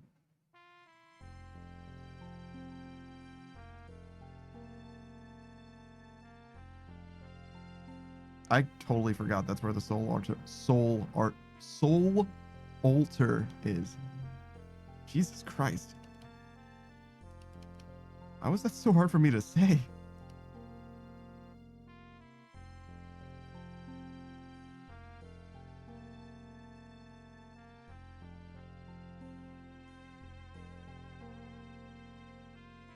Meanwhile, I'm trying to say words in Japanese that I can barely pronounce. Can't say things in English. No.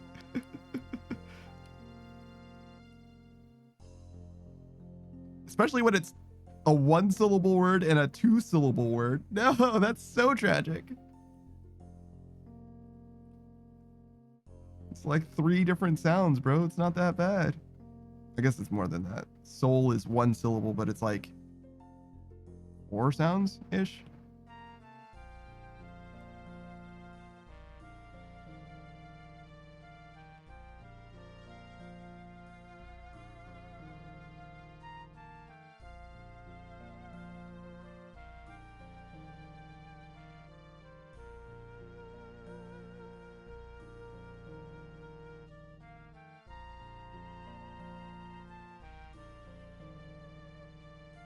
Oh, you know what I should do? I should make it so that the hoop snakes are walk here instead of attack. I attack those dudes sometimes for no reason.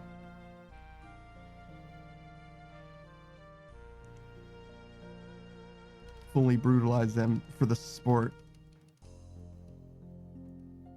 Actually, literally just because they're in the way, not even for the sport. Just fully on accident.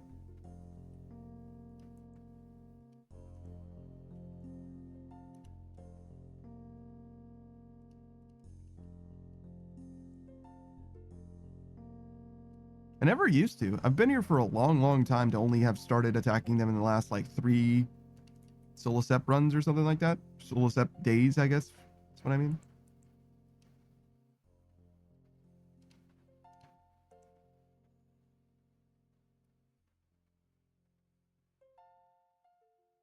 Oh my.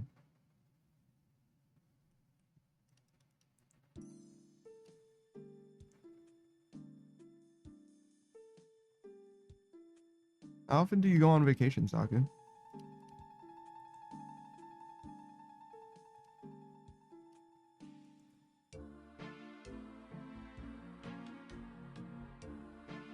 I would guess something like once a year. I think that's pretty normal. For me, every day is a vacation. Sort of. It's like not actually that far from the truth, I guess, but I really should sleep more if that's the case. Because goddamn.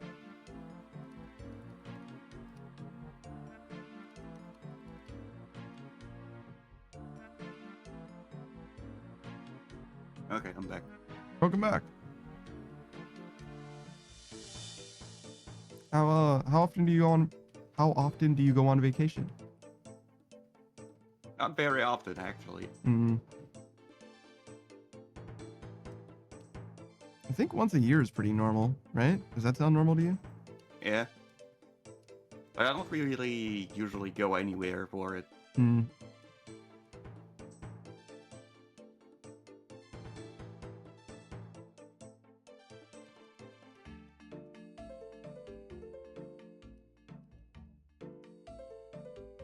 Yeah, I don't think I've ever had like, well, there was one time I spent like a couple weeks in Florida, something like that. So I guess that was pretty close to a vacation, but that's the only one that I've taken in recent memory. Only left the country once, and it was this trip that I just came back from. Yeah, I've never left the country either. Still, I guess, in my case, though. Would you go again? Would you do the same trip again or do something similar? No, I think it's a one-in-a-lifetime thing. The interest is, did you go to Walt Disney World when I went to Florida? No. Well, I have been there, but not in like recent memory, not like as a vacation. You know what I mean? It's different when it's like a summer thing. Back in the way back. I mean, like as like a recent, like proper vacation type dealy. Where you're like, especially for like an extended period of time, makes a difference as well. I don't know how long I was down there, but it was just a few days. Like maybe 3 days or something like that, plus a weekend. So like 5 days, if that makes sense. Which is like not nothing, I guess, but oh, Wait, hold on. How many do I have? 4, 3. So we don't have enough space right now, but maybe we will end up with enough space if we chop this.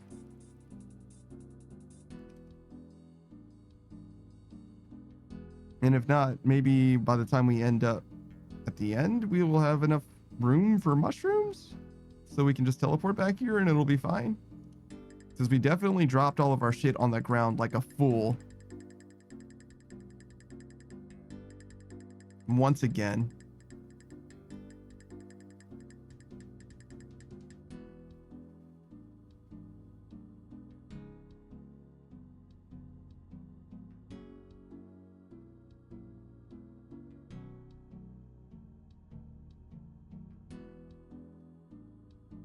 I think I'm 1 short. Yeah. Shit.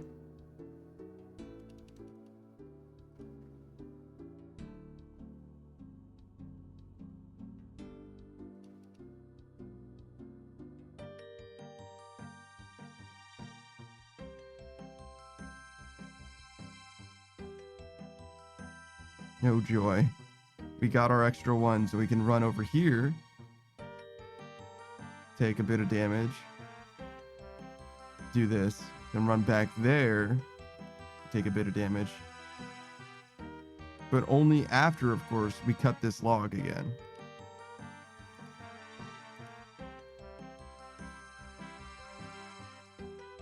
And not a moment before.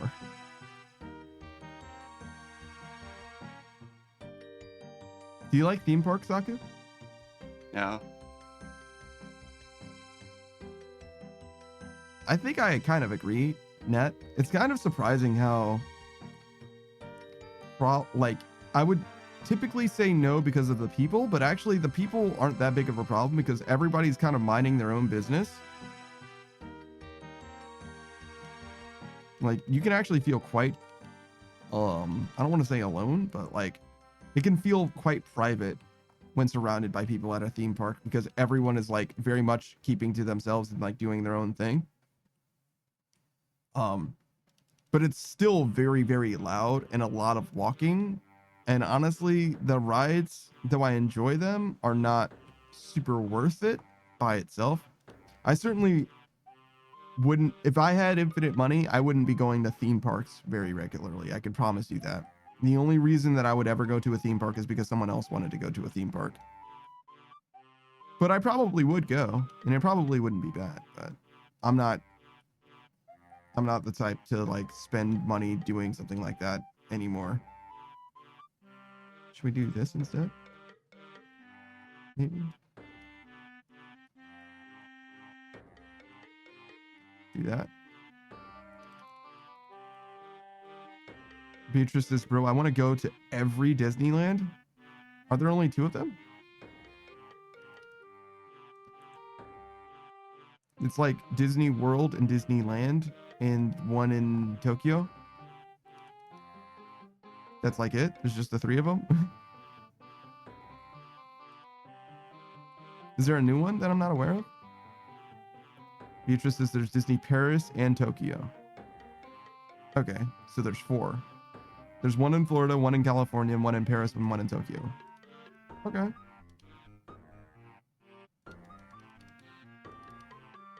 Fair enough.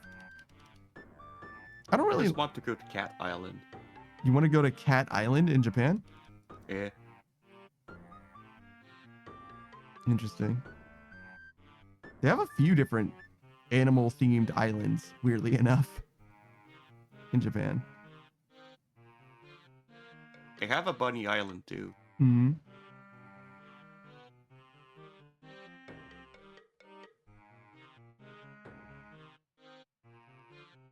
I don't think I really have very much drive to go anywhere international.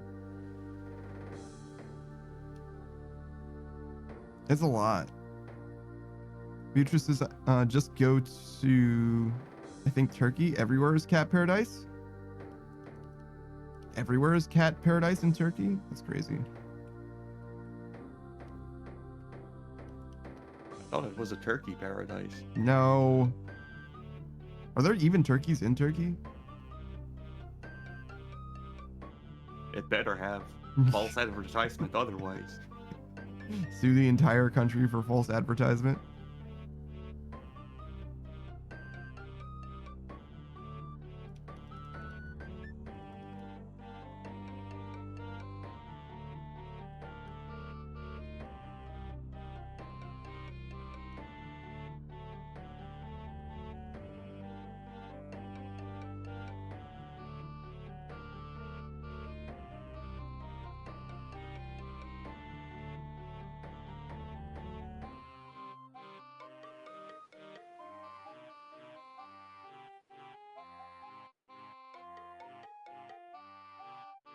No, wait. No, I don't need these mushrooms because I did that already.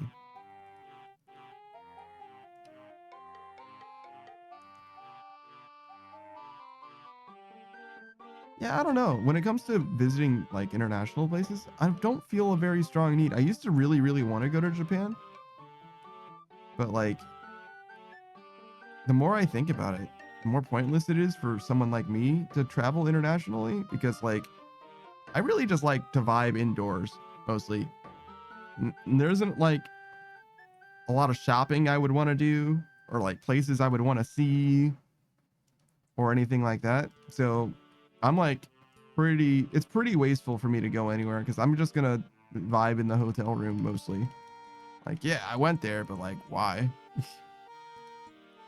Like I lived in a city that I had never been in before for 6 months, and I didn't go to any restaurants. I didn't see any sights.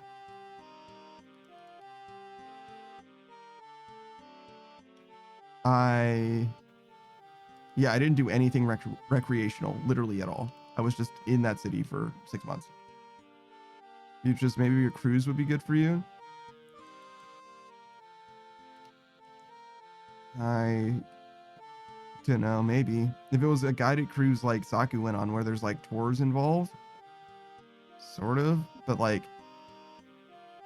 you really have to catch me in the right mood because if at any day I'm just like, I don't feel like it, I'm just not going to. And I'll just miss like an entire section of the thing. Because like, sometimes I'm just like, you know what? I don't want to do anything. And I don't schedule those times. And if it just comes at the wrong time, you know what I mean? During the cruise, I'm just going to be like, you know what? I'm just going to be inside this whole time. And that's just what I'm going to do. Which I guess is fine, but feels like it defeats the purpose of the experience, you know? It's supposed to kind of like go out. And that's kind of where I'm coming from. It's like most things where you like travel internationally or whatever, the whole point is to like see the things and do the things. And I'm like, it's just not a thing that I'm like I don't even do that in my like regular life. So like, it doesn't seem like it makes sense for me to like travel internationally and expect to have that kind of a positive experience or to have a positive experience doing things that I don't normally do. You know what I'm saying? Like to like venture out in a way that I don't normally venture out anyway. Like I'm just gonna, best case scenario, I do as many different things as I can and I'm like extremely uncomfortable the whole time, but it works out. Which is possible.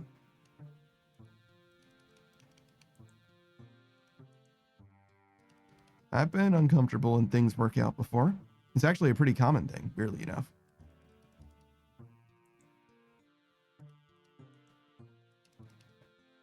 But it's certainly not something I seek out either.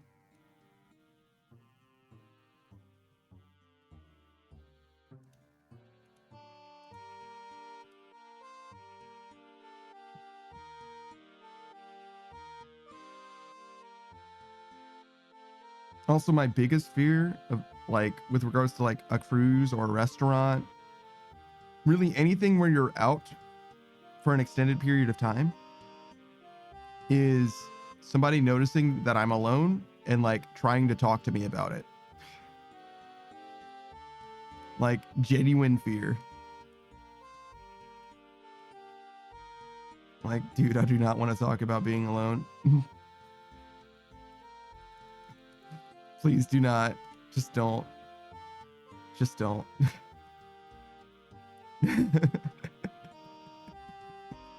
I don't want to have to come up with an explanation for why, or to say that I am alone and make it not weird or sad or something. I don't want to have to do that. It's too hard.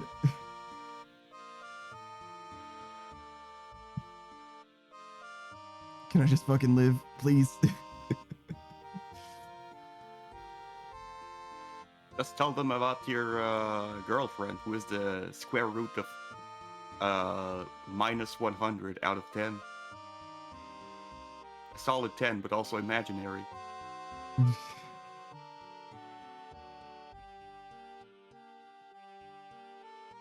It's truly remarkable that you said all of those things, Saku. I'm gonna be honest. I was not prepared for any of that mentally. You did get me there though. You did take me there. I appreciate it. Thank you. Bitter Narcissus, good morning.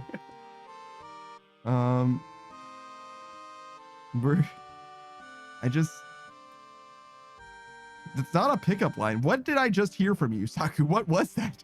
A meme. A square root of minus 100 out of 10. Yeah, no, I know what solid 10 out of 10, but also imaginary. Yeah, I got it. I just don't know. I'm holding this. I just don't know what to do with this. Do I put this on a shelf? Is this just for me? Do I just hold this? Is it just for me? Is it just part of my life now? Hold on, let me get the meme. If I can find it. No, I got it. You got it. You explained it. I'm there. I just don't know where emotionally I'm supposed to store this. Is this an L? Is this a W? Nah, it's just a funny. But it can't just be funny, Saku. It must go somewhere. I don't have a funny folder. Make it. That does seem like something I should have, to be honest.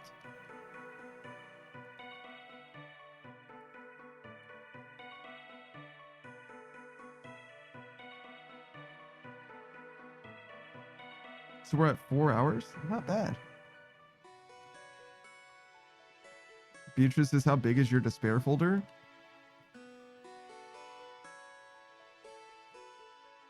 Not very big.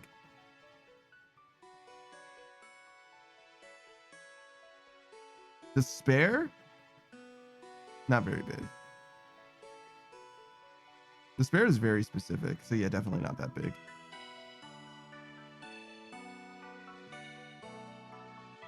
I'm trying to think. There's definitely some stuff in the despair folder.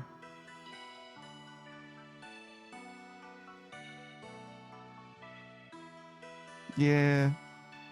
It's not bad though.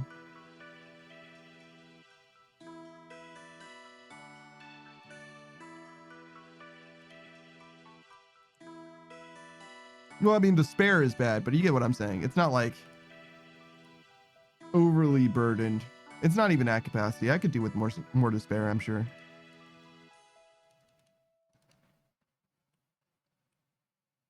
I guess it depends on how bad it is. Not all despair is equal. Because there's like the existential stuff where it's like, humanity isn't ready for contact with aliens. You know what I mean? That kind of shit where it's like, yeah, but like, whatever. Who cares? We're all gonna die. Wait, is that a fucking death note? Has that been a death note this whole fucking time? God damn it. Beatrice says Neo. Like, it clearly says death on it.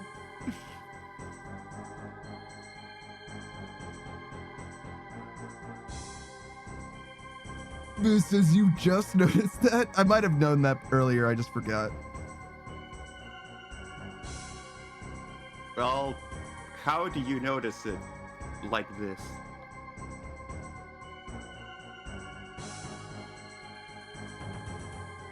How do you notice it when it's this big? Yeah, it's pretty small. It definitely says something on it in retrospect, but it doesn't read like death.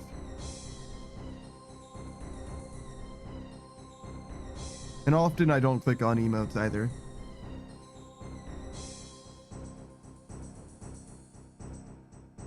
Does Beatrice have the animated one where you're writing and taking a note also? Or does she only have the Death Note one?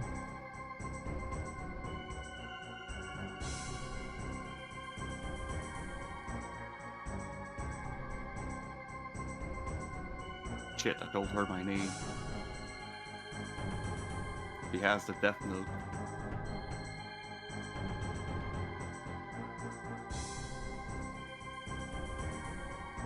Yeah, just the one.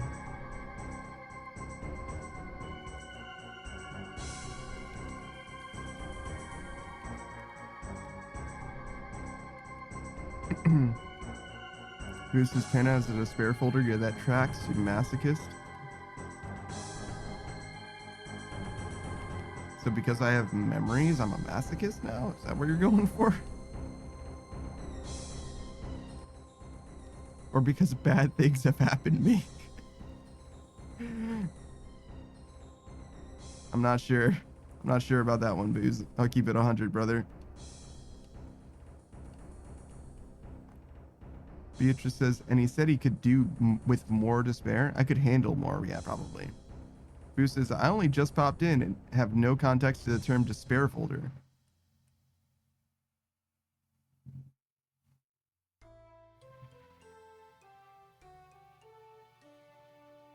That sounds like a skill issue to me.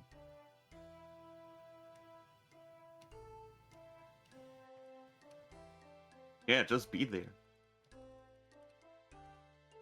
Who says I just assumed it was a folder on your PC? That doesn't make it less of a skill issue.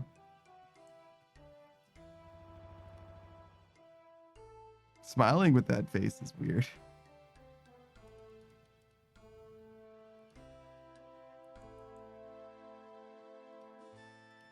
Outsourcing my emotions was a correct choice.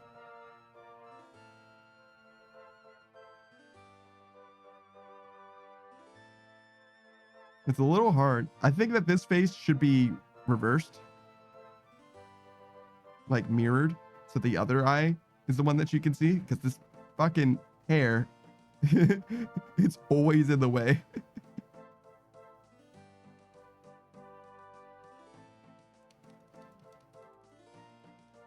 What's up, Savage?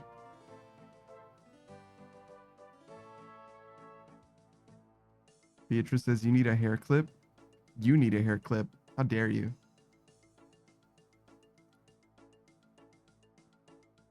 Who says have the hair flip up so you can see both?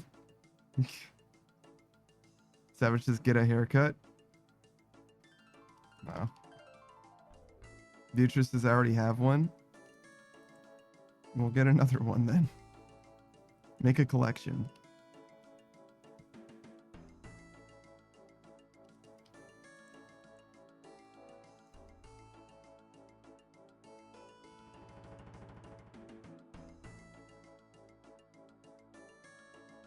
Who says that's what all my coworkers tell me to get a haircut?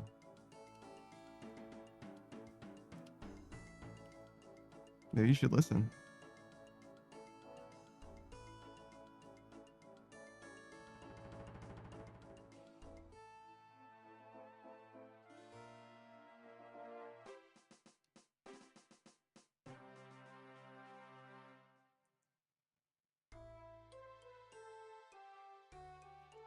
Who says now I'm trying to grow out a man bun?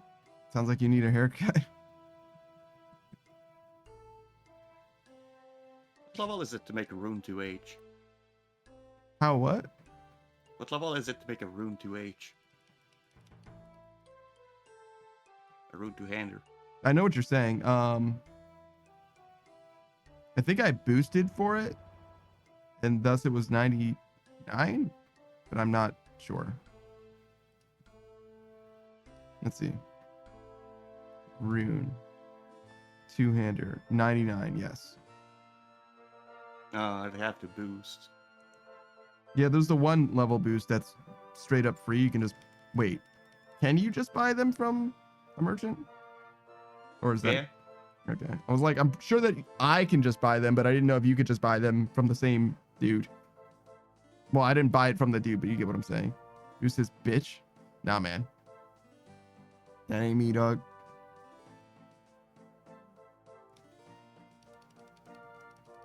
I ain't never been no bitch. Xavier says, yeah, it's free to play in Falador.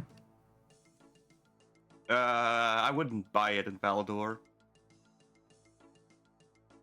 I would go to that one shop in Camtorum.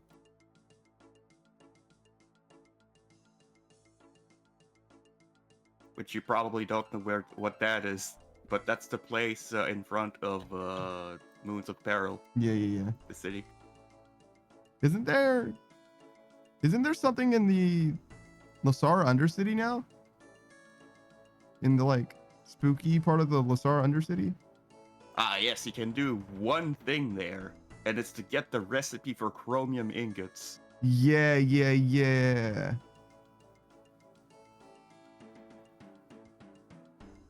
Still, that's something. And then you don't have anything else left to do there. Well, I mean, that just means that they'll add more stuff over time. It's fine. It's fine. Just be patient.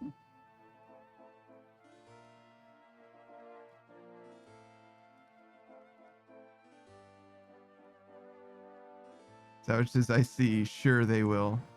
I think it would be cool if they did add some sort of skilling method there in the Shadow Realm. Like a thieving or an agility something, maybe? Yeah, probably more thieving. There are chests there.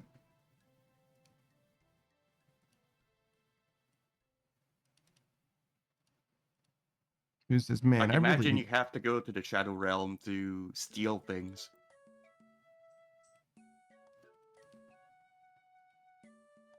That makes sense to me. It's not that dissimilar from the like Sorcerer's Garden even. It's working. Who's this man? I really need to learn Whisper. Mostly you just need the tiles and then fucking move. Watch your feet, dog. Whisperer is not hard.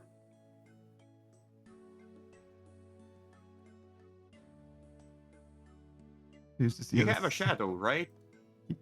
Booze? Yeah, I think Booze. so, yeah. Booze says I need to get the tiles. Bother Saku or Savage. Well, actually, do you have the tiles? I think you do, Saku. I don't use tiles. Okay, well, Savage does. Shadow and Venator. You don't need a Venator. It's good, but you don't need it.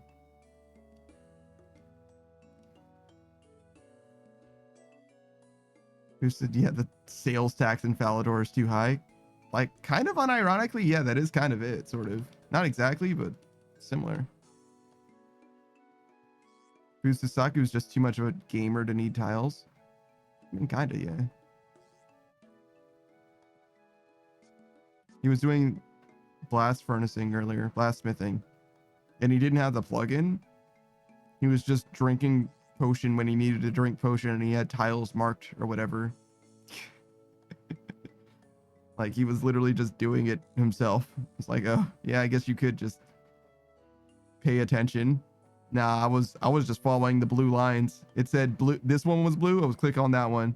That one was blue, click on that one. You know what I mean? That's all I was doing. Click wherever it was cyan, bro. Bruce says, ew, blast furnace. Hey man, he needs the smithing level somehow.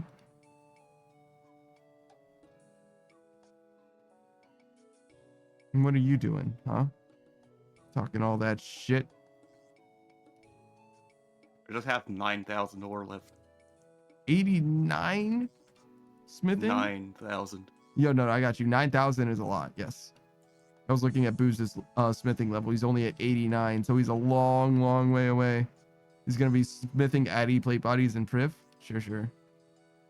All right, do you have the what the fuck am I looking at, Savage? Jesus. I'm probably doing Addy bolts because I can make use of that. Savage, did you know that you can delete messages like this?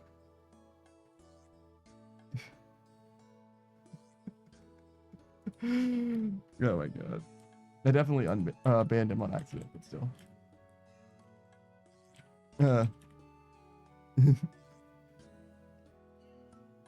But yeah, you can definitely delete messages.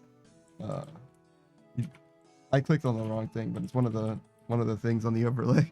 You're more than capable of fixing that particular one. Thank you. It's changed anyway. Sure is.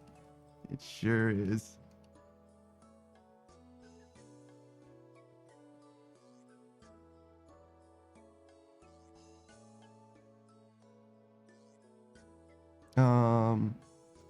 Did you get the Giants Foundry armor, Booze?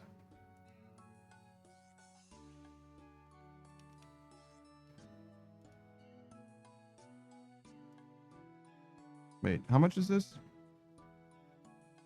3, 4, 5, 6, 7, 8. So I have enough space, but only barely. Am I mashing? Just wait. I started working on that. I'm using my Runeite because it's going to be the fastest. Mm-hmm.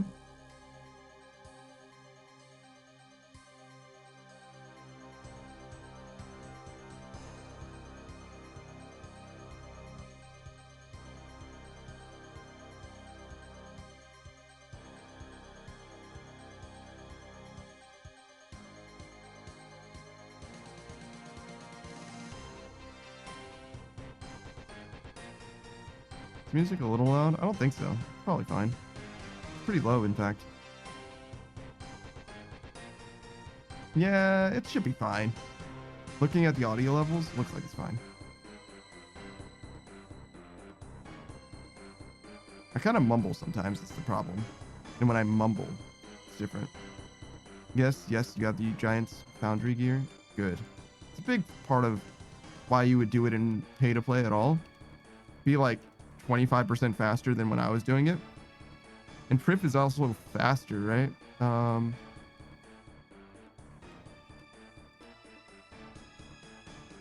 Like one tile closer.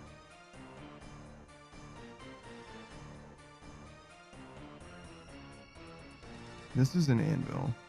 That's obviously not it.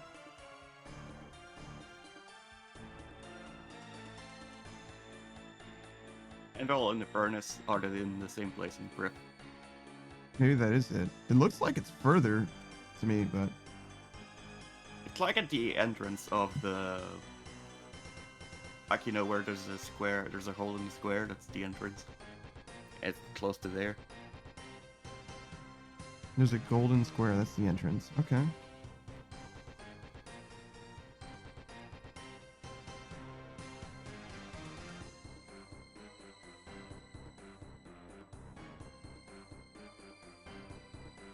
Wait. Traherne Mine? What the fuck is this? It's a mine with ores in it. Yeah, it sure is. I had no idea that shit existed. That was just I think once again there's no 3 iron spots in there. There's no 3 iron there? What's the point of that place even existing?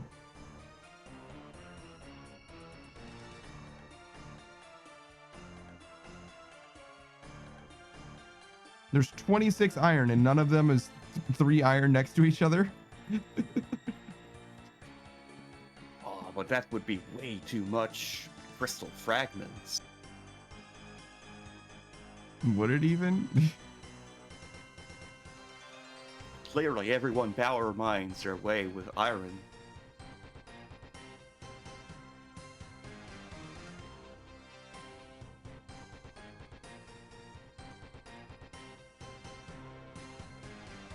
No, I think the best way to get crystal fragments, according to the wiki, was stealing from elves.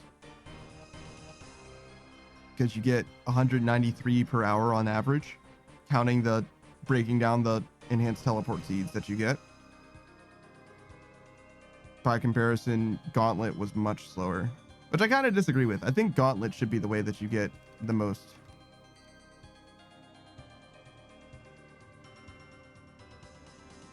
But, you know, whatever, I guess. There's just no thank you on the iron. I'm a converted volcanic mine believer. Hell yeah. Hell yeah. Actually, VM means virtual machine. Yeah, I doubt it. I fucking doubt it. He might believe in virtual machines, but I bet he's not using one right now. So much as he's got to run. He's going to be back later. Gotcha, gotcha.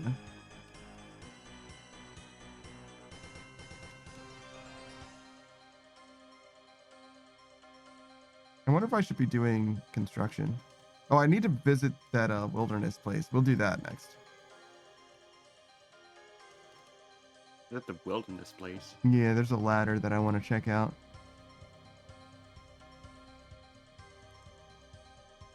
Some things you just gotta see for yourself, Saku. Savage would tell me that I have to see for myself. You spoke about the ladder. Yeah? What about it? I'm asking if you're Aladdin. What does Aladdin have to do with ladders? Is his name similar? Yes. God damn it, Saku. Who says, I only know of virtual machines' existence from scam bait videos. Wow. Virtual machines are very good, especially for running like DOSBox is basically a virtual machine, right? So like other operating systems, if you will, on your own operating system.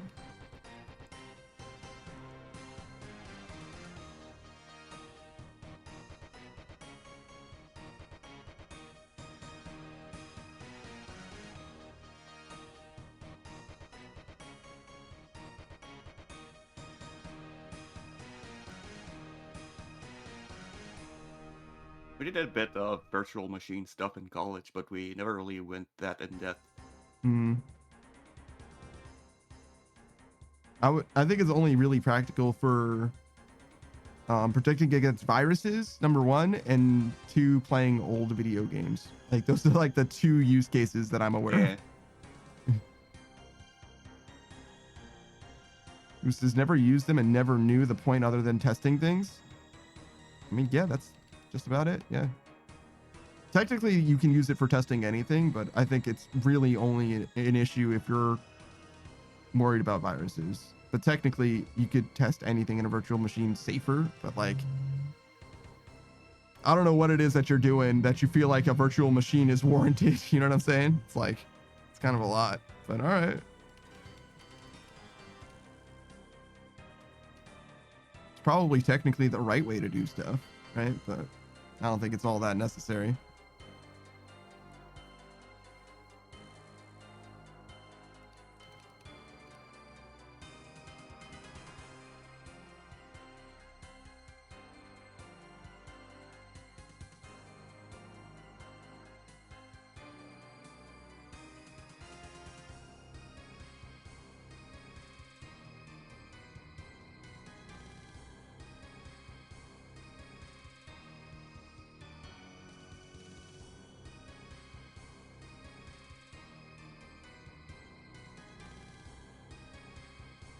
Not me trapped with these last 3 inventory slots.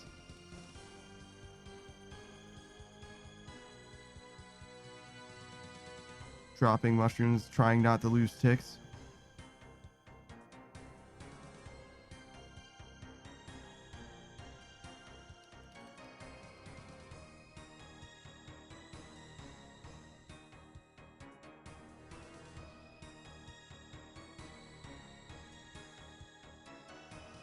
I fully don't understand how this works. It looks like if I drop this while I'm swinging, it won't make me lose any ticks. But it's definitely not clear that that is what is happening.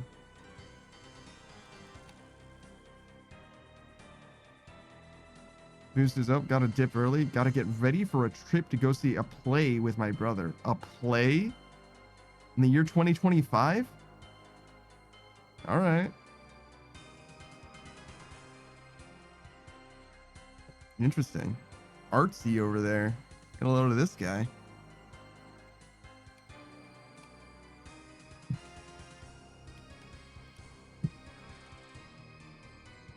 Me, I could never watch a play. That's not true. I don't mind theater actually at all, but I haven't seen a play, especially in person, since school, since I was on campus or whatever. Like, it's been a long time. Who says, yeah, he and his wife are going to see Dear Evan Hansen with me and my wife. I've never heard of Dear Evan Hansen. Evan Hansen. That's fine too. Changes nothing. If it wasn't Hamilton or Cats, I wasn't going to know it. Both of those are musicals, not just plays as well, right? So that was a lot of fucking small fossils. God damn.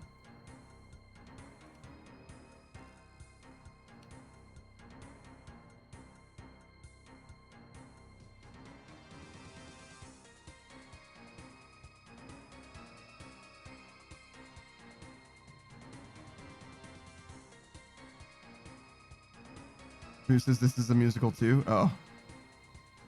The only plays that exist are musicals, I guess. Those are the only ones.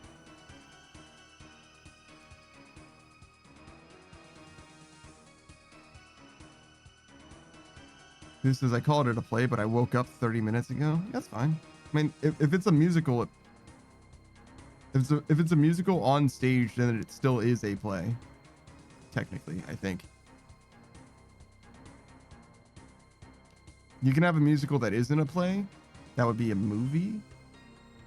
But you get what I'm saying. If it's on stage as a play, and there's just types of plays, one of them is a musical, I suppose. I think that's how it works, at least. Maybe I'm wrong about that. I'm not cultured enough to have experience with such things.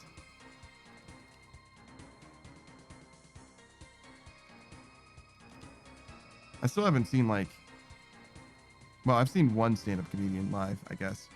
And that's some culture that I actually give a shit about. Like, I would gladly watch a comedian. But, like, comedy specials are too easy to watch online now that I'm, like, not going to see it live. Have you ever seen live comedy, Saku? Only once. How did you like it? It was all right. It's a very long time ago, though. Hmm. Have you seen comedy not live, like a stand-up special instead? I don't think so. I see. I think stand-up specials are pretty good. Usually the experience isn't... Actually, I guess I haven't seen a live comedian that I'm actually a fan of. So I guess I shouldn't say that the experience isn't any different or that different, because maybe they're just so much funnier in person or something. I don't imagine so. I think it's probably about the same. Because about the same, yeah. I've seen a lot of stand-up specials on television and stuff like that. And now obviously it would be on the internet, right? And I just don't see any reason to be in person for that. It seems like totally needless. Now, for the benefit of the comedian, having an audience laughing makes a ton of sense, right? But for me, I don't need that, I don't think. Boo says, what's extra fun is it's at the university we went to. Oh, interesting. Live comedy is a ton of fun, and then he's got to go. Gotcha. Later, Booze.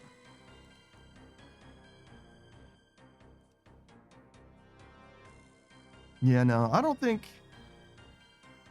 I really need that kind of... I do think that plays are probably much more compelling in person than they are on film. Like, you really shouldn't record a play, in my opinion. You really should just, like, either you have the play in person or you see like a movie. You make a movie out of it. You know what I'm saying? Like, it's really not doing either medium a service by recording a play, I don't think. I think it's like really the worst of both worlds.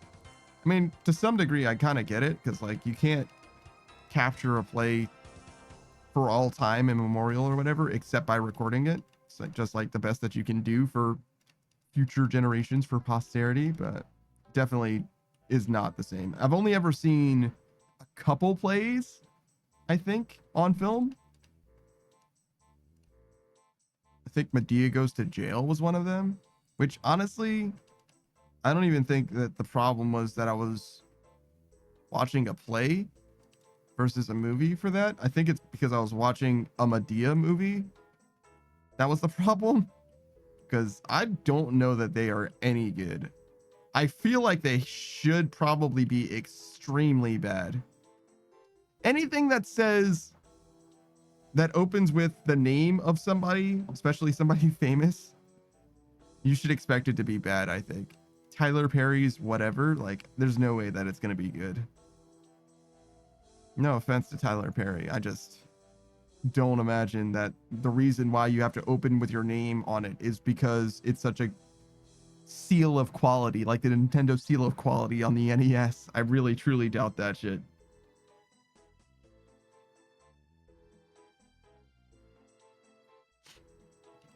Are you a big fan of comedy, Saku? Like comedians? I don't follow it too much. Mm. Like yeah, it's fine and it's funny, but I don't really go out of my way to listen to it. Basically. Yeah. I used to be much more into it than I am now. Like, I wouldn't say that I was like extremely aware of all of the different comedians or anything like that. I certainly wasn't, you know, going to clubs or anything. That's like the real shit. Like if you're showing up in comedy clubs, listening to nobodies, you know what I mean, give you their 5 minutes, that's a totally different thing. But as far as like stand-up specials and stuff, I was pretty in the know for a while because I actually do really like comedy, stand-up in particular, but I haven't kept up with it in any way at all. And honestly, I'm not sure if that's like something that I want to do anything about either. I think I'm fine. You know what I mean? I think I'm at the point where it's like similar to you. Like I'll gladly listen to something if it comes my way, but mostly I'll do it like one short at a time or whatever. Like, oh, hey, I'll listen to that. Sure. See what that guy says about this thing.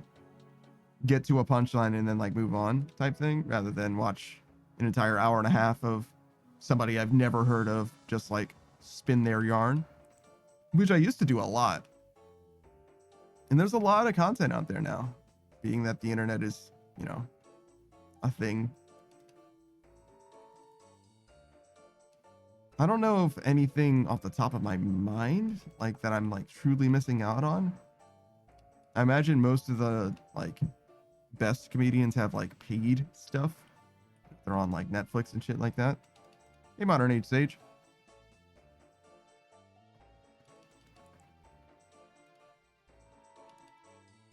We're just talking about comedy.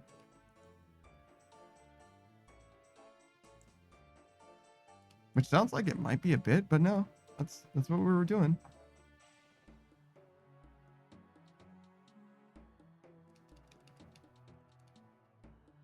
I mean, really what I'm doing is trying to get this 8 million to turn into 13 million, which honestly is going well. 8 million? That's not bad. I feel like that's worlds away from where we were with mining. Yo, I just hit that guy for 22. Holy shit. Get roasted, idiot. Also, why does he have so much goddamn health?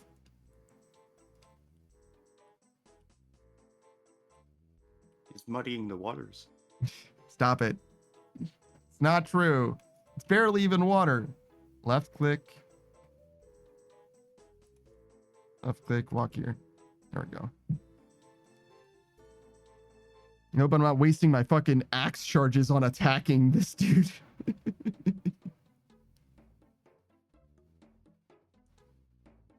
I used like 30,000. Well, I don't think 30,000. Let's see.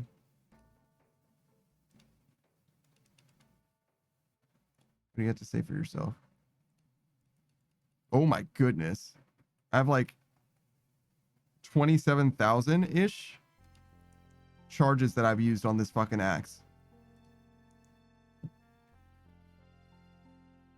I'm gonna need to spend another 2.2 mil to keep this axe from going uncharged. Crazy. I probably lost money doing wood cutting this way. I mean, not this way, but with this axe. Well, actually, I guess it is this way as well, because if I was doing a different kind of wood cutting, I might get logs that I would keep rather than mushrooms that I drop. I'm glad the crystal seed is not one of my goals. Yeah? I'm glad I don't care much for it. Which crystal seed? The tool seed? The tool. Yeah, I could see that one not really mattering to you. It's a lot to maintain is the biggest problem. But the Bofa is pretty fucking good. Modern Age Sage says... So much work, though. Yes, it is. Well, I mean, if you 10 just minutes get... to run for a 1 in 400. Yeah. If you just get super duper lucky 5 times, you just need the seeds from anything. Or the, not the seeds, the, shards. You just need the shards from anything, right? That's fine. It's 1 for the helmet, like 2 for the legs, 3 for the body, so 6 plus 1. So yeah, you need to get really lucky 7 times. You could be done in as fast as 7 gauntlet runs. Modern Age Sage says, okay, cool. Comedy is subjective. Maybe the one thing that's solely subjective, either you like the humor or you don't. I'm about to join someone in playing that Anomaly game. I don't know what that is, but okay. I hope you have a good time.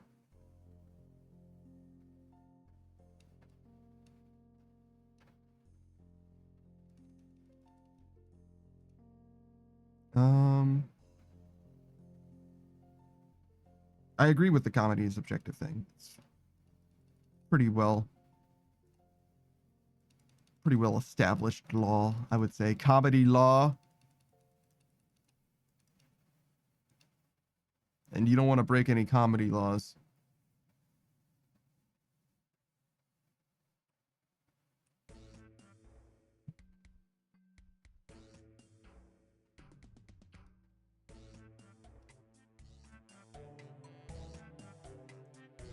Oh, I should drop off these mushrooms. You fool!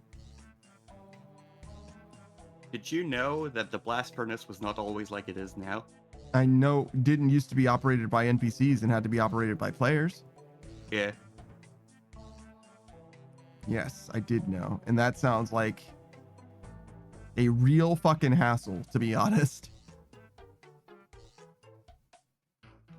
Like, paying players for that shit sounds like an actual pain. And also like a mafia situation. It's probably still like that in RS3. No, you think so? That's funny. I guess that is... Is there any content in this game that is from RS2, if you will, that isn't in RS3? Did they, like, unmake anything? That they have they archived anything that you're aware of? Tutorial Island, I think. Interesting. That's like one of the most iconic things in RuneScape. It's one of the only grand unifiers there are. Some quests, actually. The dig site quest was changed to be an archaeology quest. Oh, I see. That makes sense. What with the new skill and all?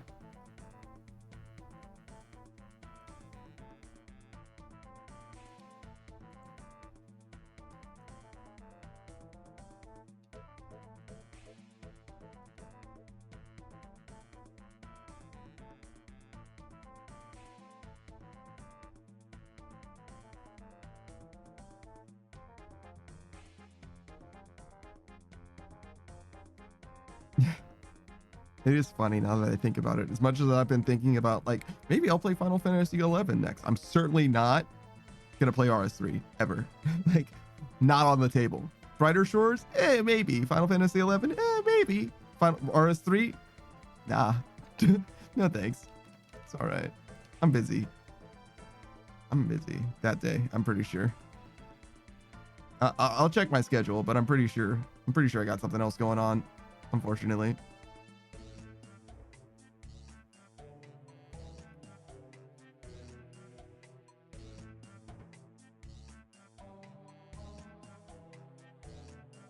No, that does remind me.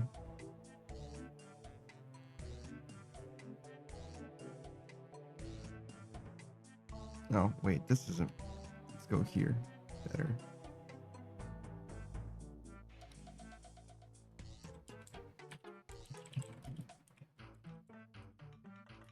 Oh, they did change the combat in Brighter Shores. Oh, yeah? It is now all one skill. Good? I think that's good. That means at least it's transferable, right? Yeah. But yeah, I just wanted to give a shout out to Hidden Narcissus. I still don't know them all that well. They've been around now and then though, and I haven't been able to hang out in their stream as much as I really want to. You can definitely check them out. They've been playing Phasmophobia and what else? Sorry, I'm fully cheating. Lego Pirates of the Caribbean, which I did not know existed. Pumpkin Panic and solo leveling Arise. Arise makes me think of Tales of Arise. I wonder if that has anything to do with it. But yeah, Phasmo for sure.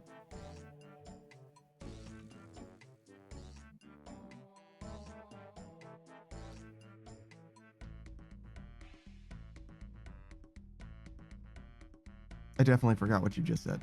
I know I acknowledged it, and I just don't remember anymore.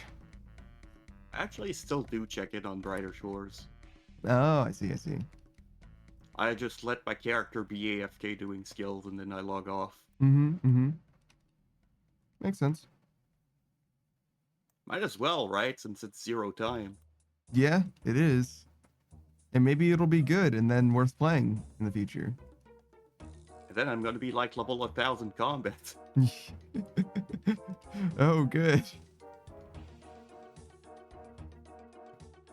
That seems like a lot, actually. But yeah, I guess it would be good. Yeah, I get about 2 levels per 24 hours of AFK. Do the levels ramp like they do in RuneScape, where like more experience is required later and stuff?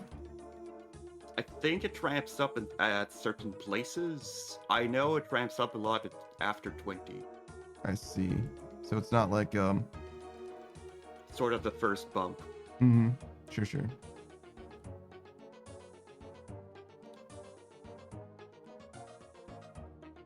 Hey, Miss Brangoro.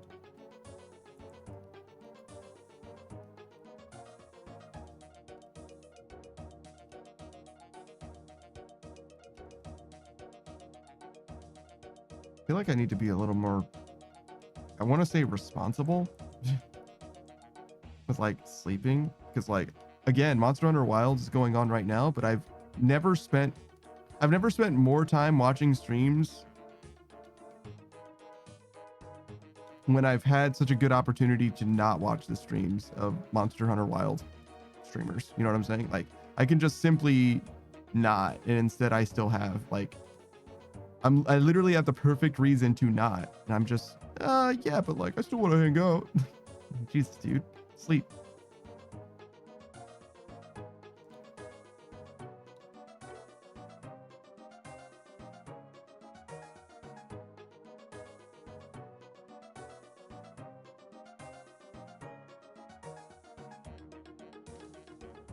I'm doing just fine, Miss Pangoro. How are you doing?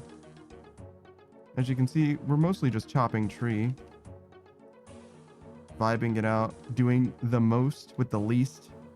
I say that. It's actually quite expensive to continue chopping these trees. Because every time I swing this axe, I use a fucking charge, dude. We're going to be here for fucking actually ages and spend like millions of gold is what it seems like. But you know, it is what it is. This is the best, well, not the best, I guess. This is the fastest way that I am reasonably going to do this, so I suppose it's fine.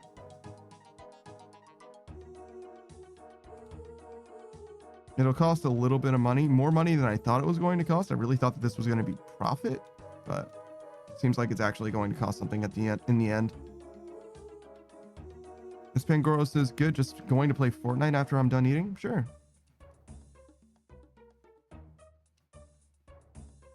Hope you have a good time.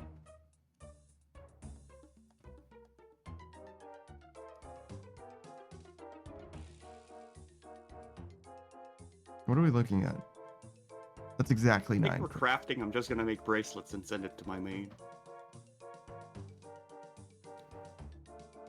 That's a lot of bracelets. I'm glad that you're not gonna alch them at least. Jesus. No, that's too low value for alky. Yeah. Except for the Dragonstone, it's actually much more experience to make amulets. More experience to make amulets. So that's what a glory would be, right? Yeah. That's interesting. Surprised to hear that the experience is that different.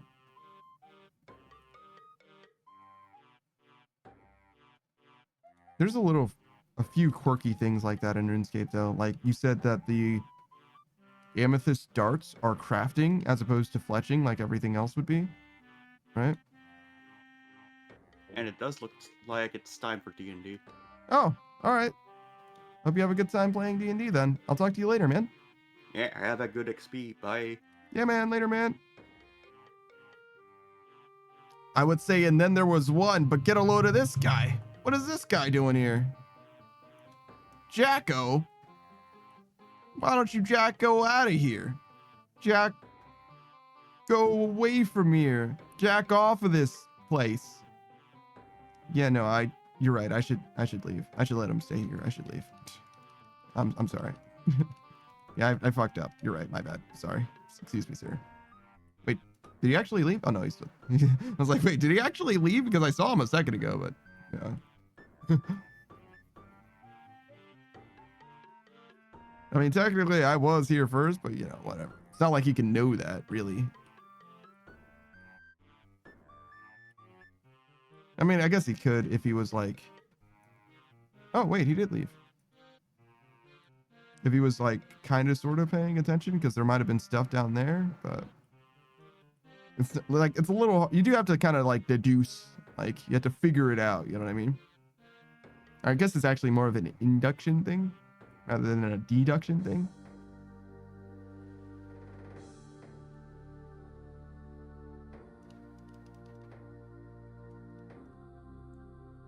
Ow. Delta says, I thought I had everybody on my side, but I went and blew it all sky high. And now she won't even spare a passing glance. All just because I ripped my pants. When Big Larry showed up just to put him down, SpongeBob turned into a clown. And no girl ever wants to dance with a fool who went and ripped his pants. I know I shouldn't mumble and I shouldn't curse. Yeah, what's up, Delta? How you doing, man? How you doing, man? I definitely do still know that song, yes. But the pain feels so much worse. Wait, actually, I don't know what he says after that. It's like, when I'm up to unlock the sun and return for the sun and sand in your buns.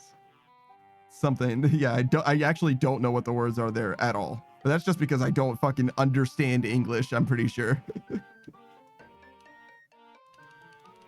I'm just a dumbass, actually, is the reason I don't know those words. I'm sure it's like fully audible what it is that they are actually saying, but my dumbass memory is like blurry. What is the blurry? Muffled, I guess. Muffled is the equivalent of blurry when it comes to audible stuff, audio things. They'll just says monstrous thighs just ruined another pair of pants. Rest are in the laundry.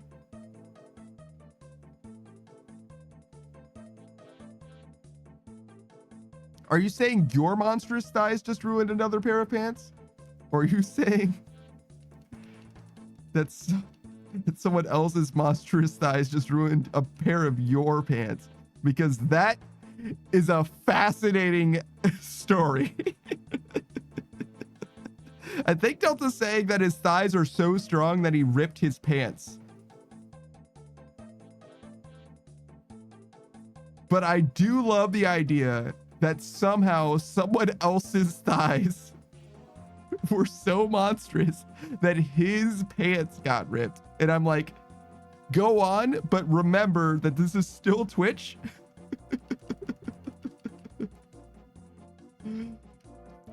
I've never ripped pants before, at least not at the thigh or anything like that. I've ripped like the pant leg, if you will, like at the knee and, you know, around the ankle or whatever. Delta says, nah, dog, my thighs. I have control over my fucking body. Goddamn.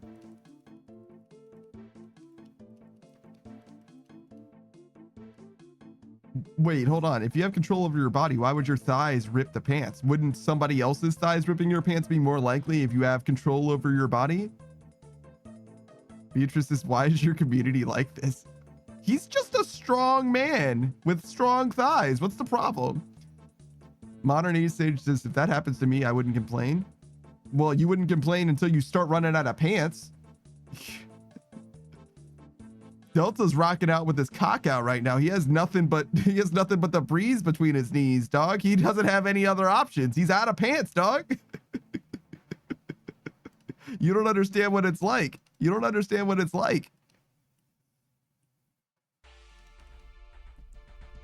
He's gonna catch a charge if somebody knocks on his door, dog. He doesn't have any options. Modern Stage says, I ripped the seam in the middle dancing.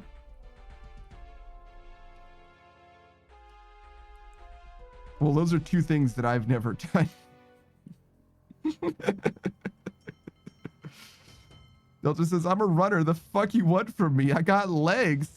I mean, yeah, that's true, I guess. Modern Stage says, well, that's true. Beatrice says, money? Oh, shit. True. She's like, I want you to fucking pay me is what I fucking want. Thank you kindly.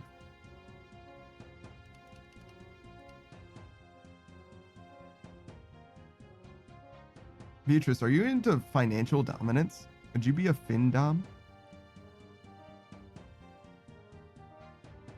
Is that an intersection of two separate things that you like? Getting money and also being dominant?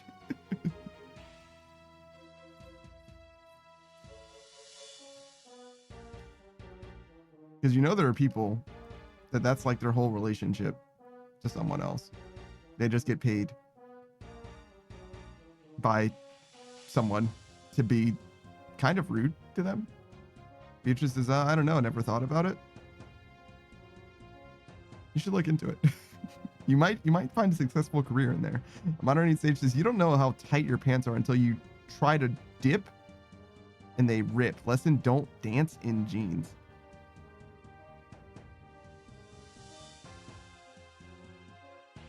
I've never needed to dip before, I think. What do you mean dip exactly? Is a dip a squat? What is dipping? Delta says, simply don't wear jeans. What's wrong with jeans?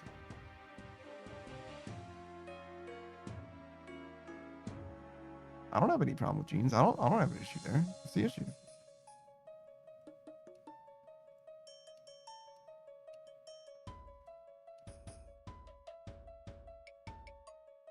Delta says dip down low. Delta says you can't run in jeans. You can't run in jeans. I've done all of my best running in jeans. Beatrice says just wear stretchy skinny jeans. Easy. I don't own any skinny jeans, but especially not any stretchy ones. That's for sure. Modern Age Sage says yes, sort of. It's when you drop it down low. I don't think I've had any cause to drop it down low. I don't think in my life I have encountered a circumstance where I was like, fuck, I need to drop it like it's hot right now. I need to drop that shit like it's hot right now. That family will die. Beatrice says get good. Wait, Panda, can we do a poll? How many of you dudes own gray sweatpants? Gray? None.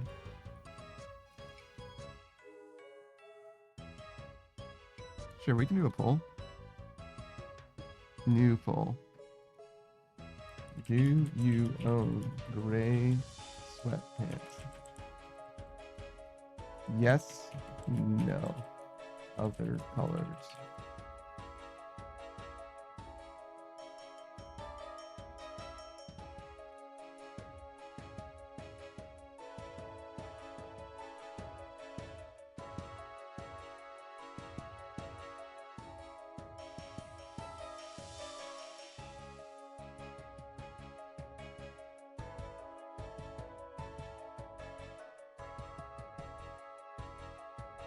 Delta says, why is this such a problem? I don't feel like it's a problem. What do you mean? Modern Age Sage says, I was wearing stretchy, skinny jeans, actually, the Mao. Not stretchy enough, I guess? Yes, certainly they weren't if they ripped on you. Modern Age Sage, well, eventually they will wear out, even if they are stretchy and good. Modern Age Sage says, have a few drinks and circumstances may change. I doubt that, but you're right. I certainly wouldn't know because I've never been drunk before. Delta says, you're like the fourth person to ask this about the gray sweatpants. That's weird. Is this like a dog whistle for something? Modern Age Sage says, that poll needs a sort of option. Oh, wait. I read where. Then yes. What do you fucking mean? Do you wear gray sweatpants? Sort of? How do you sort of wear gray sweatpants? What the fuck does that mean? You have one leg in? Like, what? Like, you either wear them sometimes or don't, right? Like, fucking, you can't, what the fuck? You wear them on your arms?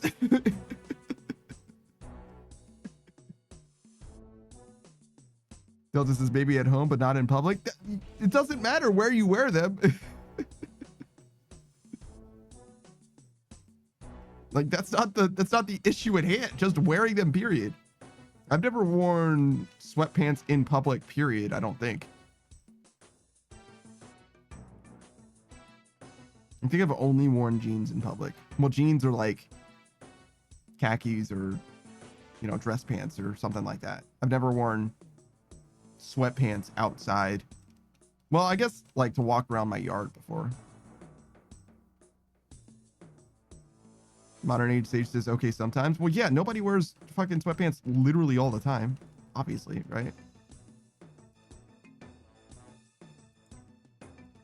You're fucking in the shower with that shit on you? Like, bruh. Also, it's summer sometimes. Like, it's way too much. Did my fucking hat break? Ah, oh, god damn it. My hat's broken. Look at how broken my hat is. Ah, fuck. Ah, Jesus.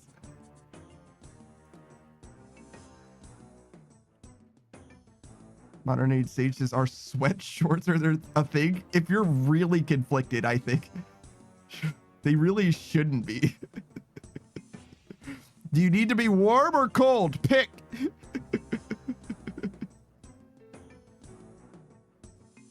God damn it, dude. I don't know. You could definitely cut sweatpants at the thigh or whatever, at the knee, and they would become sweat shorts, but Modern Age Sage says, yes, got to keep the sweatpants clean at all times. You could just roll up the ankles. Why would you need, what are you going like fucking knee deep in some fucking liquid? Jesus. Modern Age Sage says, if you're not showering with your sweatpants, what are you actually doing? Probably living well, I would presume.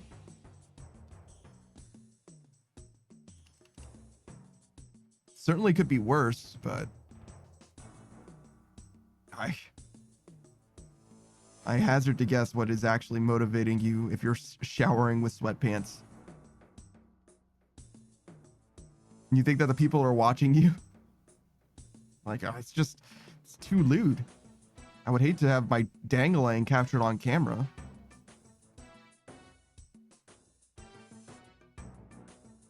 I feel like you're not doing a thorough job washing, actually.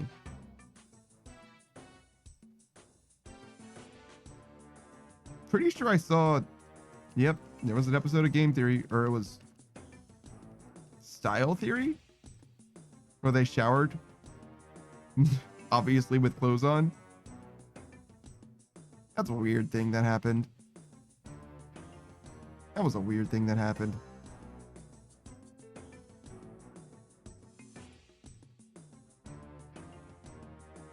I think they were just washing their legs, which is less weird, I admit.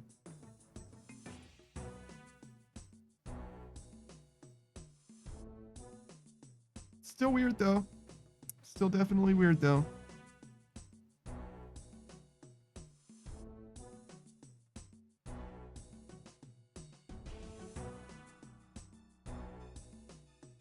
Am I gonna fucking die to this shit? I mean, not if I just eat this food, obviously.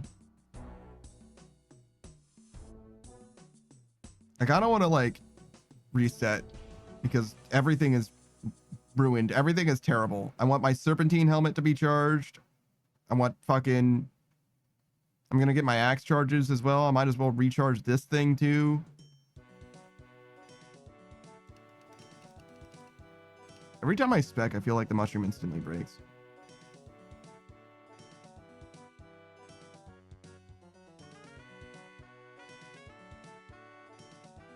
Again, this poison is potent.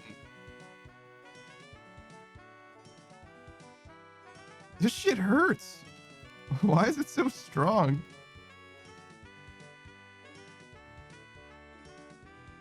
Like, yeah, I took some damage from the poison. Or from the dude or whatever. And like the stab and shit like that. But this poison by itself is gonna fucking kill me.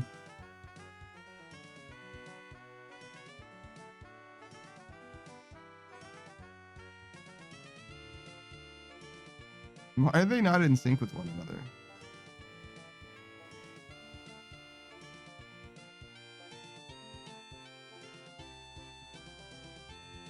Also, am I gonna like break this at some point or?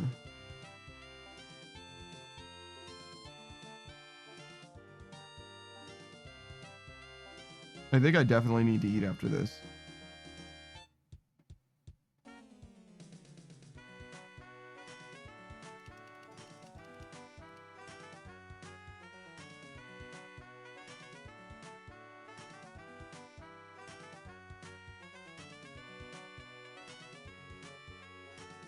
All right.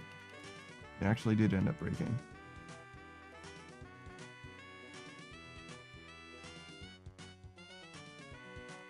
I had no idea how strong the serpentine helmet was. Holy shit.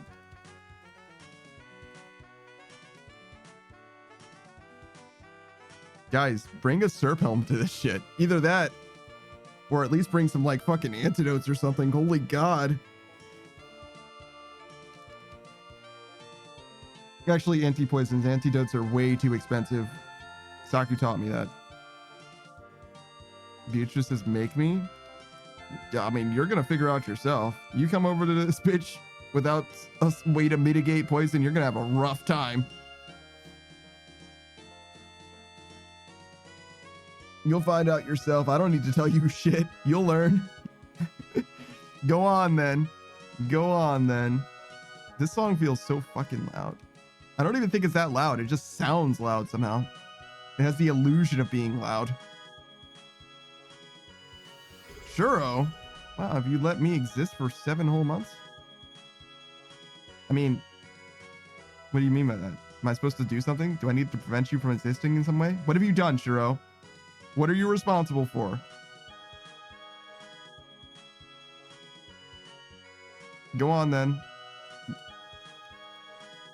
We already know. You might as well tell us. Own up to it.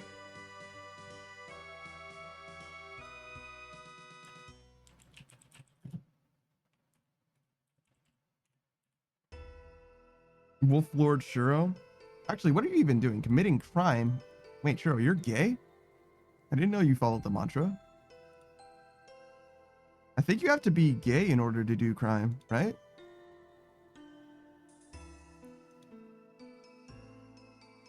I think that's the way it goes, right? In order for you to do one, you have to be the other.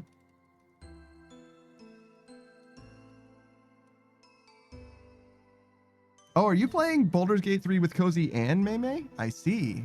That's news to me. I knew that Maymay was there and I knew that you were there, but I didn't realize Cozy was playing as well. Churro says, wait, I don't think that's how that works. All right. I mean, I can check. I know some gay people, and by virtue of that, I know some criminals. Me, I would never do crime. There's nothing gay about me. Not a single thing.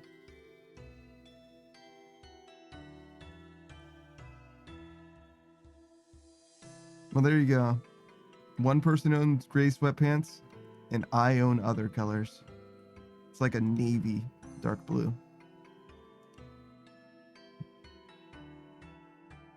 I should not have gone here. It's okay, though.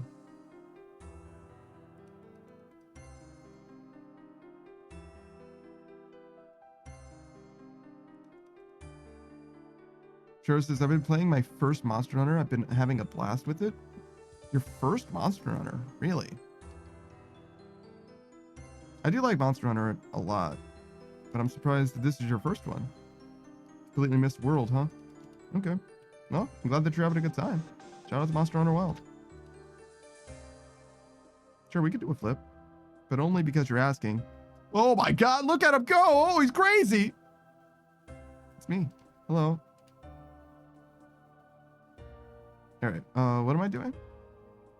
Oh yeah, I need to get Zora scales. I don't even know how many Zora scales I need. All right, so we want enhanced teleport crystal teleport seed.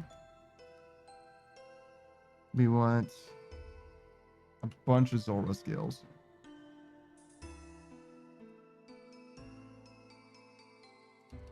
I don't know how many we need. 10,000?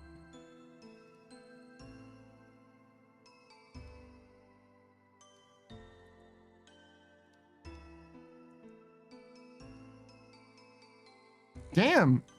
Are you fully charged? Oh my fucking God, dude.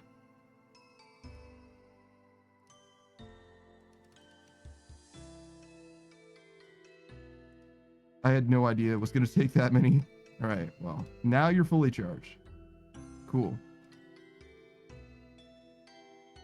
Sure says, I never played it before. I did play Dauntless, but I don't count that. Shame it died. I have no idea what Dauntless is.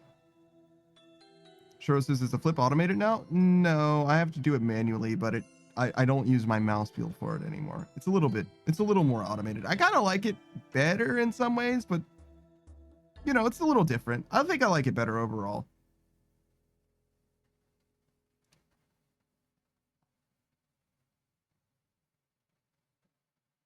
Blowpipe. Is there anything else that requires Zora scales? Oh yeah, my what is it called? My fucking Trident of the Swamp.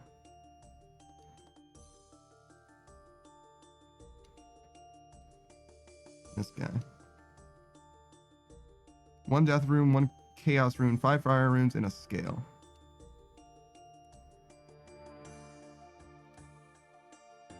Death, chaos, fire. That was it, right?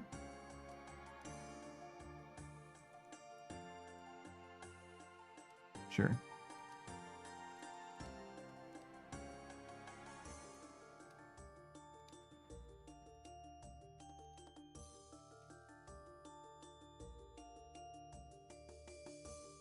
Okay, so we can definitely do that now as well. Let's go to Priv.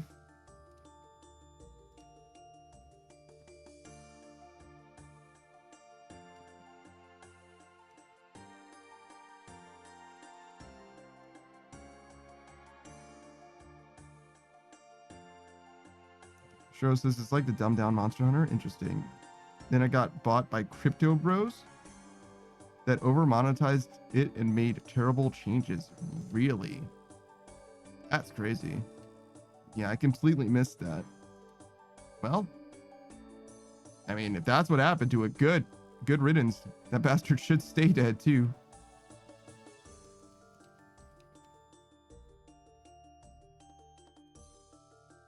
But shame that it was a decent game before that, I suppose, but I'd rather be dead than live even for another Beatrice says, wasn't that Fortnite Monster Hunter? Oh, I see.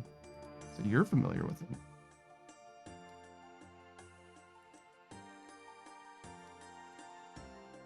Me, I could never. All right, what does this look like now? 18,000? Oh, God. Maybe we should have gotten another one. Might just need to recharge it again later.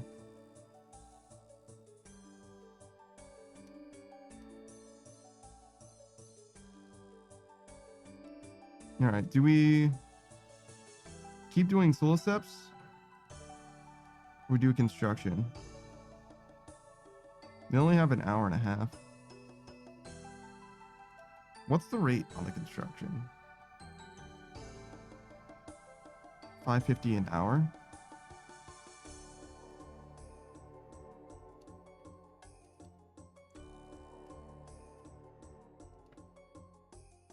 So we would get about a third of the way there. So yeah, no need to do it today then. We'll do it another day.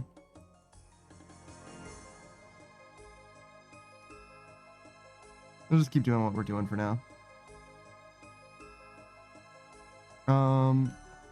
But yeah, it seems like that's really the only thing that you're playing right now, huh? Sure, Wolflord Churro is a variety streamer. He plays a bunch of different games, but for now he's just playing Baldur's Gate 3 with a couple of his friends.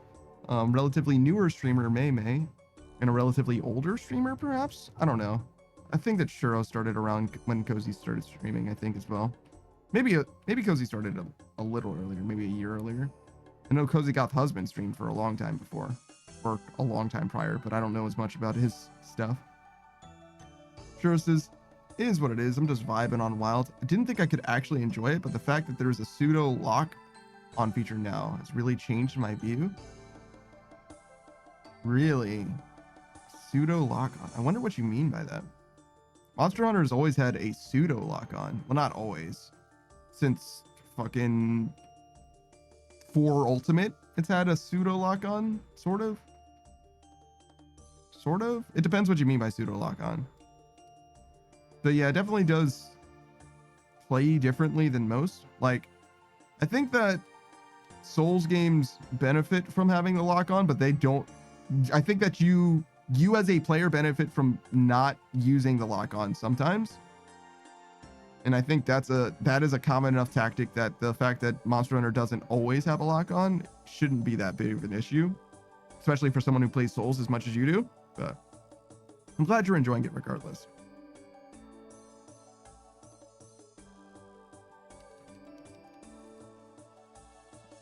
Bot Split says, what gear using? I'm not sure if you mean me or Shuro in Monster Hunter Wilds. You can see my gear here, though. And you can also use the plugin to look at my equipment if you're not familiar with what it looks like.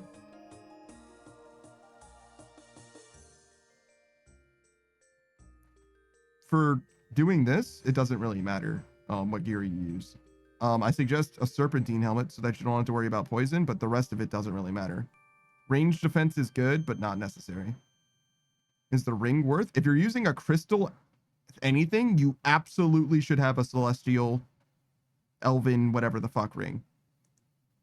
But only for crystal weapons. It doesn't affect anything else. Shiro says, if it's mobile, they can't. At least I don't think they can. I've tested it myself, Shiro. Just click on the top thing. It's like right there, brother. All right, later, man. But your ring is uncharged. That doesn't matter. That's not, the charges doesn't have anything to do with that. It's a totally separate thing. The charges have to do with Stardust, which has to do with the rate that it uses Stardust, which has to do with mining. So this ring is it's the Celestial Signet ring, right? This is what you get when you combine 2 different rings. One of them has to do with the Elven Signet ring, and the other has to do with mining specifically, and gives you a +4 to mining. The Elven ring makes it so that you don't lose charges for crystal weapons as often. The other ring has to do with mining. The other ring is the one that you need to worry about being charged with regards to getting bonus things when you mine. But yeah, it has nothing to do with that. That's totally irrelevant. But if you don't have a crystal weapon, then no, you don't need to worry about this ring at all. I understand how it could be confusing though, but yeah. Hey, Spot.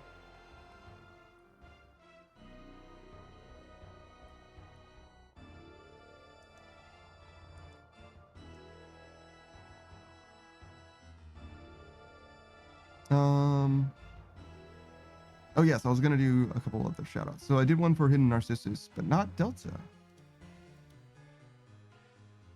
Speaking of Monster Hunter Wilds, that's just Delta's name, if you want to see it for a second. Just to like look at it, just to bear witness. Delta is another streamer, a fellow streamer. He's been streaming for quite a while at this point. Mostly streams Call of Duty, well, used to mostly stream Call of Duty. He's kind of had a big falling out with Call of Duty, so has the entire fan base, it seems like. As of late, he's been playing a lot of Monster Hunter Wilds, just like everybody else, playing that game to its fullest, but he's a variety streamer. He'll tackle all kinds of different games. Outside of first-person shooters, I would say his specialty is rhythm games, actually. But he joins us every Saturday and Sunday for Marvel Rivals, which will start in an hour and a half from now, and Sunday for the Pickle Pack, which is Abiotic Factor for now at least, and following that Deep Rock Galactic, again for now at least. But I think that we're going to switch both of those games pretty soon, actually. Bot Split says, this is half AFK? That's a good question. It's as AFK as everything else woodcutting is? Well, yeah. So imagine cutting any tree, except whenever the tree dies, because trees always die in this game, right? Except when the tree dies, it goes from here to here. Actually, I can show you better on the map. It goes in the same sequence. It starts here, and then it'll go here, and then there, then here, then here. And then you can use this shortcut. It says this is an agility shortcut, but I don't think it actually is. It's just a big mushroom. It'll bounce you from there right to here, which is also this thing. Is it half AFK? I suppose so. It's certainly not too much more active than any other tree. It's just that you don't get to chop the same tree over and over again, or even trees that are next to each other. You just go from this one to that one to that one, and just in a big loop. It's certainly not extremely active. It's probably the most active wood cutting you'll do, except for Wintertot, I guess. It's pretty close to the most active wood cutting you'll do, but it's not very active at all.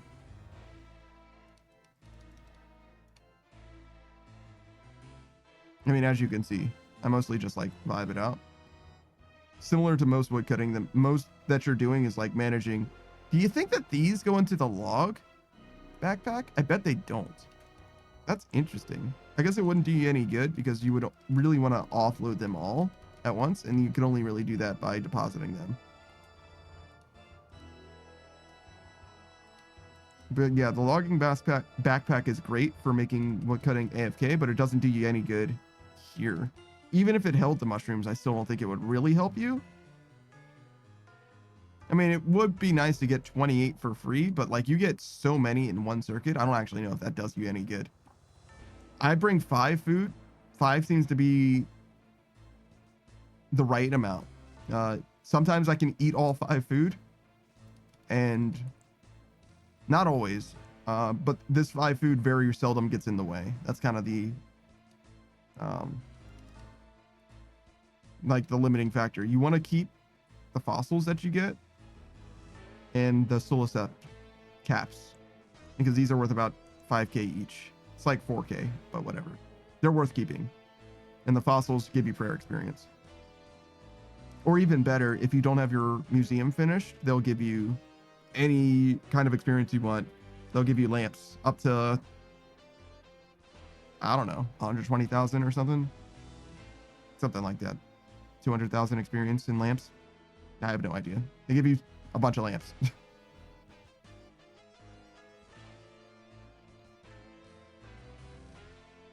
You need a lot of them though, but this will give you plenty. This is the best way to get fossils, I think, in the game.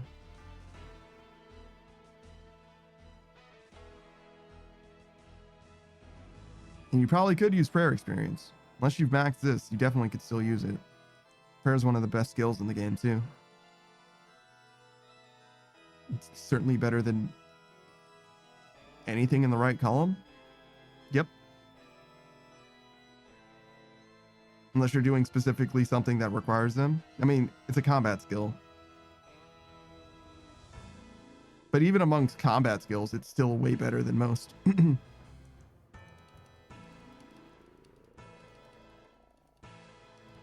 You get a lot of value. Every point of prayer is worth something. Whereas, like,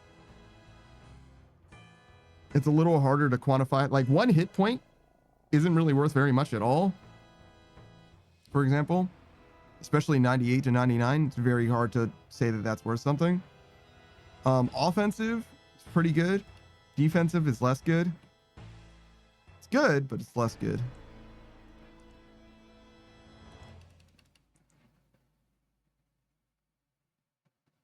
And obviously, you only benefit from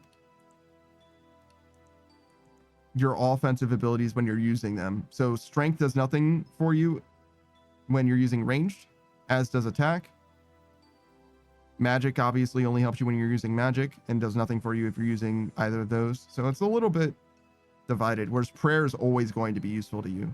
I would argue prayer is probably more useful to you than health is. Straight up. At least when you're not doing PvP. Even in PvP, though, your offensive prayers also have defensive value. And you have defensive prayers as well. I don't know, dog. I think that prayer might be better than hit points, straight up.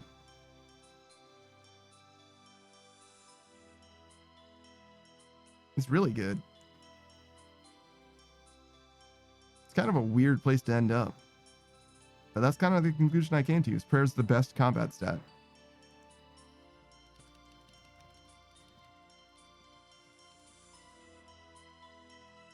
Doesn't work super well in isolation, though. If you leveled just prayer,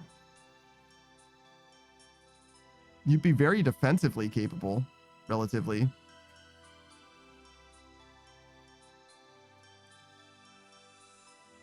You get a lot of value out of every hit point that you have and stuff like that, but it's really hard to say that you'd be able to do very much with it.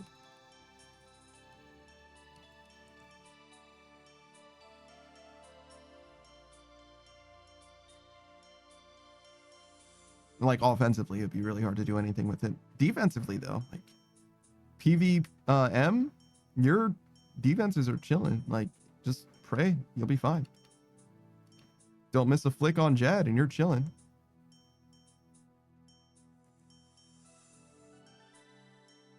I don't know how you're gonna fucking kill him. With one ranged, one magic, and one attack, but eventually you could get him, I guess.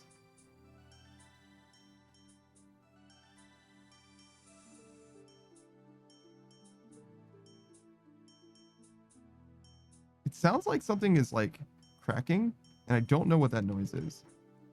I keep looking over there, expecting to see something, but there's no lights on in here. I guess I could just turn the light on and look and see.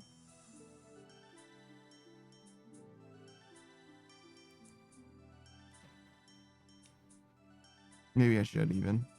All right, fine, we will. Let's see. Okay. Looks like fucking nothing. Which is kind of what I expected, but I don't know.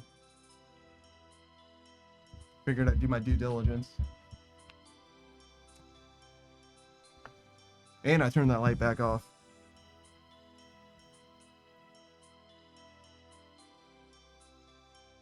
Right back to where I was. Looks like nothing. I don't know what I expected to see. I guess I could have, like, waited for the sound again, like that cracking noise or whatever. Let me see. I would imagine it sounded like something delaminating or something like if it's going to fall, but it's like sliding just a little bit at a time. Something like that.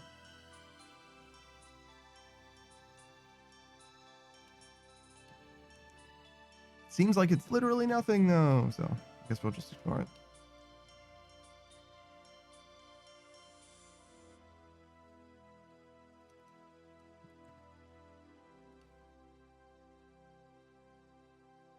wonder how much using this crystal felling axe and stuff. Oh, I didn't do my backpack. I forgot. View?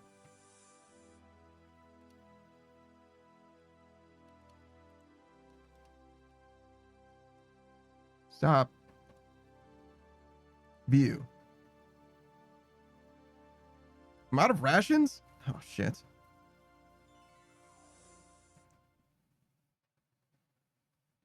Okay, so yeah, I actually should do something about that.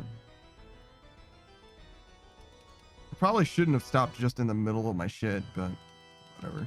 It's too late now.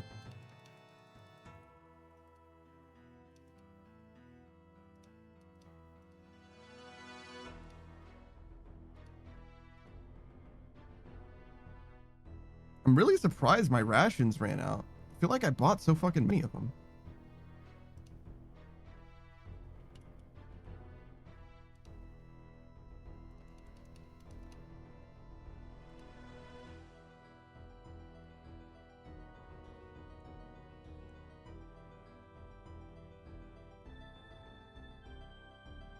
I'll tell you what, we'll get more.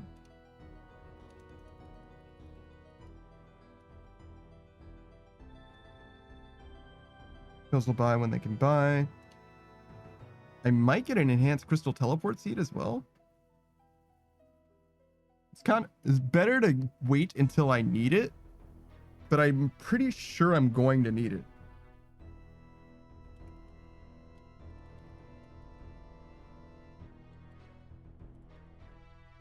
I'm pretty sure I'm gonna need one.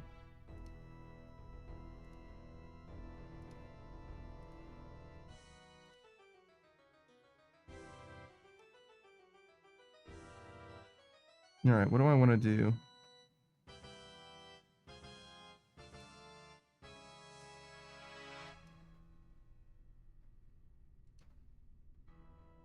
Oh, we'll take care of this first.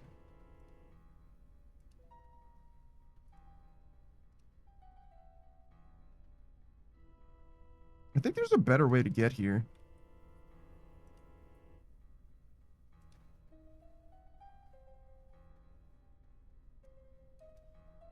Certainly doesn't look like it, actually.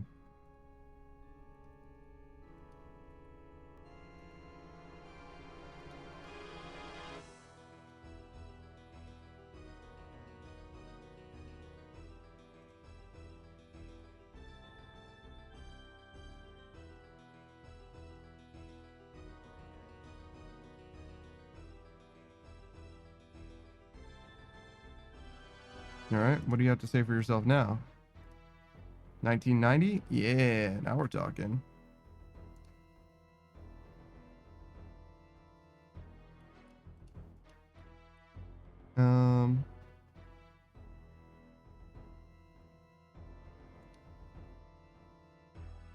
Yeah, I only got a few. But now we have a lot.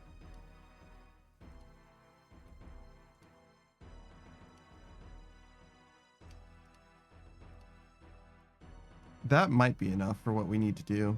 I don't know if we're gonna do Winter Todd with this thing.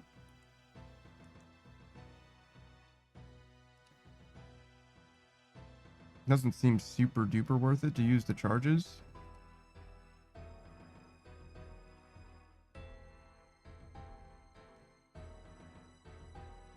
I think we do want to be in Mass Worlds though, because that's supposed to be higher experience.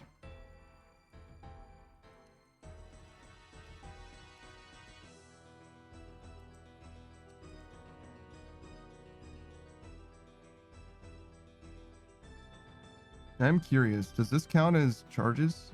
Do these guys use charges?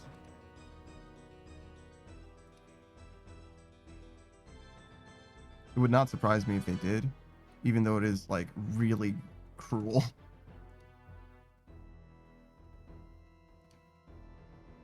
All right, so it's 1990 right now. Next time we check, it'll be after we chopped like 5 of these.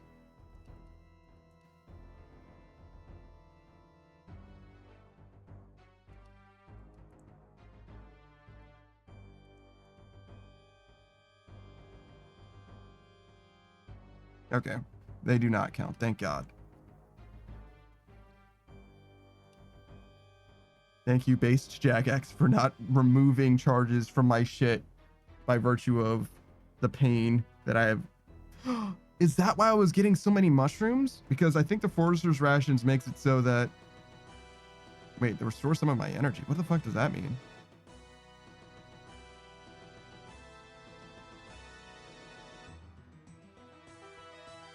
Is this making my rate faster somehow? Kind of looks like it is.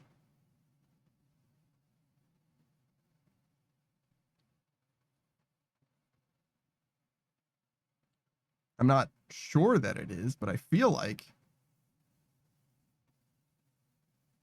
you consume a forester's ration. Hold on, let me show you. You consume a forester's ration to fuel a mighty chop. You strike a clean cut without gathering any material, right? So that's definitely better. I think when it said you got some of your energy back, it's talking about run energy, which I clearly don't really need.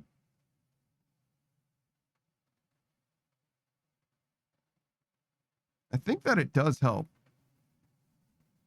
Yeah, I definitely should keep an eye out for those Forester's Rations. And maybe you can fill it to more than 6K, which would be fan-freaking-tastic, because I have no idea how long I was out of rations.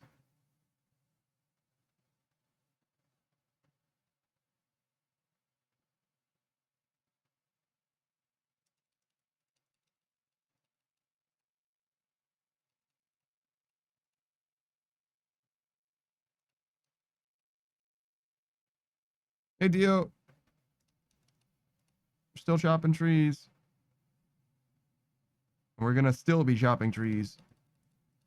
Oh, actually, I need those now. Shit.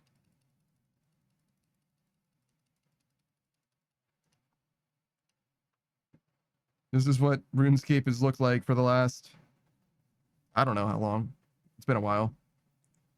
But we're only at fucking 8 mil, so we still got 5 mil more this 90K at a time ish. So yeah, we're definitely trapped. It's okay though. How's it going, Dio?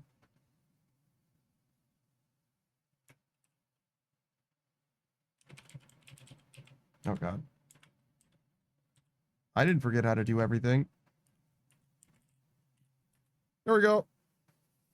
Dio says it's going all right. Dio is a variety streamer through and through, proper variety streamer, but mostly he plays RuneScape. Has played a bunch of other games as well in recent memory. I don't know of any of them off the top of my head, but I will absolutely cheat. I was just watching Dio recently. I don't remember what they were doing though. I'm gonna be honest. I just remember hanging out. I know you were a space cadet for a little while. Oh, Apex Legends? Ew, why? You know that game is mostly dead? Instead, why don't you play RuneScape? A fully alive game. Oh, Vorkath. Yeah, lots of Vorkath action.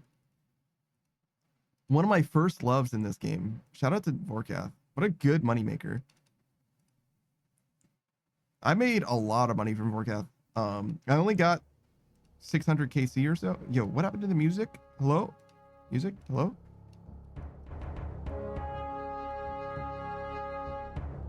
I mean, I can hear the music now at least. All right, we'll go with that, I guess. Let's see. My Vorkath KC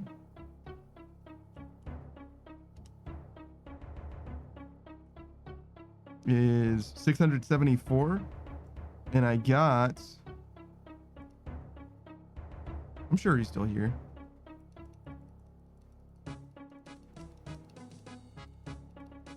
Oh, my Cox KC's here. Holy shit.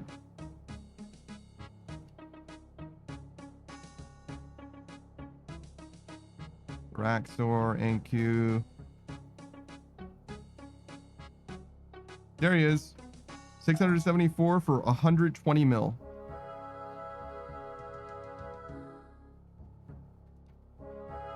Not bad. Not bad. He got me a lot of money. That's not quite a BOFA. I think that's full crystal though. Dio says, I did some Cox raids today trying to learn it at the moment. Oh, okay. Cox is good. It's a good one to learn. Safe deaths and all that. I don't know if I like Cox all that much. There's a lot to learn. Obviously, it's like kind of a one room at a time dealy. But the more rooms you know, the more Cox raids you can do, right? So, and obviously if you ever want to do challenge mode, you got to do them all, right? I'm not that guy though. I'm good on that.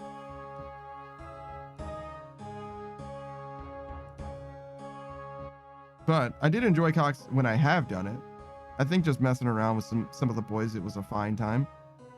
But I also had a pretty negative experience the first time just because I didn't know what the fuck I was doing.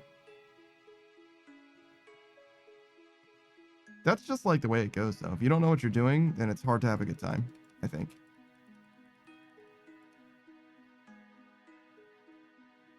Dio says that's been every raid for me so far.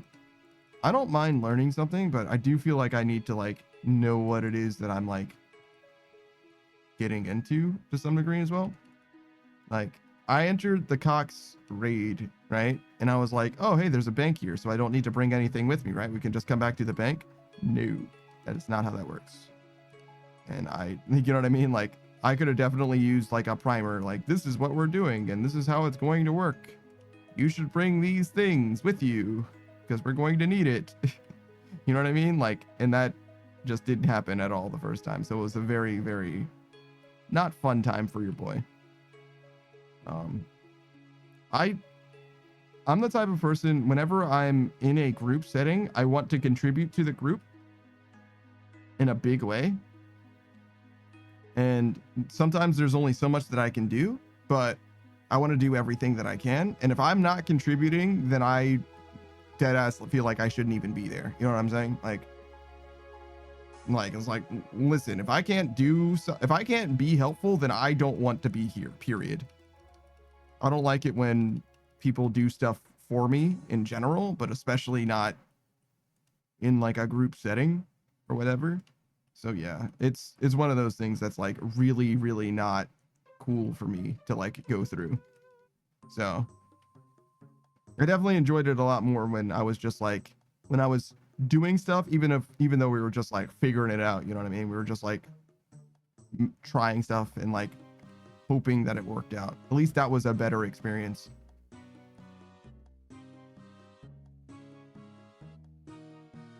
Because I didn't feel like somebody was just like carving a path for me to walk down, which is not nearly as interesting to me in any way. Well, actually, it's not even being interesting. It's like literally, it's approaching like socially destructive for me. You know what I'm saying? I hate feeling like a burden, and that's a great way to make me feel like I'm not doing anything. Dio says, yeah, I want to feel like you're contributing and doing well. Yes. It's very important to me.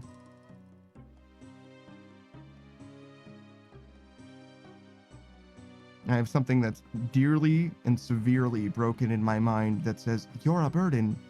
And that part of me cannot be granted a voice because that is where depression is. So instead, I must prove that I am worthwhile at all times, in all ways. I do feel like that's like not even far from being just the way that I am all the time. I also do like RuneScape in general because it does allow you to do a lot on your own, and you have permanent progress. So everything that you do in this game is an accomplishment, even if it's tiny. Every experience drop, you're never going to lose it, you know? I don't really like get experience, like dopamine from experience or anything like that. Mostly it's from learning, but it is nice to have my actions itemized in this way, where it's like, look, you're clearly doing stuff. Clearly you've progressed.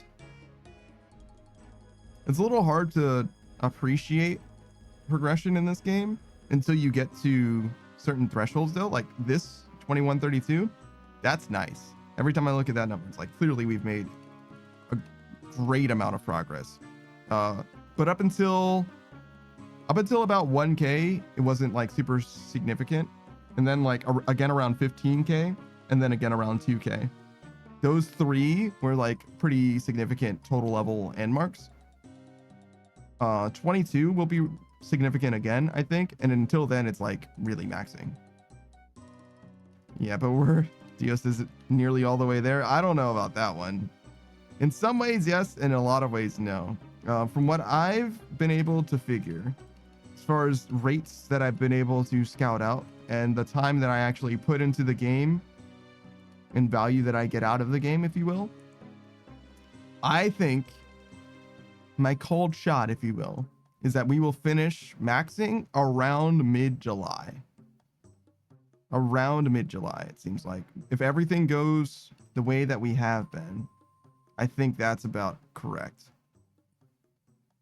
Because it's Tuesday, Wednesday, and Friday is 7 hours a day. That's 21, plus the 7 hours this morning. That's from 9 a.m. to 4 p.m.-ish.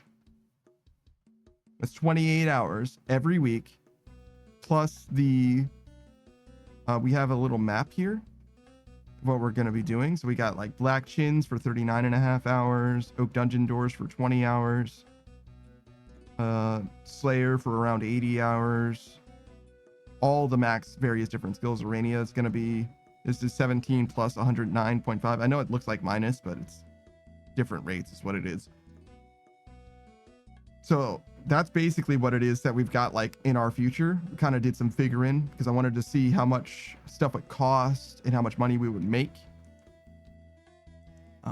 So yeah, with all that in mind, I think it's going to be at earliest around mid-July. I actually didn't include into that calculation Winter Todd or Fishy Todd, which we're going to do both of those.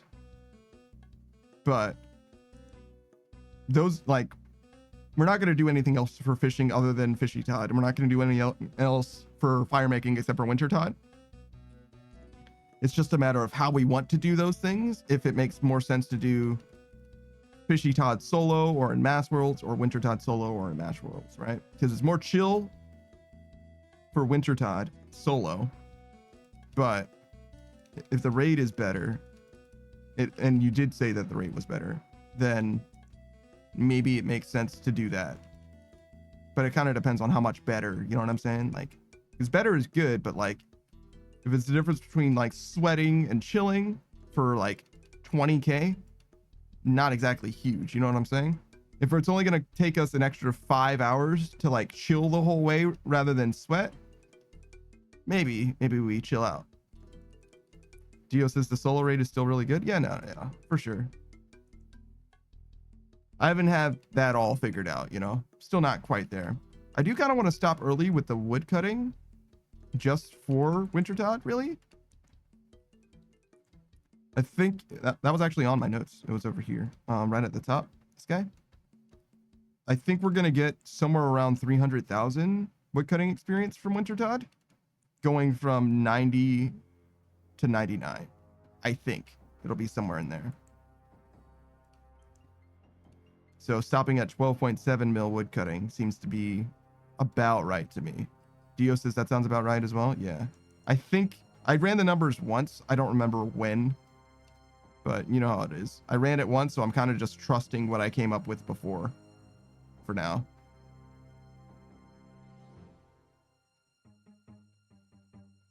Because obviously otherwise the wood cutting experience that we, I mean, 300,000 is not a lot, but that's like 3.5 hours, right? At this rate.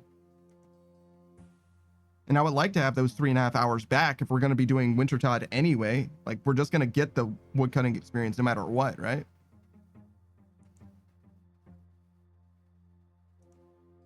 So I think it only makes sense to like try and let that gap be there. But mostly we're doing this wood cutting first so that we get as many fossils as possible so that we can subsidize our prayer with it as much as possible to cut the prayer cost down from 64 mil to maybe 60 mil or something like that. Maybe not quite that much. I don't think we're going to get 4 mil worth of value, but we're going to get a decent amount is the point. I know it's a lot. If we got a lot of fossils, like doing the fossils, I think might even be faster. Maybe not, probably not faster, but the rate is extremely high. I was getting like 2 mil an hour or whatever doing these fossils before. But obviously I couldn't do prayer, you know, over yonder doing at 2 mil an hour for very long. It's like right here. I just ran out of fossils at some point, which like makes sense. It is what it is. But as far as rate goes, it's actually fantastic for prayer, and it obviously is perfectly free. It's just you have to, well, free sands, pyrophosphite, and calcite or whatever. It's basically free.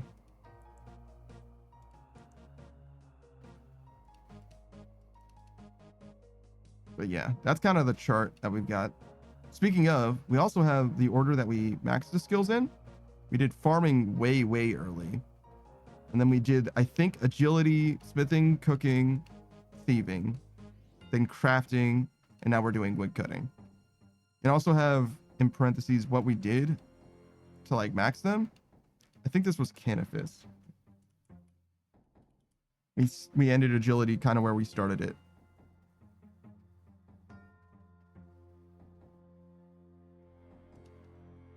I don't remember what we did for smithing or cooking. I keep meaning to ask Saku or Savage, but I keep forgetting about it.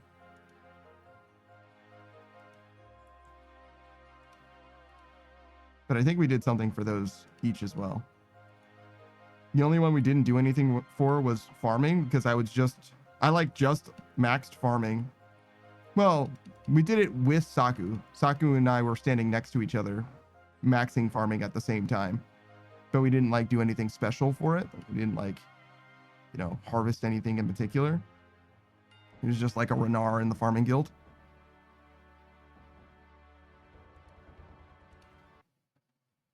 Okay, cool. I guess that means it's been 6 hours. Yep. Sure do.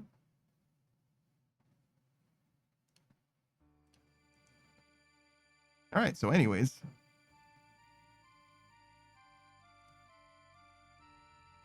So yes, smithing and cooking.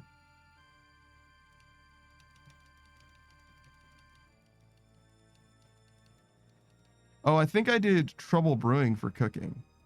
Ale brewing specifically.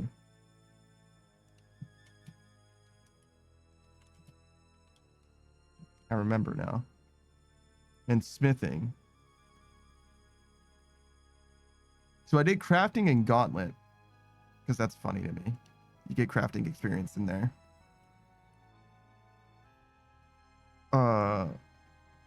Smithing though. What would I have done for smithing experience?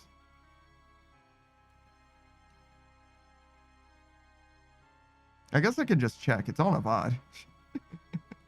I can just go and look at it. It will just be there.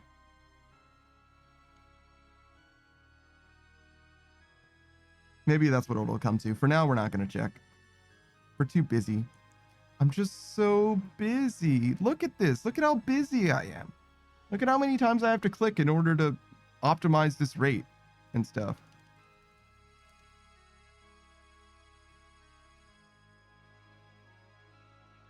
Look, I wouldn't click this much if I didn't have to click this much. I fucked that completely up, and I'm very sad about it.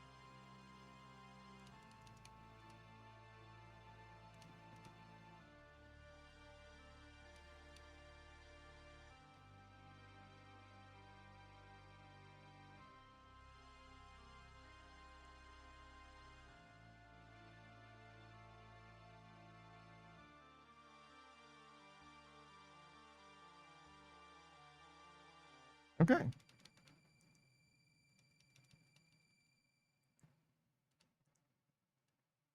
And now what do we do?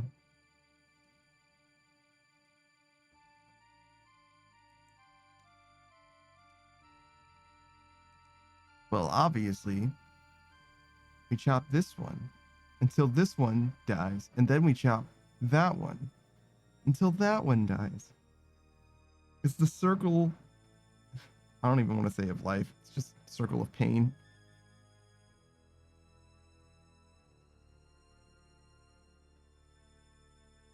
I mean, it's okay. It's not the worst thing I've ever done. I wonder what the worst grind has been. Is this the worst one?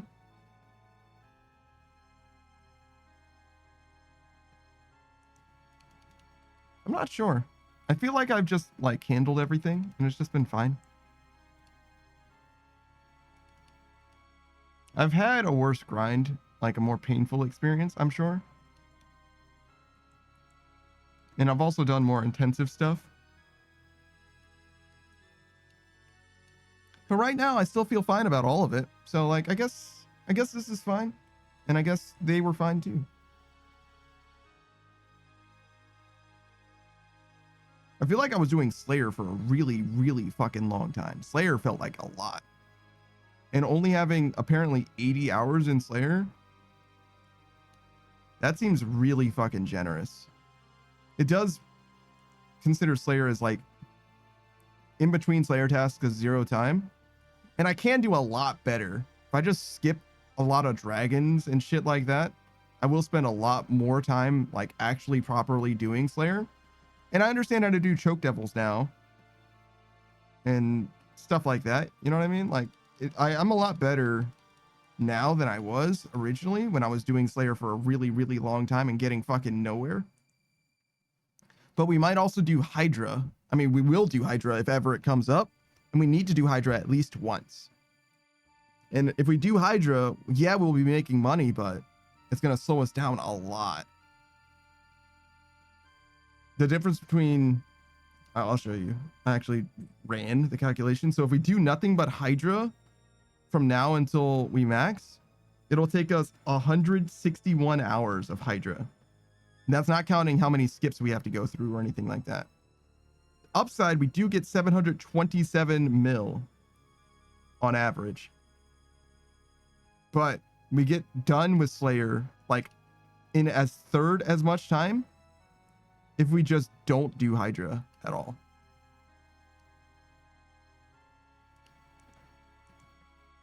So like it's really, really hard to convince myself that it's worth doing Hydra, even though the money would be nice.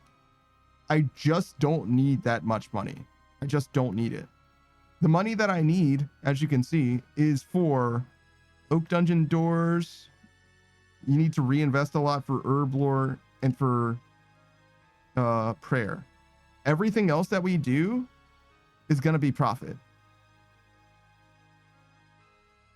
I don't have enough money right now to do Oak Dungeon doors and the Chaos Altar, but as soon as I do, say, Black Chin Champos, I will have enough money.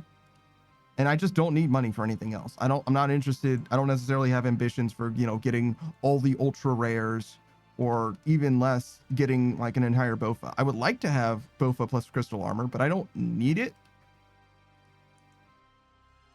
But I don't need it. It's kind of where I come from. Now, it would be good for Hydra specifically to use a Bofa. I don't know if it's better than melee. I think Savage was saying that it would be.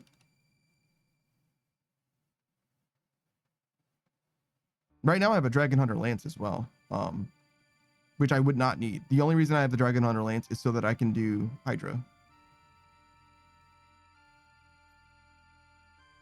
So I can always sell that thing.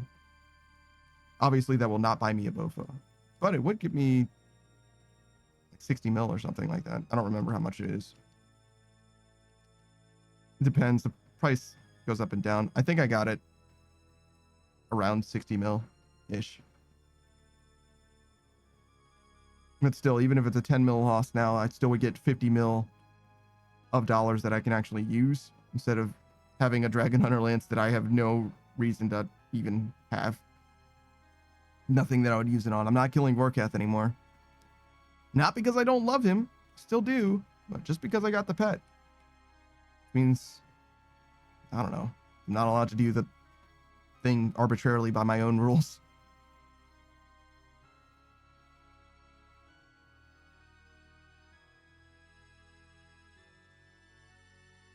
I wonder how much more money I would have if I was still doing Vorkath for money.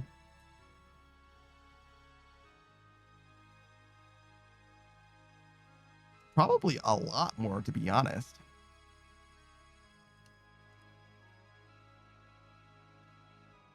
Because I really liked doing Vorkath. And I never even got anything rare from him. I got like the dragon bone necklace in the pet. But I didn't get it. Well, I guess he's only got one rare that's worth any money, right? But I didn't get it. You know what I'm saying? Because you don't need his rares. His bones are where his money is. You get other stuff too, but like the bones are like the vast majority of the money.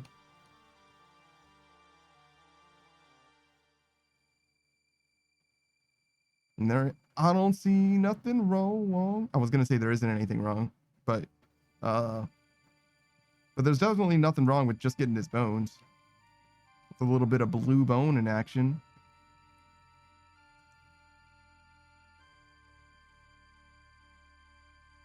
Sell those blue bones and buy dragon bones for prayer. It's kind of the reality. Dio says, yeah, they're blue gold. They're better than gold even. Those bastards are fucking so valuable, but you're right. You're right. I've used them before. I think I ran, I want to say like 4, not very many, but a few inventories worth of superior dragon bones to the wilderness. I did lose a little bit more than an inventory.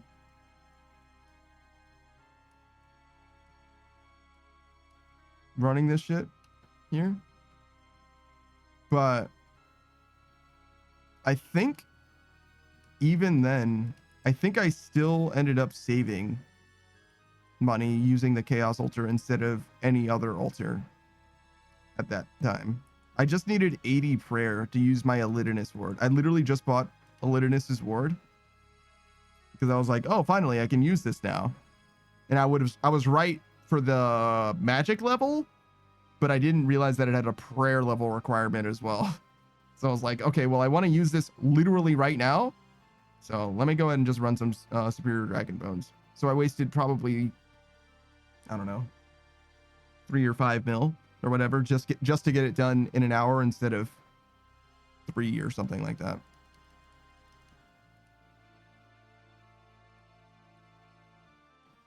I just wanted that time save in that one moment, of weakness. Just needed one more level.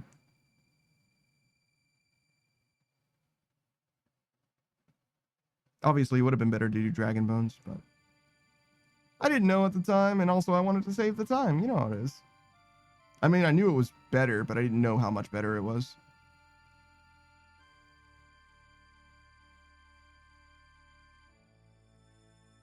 That's the way it goes, though. Sometimes you just want it done fast.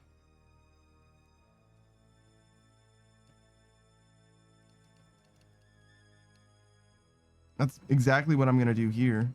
Mahogany homes. So I can save 50 mil by spending twice as much money doing mahogany homes. It's like almost exactly, you know, half as much time versus twice as much money.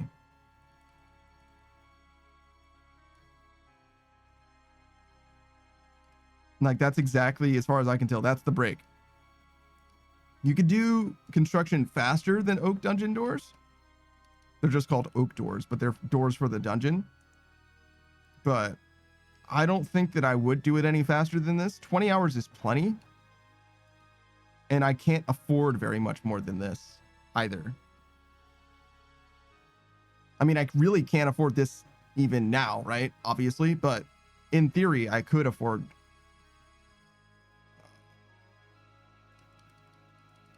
Yeah, I could afford this if I do some of the money-making methods. We also, or I tried to do an assessment of herbivore, but it's just so much better to do just black chinchampos. Obviously, that's assuming that you live, because dying in the wilderness doesn't get you any money, but living in the wilderness gets you a lot. And in fact, living in the wilderness will net you 99 mil, right? And doing herbivore will net you, say, 22, 29.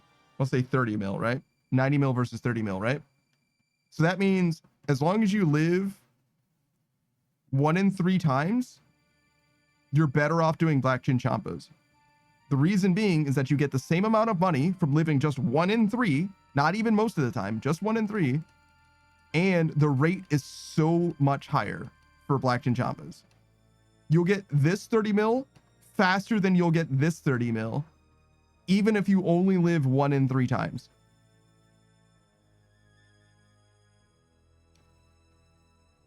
And that's why we do our cost assessment. That's why we determine these things, because I would have never thought that 1 in 3 times living was still better than the alternative. It doesn't sound very good, but it's plenty good. It's plenty good. Well, you know, sans the toll it wears on your mental, right? Like, dying to a PKer sucks mentally, but if you can get past that, it's totally worth it to die to a PKer 2/3 of the time. Still, you'll still get more money than you would have gotten otherwise, even if you're losing as much money, more than twice as much money as you're making, which is crazy. It's crazy.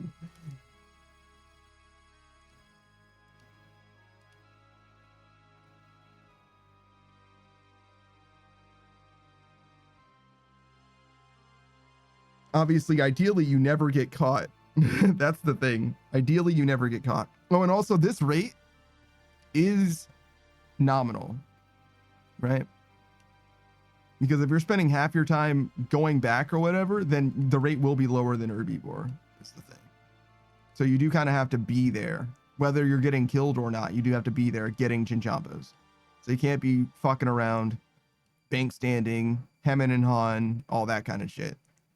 You actually have to, like, be getting it done. But as far as getting it done, like, you should be able to. It's not that hard, I don't think. I've never done chinchompa hunting before, but Suck really likes hunting. That was her favorite skill. It is her favorite skill, I think, even. So she explained it to me well, but I never actually did it properly, I don't think. So, but I know how to do the tick manipulation and everything. It's not that bad. It's literally just click, click, click.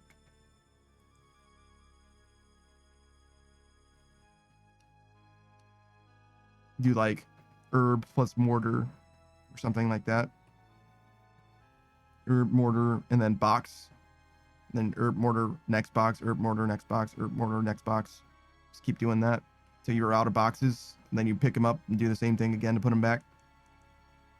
And ideally, nobody fucks with you, but no promises there.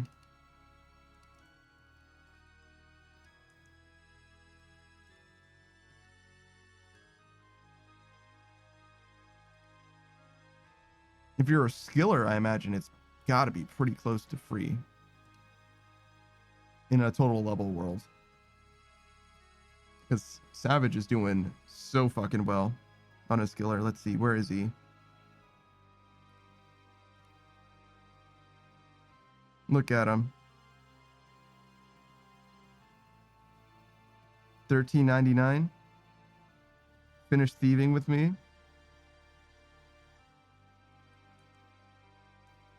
Dio says the PKers I see around the area tend to be lower level, so you should be fine for black chinchompas. Good.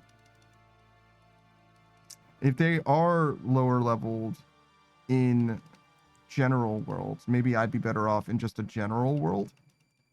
In total worlds, though, I imagine that they're going to have relatively consistent combat stats. Chloe says, what up? Meant to drop in all day, but suddenly I was having real talks for hours. Who are you having real talks with for hours? Are you good? Is everything all right? Having a come to Jesus moment over there or something? My ex? Oh God. So it's not great. Well, I don't think you're gonna get any conversations between Kolya and their ex on live on stream, but certainly you can check out Kolya.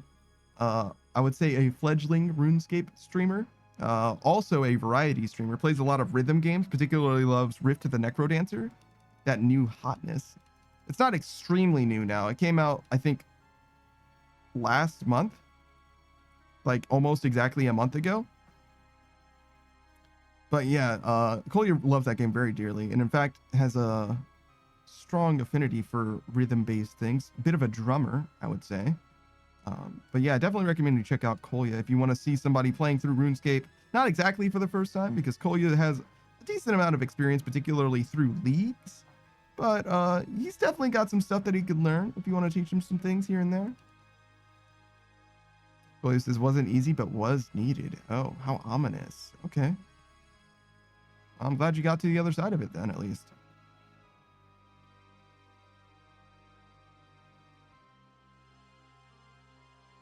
All right, we do this. We have absolutely no healing left. That's okay. Hey, Spot.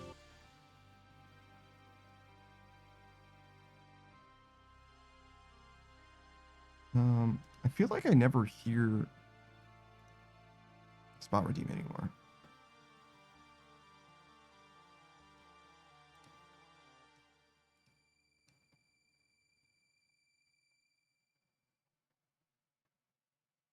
Oh. Gee, maybe it's in the one that's called this one. Yeah. Your name is that. And your properties. Oh, you're just being hidden right now? Unhide it.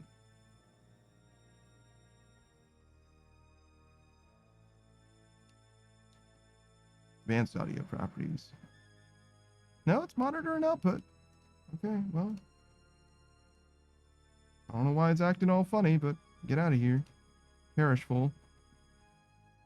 She happened to disappear at the same time that I said perishful. That was just a coincidence. Oh. Wait, did I get this fossil or one of these fossils at exactly the right time to fill it into my inventory? That's crazy. Places definitely need cute dog pic. Well, I mean, we've got more. If you need dog pictures, boy, are you in the right place. That's about all I can supply you with, but I got some fucking dog pictures, dog. No problem. No problem. All right, so this will probably be our last run because it takes, well, hold on. No, it takes less than 10 minutes. Maybe we can do more. Julia says, also at my assisted living organization's office, we held a painting day today for new decorations for the office together with a professional artist. I thought you were done being there. But together with a professional artist, one, it was super fun, and two, and now I'm suddenly roped into a city project with that professional artist. Interesting.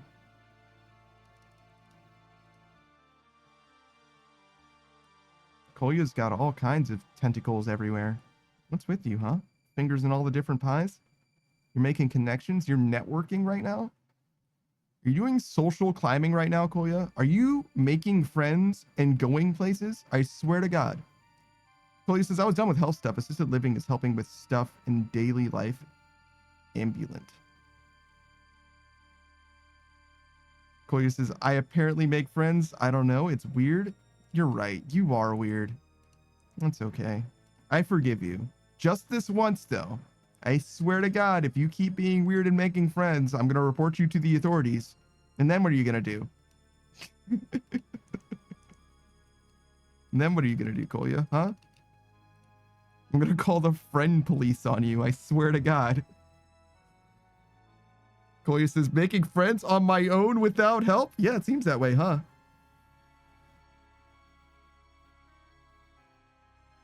Keep this shit up and they're going to start accusing you of being an extrovert.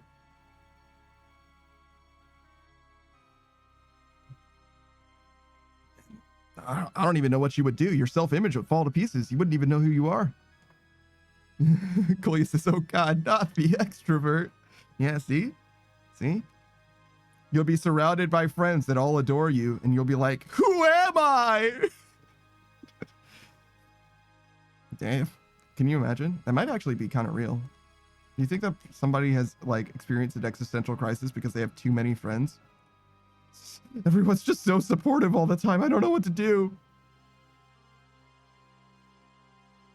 Kolya says, not trusted a dime, Lamau? That's crazy. And then Kolya says, friends actually liking me? Nah.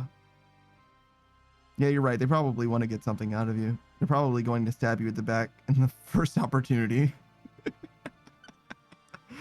Just go completely the other way.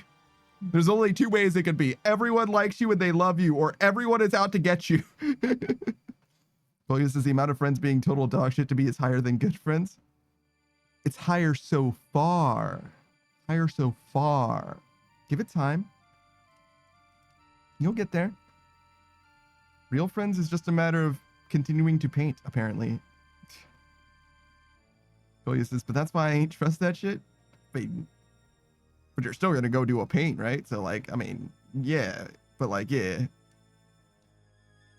Trust but verify, I would say, is the fair thing to do. Trust but verify. You're not calling him a liar, but you gotta, you know, make sure it's cool. Voices, I mean, but I ain't trust true friends. No, you should trust your true friends. No, you should trust the true ones. Those are the ones that you should trust. Trust the true friends. Don't trust the fake friends. See, you got it mixed up, Kolya. You want the true ones to be trusted. That's what makes them true.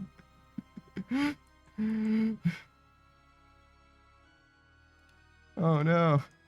You got all backwards at some point. What happened? You lost yourself.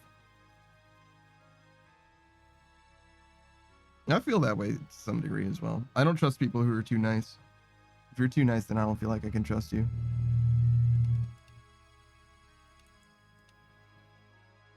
Kolya says, as in, I don't trust that friends are true to me. LOL, my brain is fried. Me no speech, hours of deep talk, both English and German.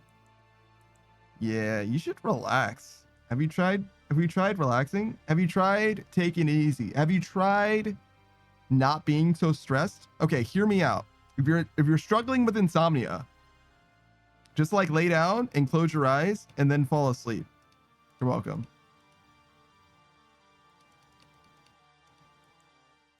Kolya says, we are too bilingual. We literally switch languages mid-sentences. That's weird.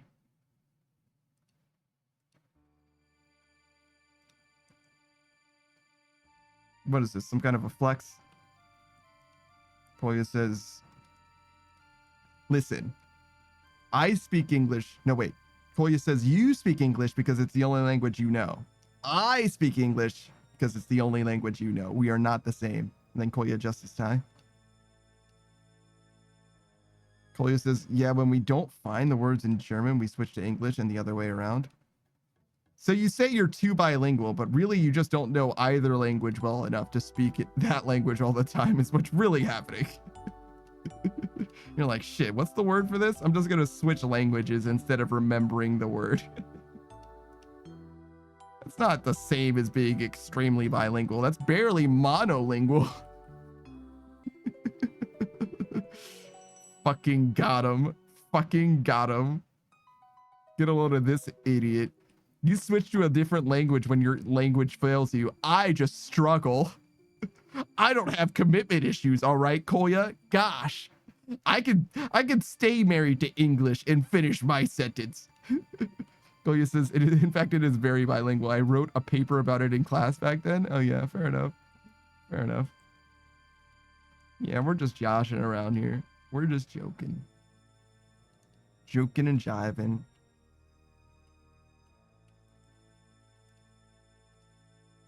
Me, I would never be caught dead speaking another language. Mostly because I will fucking embarrass myself trying to say Hyogyoku. I got it that time, actually. That was right, I think. Mostly. My rhythm was a little bit off. I like emphasized the wrong syllable. You know what I'm saying? It was a little weird, but whatever. It's close enough.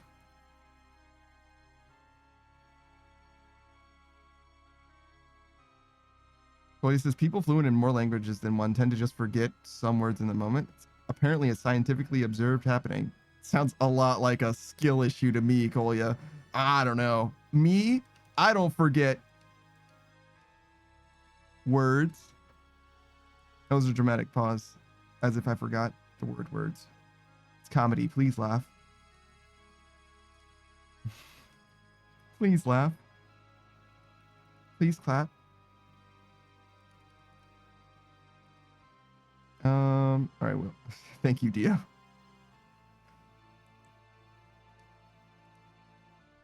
I think my favorite part of a radio show was when somebody tried to do like the laugh track or whatever, but they forgot what their fucking settings were. So they just did like fucking 18 different sound effects trying to find the laugh track. I think that's my favorite way to use a laugh track. You have like a mixer board or whatever with all your different things, but you don't know what any of them do. So you just like go for the comedic timing, bam, and it's just like it's supposed to be a laugh track and it's the sound of a car accident happening. It's like, oh shit. Well, that's not right. Golia says, and face first into the point. Fuck it. I was wondering what first face meant. I was like, what are you talking about? Yeah, you need to decompress a little bit, Golia. What is it? Dirty heads. You need to grow your hair long, smoke a little grass, and get high looking at the stars at night. Golia says, I gave up on coherent speech today. That's fine. You're good. Don't even sweat it. We barely string words together here normally, and that's full functional capacity. That's me at my upper limit for ability. Speaking of upper limit, we're going to be doing some Marvel Rivals today. It's going to be bottom of the barrel gameplay. I promise you that. You're not going to be impressed literally at all. Not even in the slightest. However, we'll probably have a good time. I wonder if Chelsea fixed her computer or if she just fully gave up on it at this point. She said she was going to be here, but that doesn't mean that she fixed her stuff at all.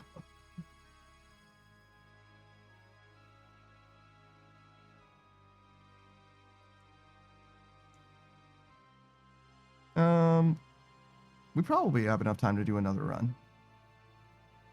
So we'll do one more. Beatrice says, I expect to get carried by Chelsea. Good luck. Kolya says, another one. True. I don't know why you said another one like that, but sure. Beatrice says, also, let's do ranked, and get me to plat. Why would we do that?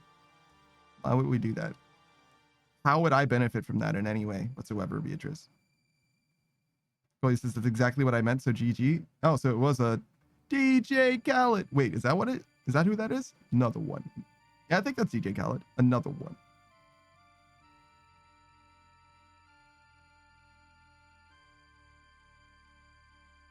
We the best music. I don't know if DJ Khaled actually makes fantastic music, but I know that a lot of my favorite tracks do have him saying, we the best music. Another one. Chloe says, no idea. I just know the meme. That's real. Beatrice says, I'll give you money if you don't. Fucking what? This is a weird relationship, Beatrice, that you want to have with me. I'm going to be honest. That's fucking so strange. So instead of paying to boost someone, you're paying me when I don't boost you? That's so fucking strange. I guess it's not bannable, though. Beatrice says, it's not my fault you're like this. You can't blame me for your part in this, all right? It takes two to tango, Beatrice. You're equally liable as I am. Beatrice says, oh, yes, I can. Well, yes, you can blame me, but it's not reasonable to blame me for this. You are equally at fault. If you were a reasonable person, you would not blame me, is what I mean to say. Beatrice says, sorry, I can't hear you over me blaming you. Wow. That's crazy. That's actually crazy.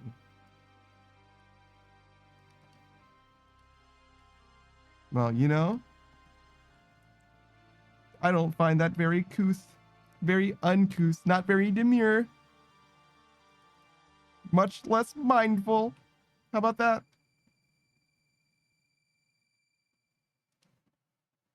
What the fuck is this bell shroom? Ring the bell, pay a toll?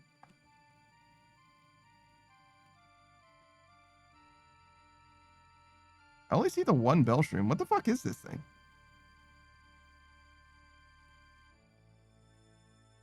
I can investigate it. Beatrice says, but I'm not either of those things. Demure or mindful? Don't you want to be demure? What does demure mean? Am I stupid?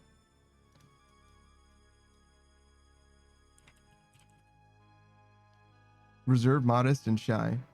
Yeah, no.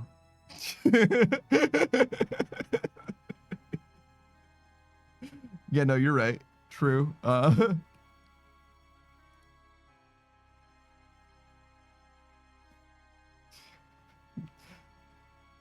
Bot Split says, sir, you loving woodcutting skill? No, I wouldn't say I'm loving it. I'm just trying to get through it. You gotta, in order to max a skill, you gotta commit to it. Well, you don't have to, but the way that I'm gonna do it is by committing to it and, you know, getting from one end to the other. All right, what the fuck is this bell shroom? Ah! Maybe it's hungry? Okay, I don't know what the fuck that means. What does a bell shroom eat? It's probably a pun somehow. All right, we're checking the wiki. Wiki, wiki, wiki. Bell shroom. OSRS.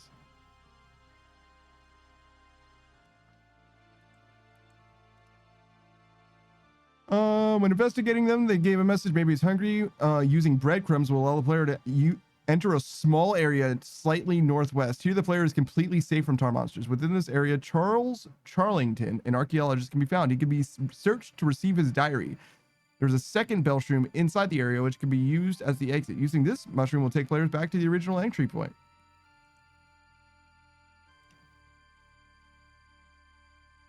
Okay.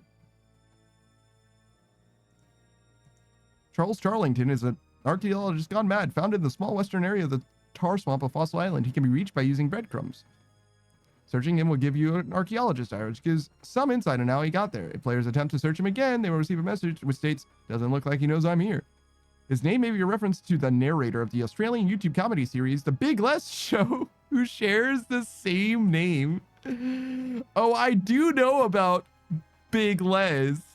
I do know very well who that is, and that very particular show. Wow, that's fucking crazy to me. Big Les, huh? I only discovered Big Les, I don't know, 4 months ago or something like that, through one of the homies introducing it to me. So it's just a very small world to see a Big Les reference in fucking RuneScape of all places. Also, I did not realize that that was a reference to Big Les at all. I don't remember it that well. There is not very many brain cells that I'm willing to dedicate to the show Big Les.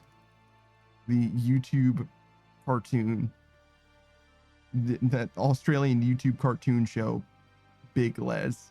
You can certainly watch it if you want to. It's probably better inebriated is what I would suggest. Actually, more than inebriated. You need to mix some friends. You need to make it wild. Crossfaded? Sure.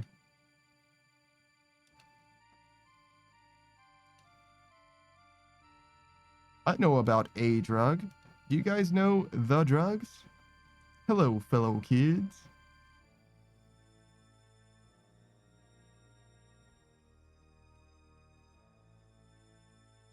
You guys want to make some drug? Can you imagine? What does a Fed sound like?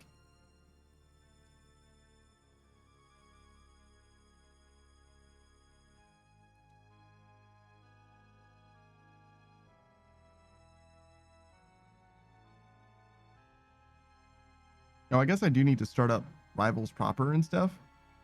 So maybe I'll take some time to like just to do that, because it's gonna fuck up my frame rate and shit like that. It's gonna load all the shaders and everything. It's gonna be terrible, I'm sure. All right, so I think we'll finish this. Go here. I do want to check out that place in the wilderness. Maybe we do that real quick. That'll only take a minute. And then we'll probably start up rivals then. Ping everybody, make sure everything's cool.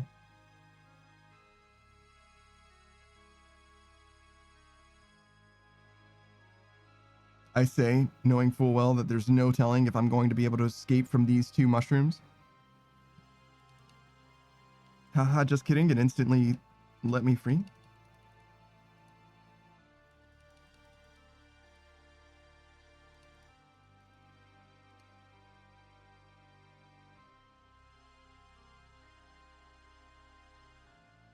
And now we vibe.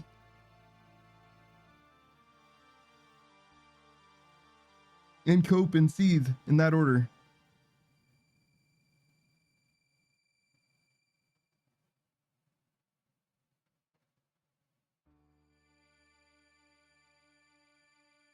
Not an amazing day as far as experience goes, but we did okay. 9 times 7 is 63, right? Yeah. So we're a little low nominally.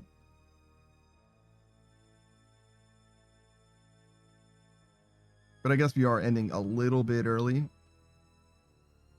So I guess I shouldn't be surprised by that. Kind of is what it is. Did we get distracted by anything today? Not really. I think we just fully did this the whole time.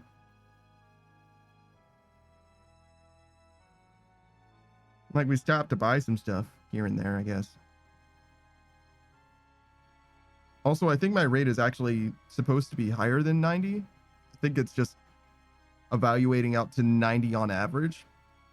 Because now I have the Forester rations, which probably ran out, who knows, maybe days ago.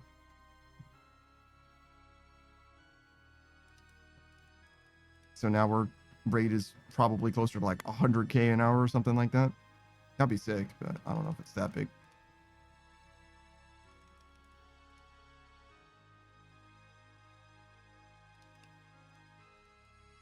Oh, well, I messed that up. I done fucked it all up.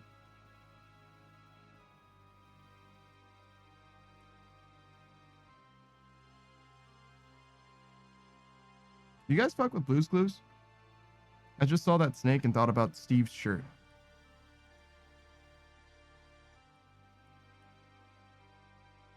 That's what his name is, right? Steve? Steven Blue?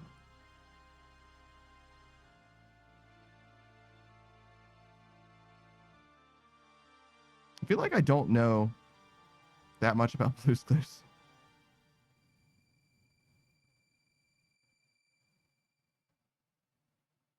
Do you think that Bluey is named Bluey in relationship to Blue's Clues literally at all? Blue is like such a common name for a dog, though. Even though almost no dogs are blue.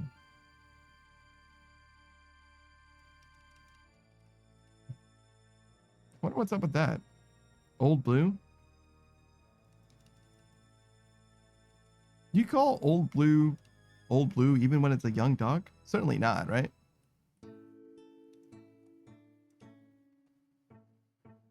Surely it's just as they get older, they go from being blue to Old Blue, right?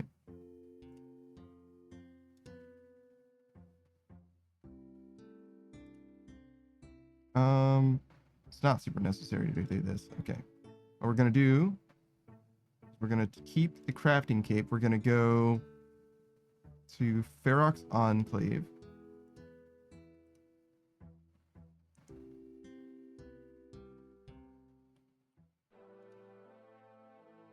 And I want to check out these stairs. So there's an altar there. Sure, sure. Oh, it's a ladder. Makes sense.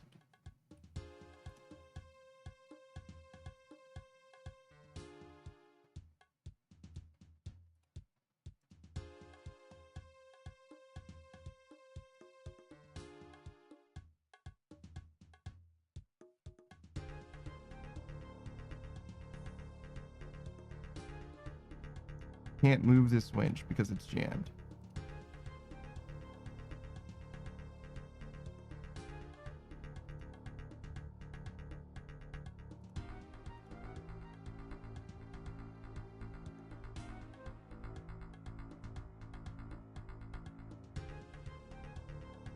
What the fuck?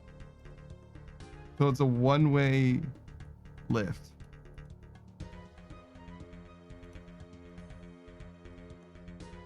Well, all right then. Now I know.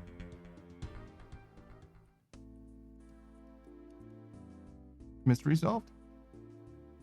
There's an elevator over there and a ladder. It'll let you go up and down if you want to. That's mostly it.